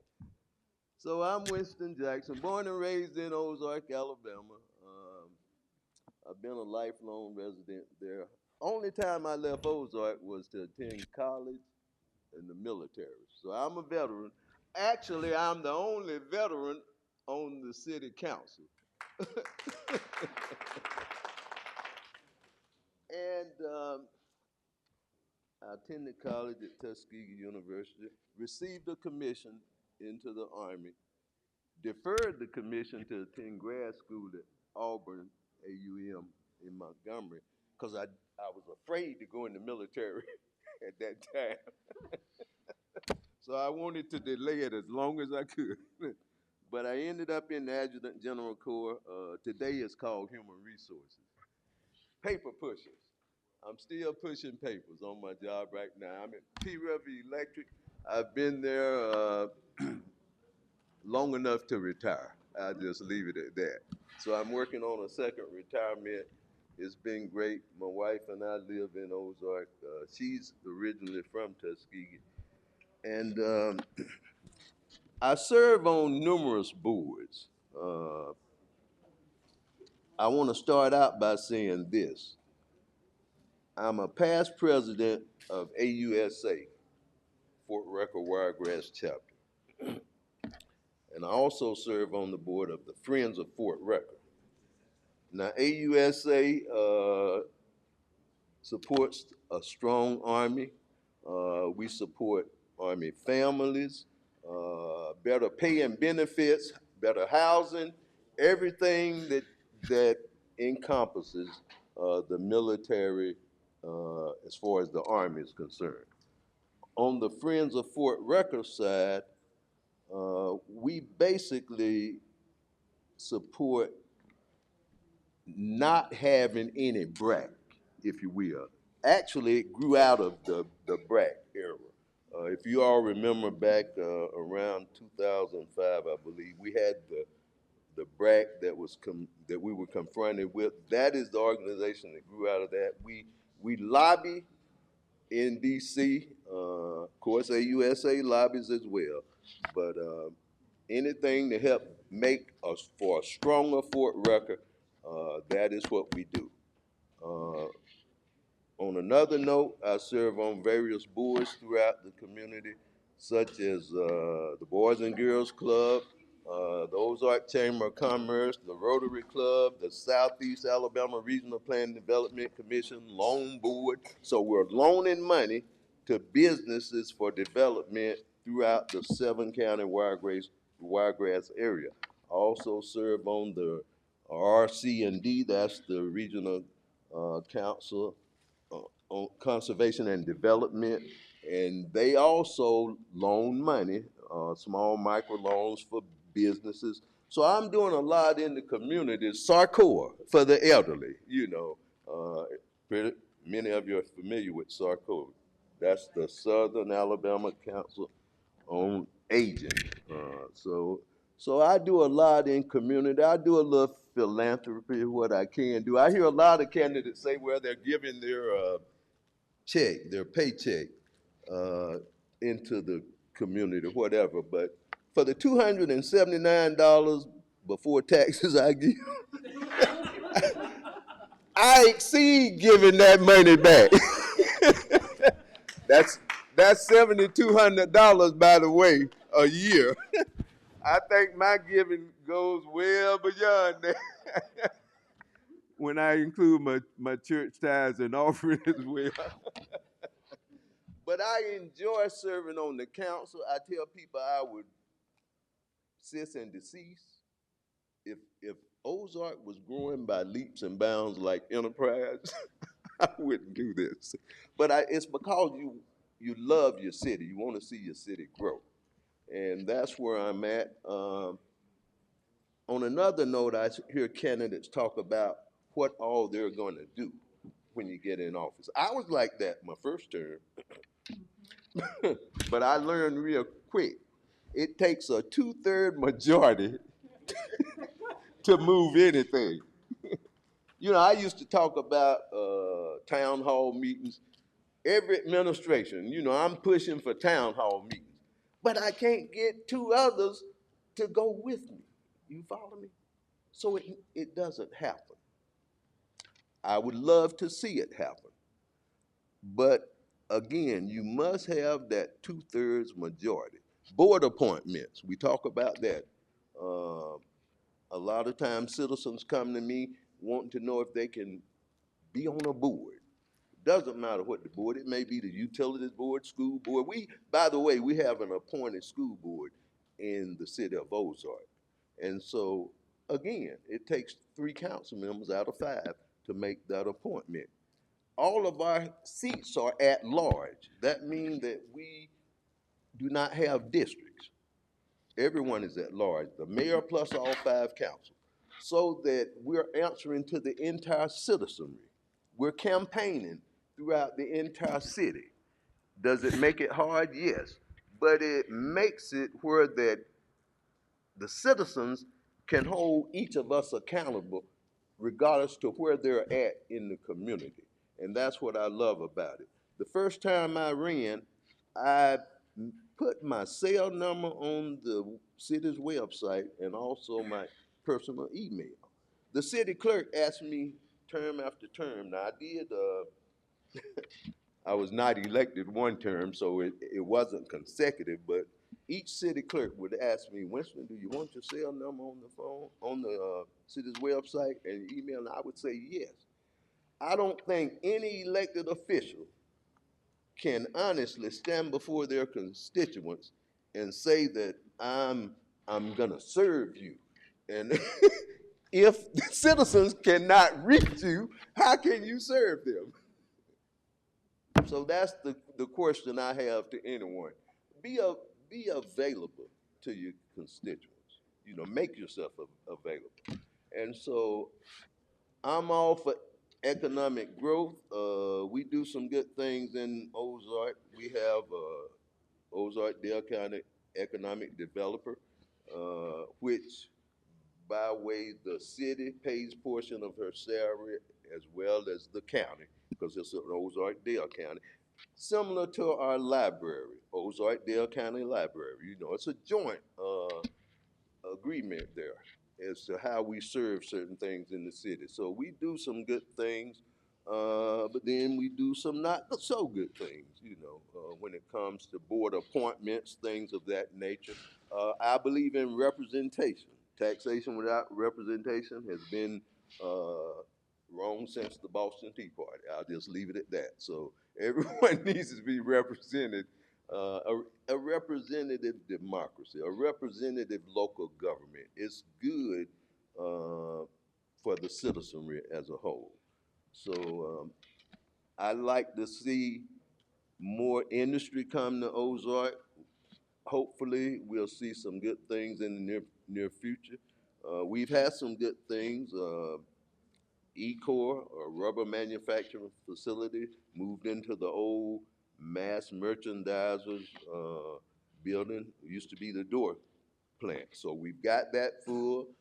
We got Brittany Times, a cosmetic manufacturer facility, and that used to be the Van Houston building. So we're doing some good things. I'd like to see our Ozark Enterprise Aviation Community College grow and do better. Bell seems to be coming back to our airport, and we're hoping for good things from Bell, which will have an impact on some of the, maybe perhaps your workplace, because then those kids get the training and they can come and work for M1, and so we're looking for some great things to happen there. Our airport has a few companies that are training pilots to go from rotary wing to fixed wing, and that's providing jobs. So yes, we're doing some good things. I would like to see some things going on better within the school systems. I've talked about it in previous settings whereby we've had this plight of kids leaving out of the city school system, going into the county school systems and also to private school systems. I would like to see that we can curtail this and keep them keep more within our city school system. We've had a decline there. When I was in high school, we were a 6A. Now we're a 5A, and actually the state has gone to another higher level, which is a 7A. We didn't have 7As back when I was in high school. So there are some improvements we need to make with education. I've had some constituents say that they would like to see an elected school board as opposed to an appointed school board. Those, one thing about local government in the state of Alabama, we do not have home rule. So what that means is we cannot do much at the local level without going through the state legislature. The only one big thing we can do, we can raise a sales tax at the local level on our own, just with the council members. But we cannot do ad valorem taxes. It would have to go through the legislature from our representative. Our local representative would be Steve Klaus. He would take it to the legislature in Montgomery. It would come back down for a referendum to be voted on by the entire citizenry. That's what we call not having home rule. And any other major legislation would have to go through the state. So with that in mind, my time must be up, and I'm used to that. We're gonna ask it. Do you have any questions? Tina does. Tina, have a question? Yes. Tina Jenkins, assigned business rep for this local lodge. There's a lot. This is one of the most energized political term that I've seen for years in Ozark. I mean, there's a lot of new candidates running. A lot of people seem to be getting engaged. Right. And there's different issues. Right. From your standpoint, what do you see right now that would improve, and this is a broad question, would improve the city of Ozark as far as how the citizens are concerned? Very good question. The one thing I see that we have to strive to make better in Ozark is unity. We all must come together and unite on all issues. You see what I'm saying? And you have to realize that we have a diverse community. And what I mean by diversity is when it comes to bringing about unity, you have to bring the diverse people to the table as a whole. What do I mean by that? I mentioned earlier, certain boards, they need to be diverse. You follow what let everyone have a seat at the table. Listen, we have whites, blacks, Indians, Vietnamese, all these different nationalities. And I reminded my council friends, my colleagues rather, on one occasion at the council meeting, when I campaign and I knock on doors, and I honestly, I have enjoyment campaigning. That's the one time that I enjoy really what I'm doing, when I'm out knocking on doors. And when I knock on doors, I'm not asking them whether they're LGBTQ, straight, gay, black, white, Indian, whatever. I'm just asking for their vote. And that's where I get my enjoyment at. But you got to bring some of those to the table on various boards, is what I mean. And there was a time where by and it grew out of this library issue, but there was a time whereby the citizens were confronted with the council taking their right away to speak during council meetings. But we overcame that, and we're still continuing to allow the citizens the opportunity to speak on the agenda items after we go over those items in our administrative portion of our council meeting, and after which we afford the citizenry that's in the audience the opportunity to speak on any non-agenda item. Now, by law, we do not have to do that. By law, you don't have to do that. No counts in the state of Alabama. But you would be wrong to not do it because those are the people who you're representing. They're the ones that elect you. And like I tell my colleagues, you may not let them speak at the council meeting, but they will speak at the poll.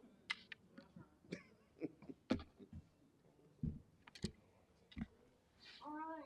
Thank you so much. Yeah. Mr. Jackson. Thank you for we having me. appreciate you.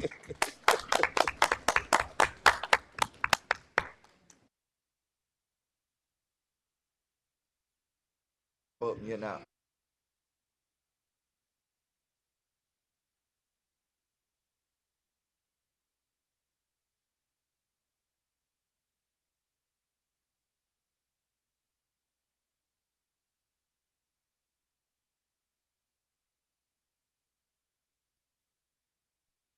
I thought somebody was following me. It was my ass dragging. Yeah. Let's get this done. Good job, everyone. We knocked it out. Yeah.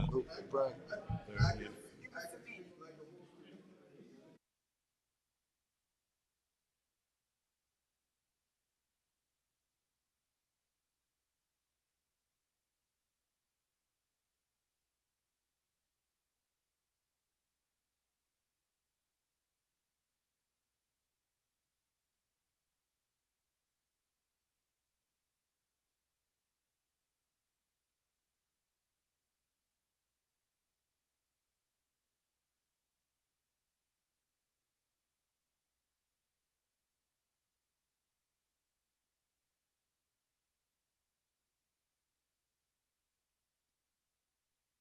Welcome to our wrap-up session of the States of the Gate.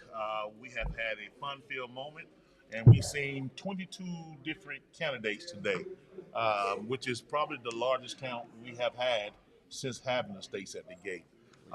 We'll have here before us is our panel, our president, and Frank and I, and we're about to do our wrap-up session for States at the Gate. I don't know about you guys, but it's a lot of, consider us a blank tapestry. Some people have painted their vision very clear of what they want to see Alabama supposed to be. What do you think, Michelle? I think it was a great opportunity for people who have never run for office and people who are currently in office trying to get reelected to tell us what their goals are. It's easy to talk a big game. Yeah. It's another thing to actually do it. I feel I got a good positive response from the people who came today. I think their heart's in it and they want to do the right thing, and I think given the opportunity, they'll be able to do it. And Tina, it's one thing about knowing the objective of going out there, like she's saying, obtaining what you want to do versus what you can do. I mean, how many of those things that you want to do was reachable to you? From some of our candidates here today, Mm-hmm. I think for the most part, if you're asking me if it's something that they can reach their goals, Mm-hmm. yes. And we did have some good candidates today, and I think that they will represent the people, whether it's on the local, city council level, the governor, all the way to the governor of Alabama, or even the mayors. We have some good candidates out there. And if you didn't get a chance to see all of our candidates that were here today, I would encourage you to take time and go back. That's right. And listen to them. They have good ideas that will benefit all of us, but they cannot implement those ideas if we don't get out and go to the polls and vote. That's right. Janelli, some of your questions you was hitting home, especially the ones that in the same area, in the same neighborhood in which you live. And some of your questions were directed from a personal approach.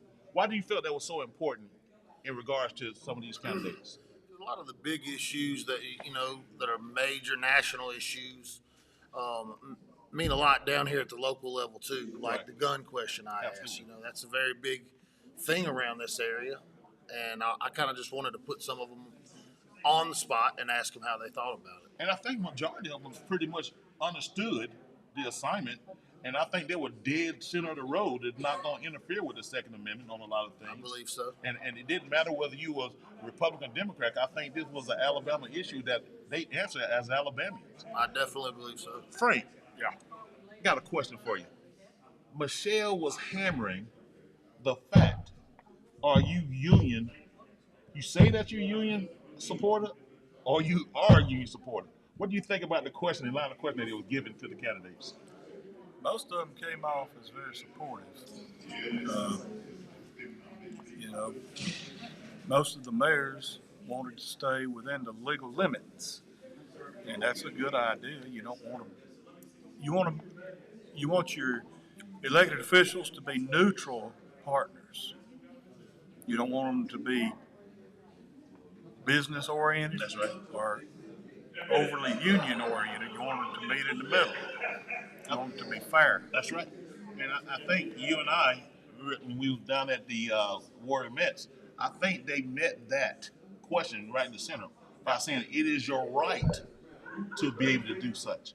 As long as we do it in the right decency and order. Mm-hmm. I think that kept them right in the middle. They don't have to answer to them. As long as we're doing it decent order, I think it helped them out as well in making that decision.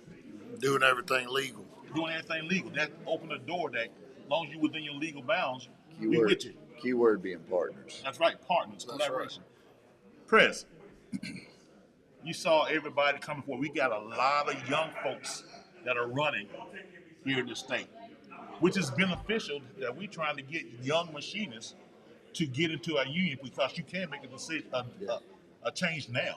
So, what do you feel about how the young folks are not waiting to run for office? What I'm liking about that is the more that you get them involved, the quicker we're going to get changed. Literally, this is going to be a world that is going to be different for you and I. we're fading out. These guys are coming in. I hope that the morals, the grounds, and the things that we've set forth is something that they're taking forward. And a lot of these guys that we're up here seeing legitimately are those kind of guys and women that want the right thing. Right. They are moving in the right direction, and what they want is important. And it's important to not only them, but to me, to you, to my family, to what my children and their children are going to be growing up in. And those are the type of people that I want leading when I'm gone. Gotcha. Those are the people that are going to take care of me when I'm the old man. Gotcha. And I was very impressed with a lot of them. I really was. I loved their fire. I loved how they attacked some of the stuff, and I just like how most everyone carried themselves. It was genuine. It was a lot of genuineness. A lot of genuine. Well, our first candidate that spoke, she was 22. Yes. Yeah, 22, very young. Yes. you know, and our two young workers that started the committee here, they're at 22 and 23. Over So- there, the young machinists over there at the podcast, they're running their 22. So the youth, you do not have to wait to make a difference today. Right. You do not have to wait. And I think that may be the answer to a lot of our problem. We just need a different perspective. And the youth may be that perspective that we need and missing. Well, and a lot of these people are the guys that have been mentored, and they literally have learned from our mistakes, and they took what good ideas we had, but they made them better. And there's nothing wrong with that. And I there's think that's definitely what they nothing need to wrong do. with age and experience. It's great, but a lot of the views and a lot of the issues that are coming about are affecting the younger people more. So That's true. to get them more involved is very important because it's They have to be more invested. They have to be vested in it absolutely. because it's their future. Truthfully, they're seeing things we've never dealt with. True. True. Well, this has been an awesome States at the Gate 3. We look forward to seeing you at States at the Gate 4. Let this be a lesson to all our Wiregrassians out there. It's never too late to make a change and make a difference. Whether you go next door or door to door in grassroots campaigning, it's okay to talk politics. You don't have to agree to everything. But long as the both of you agree on something, you have moved the needle and helping secure and save Alabama. Thank you for attending States at the Gate. God bless you, and go Machinists.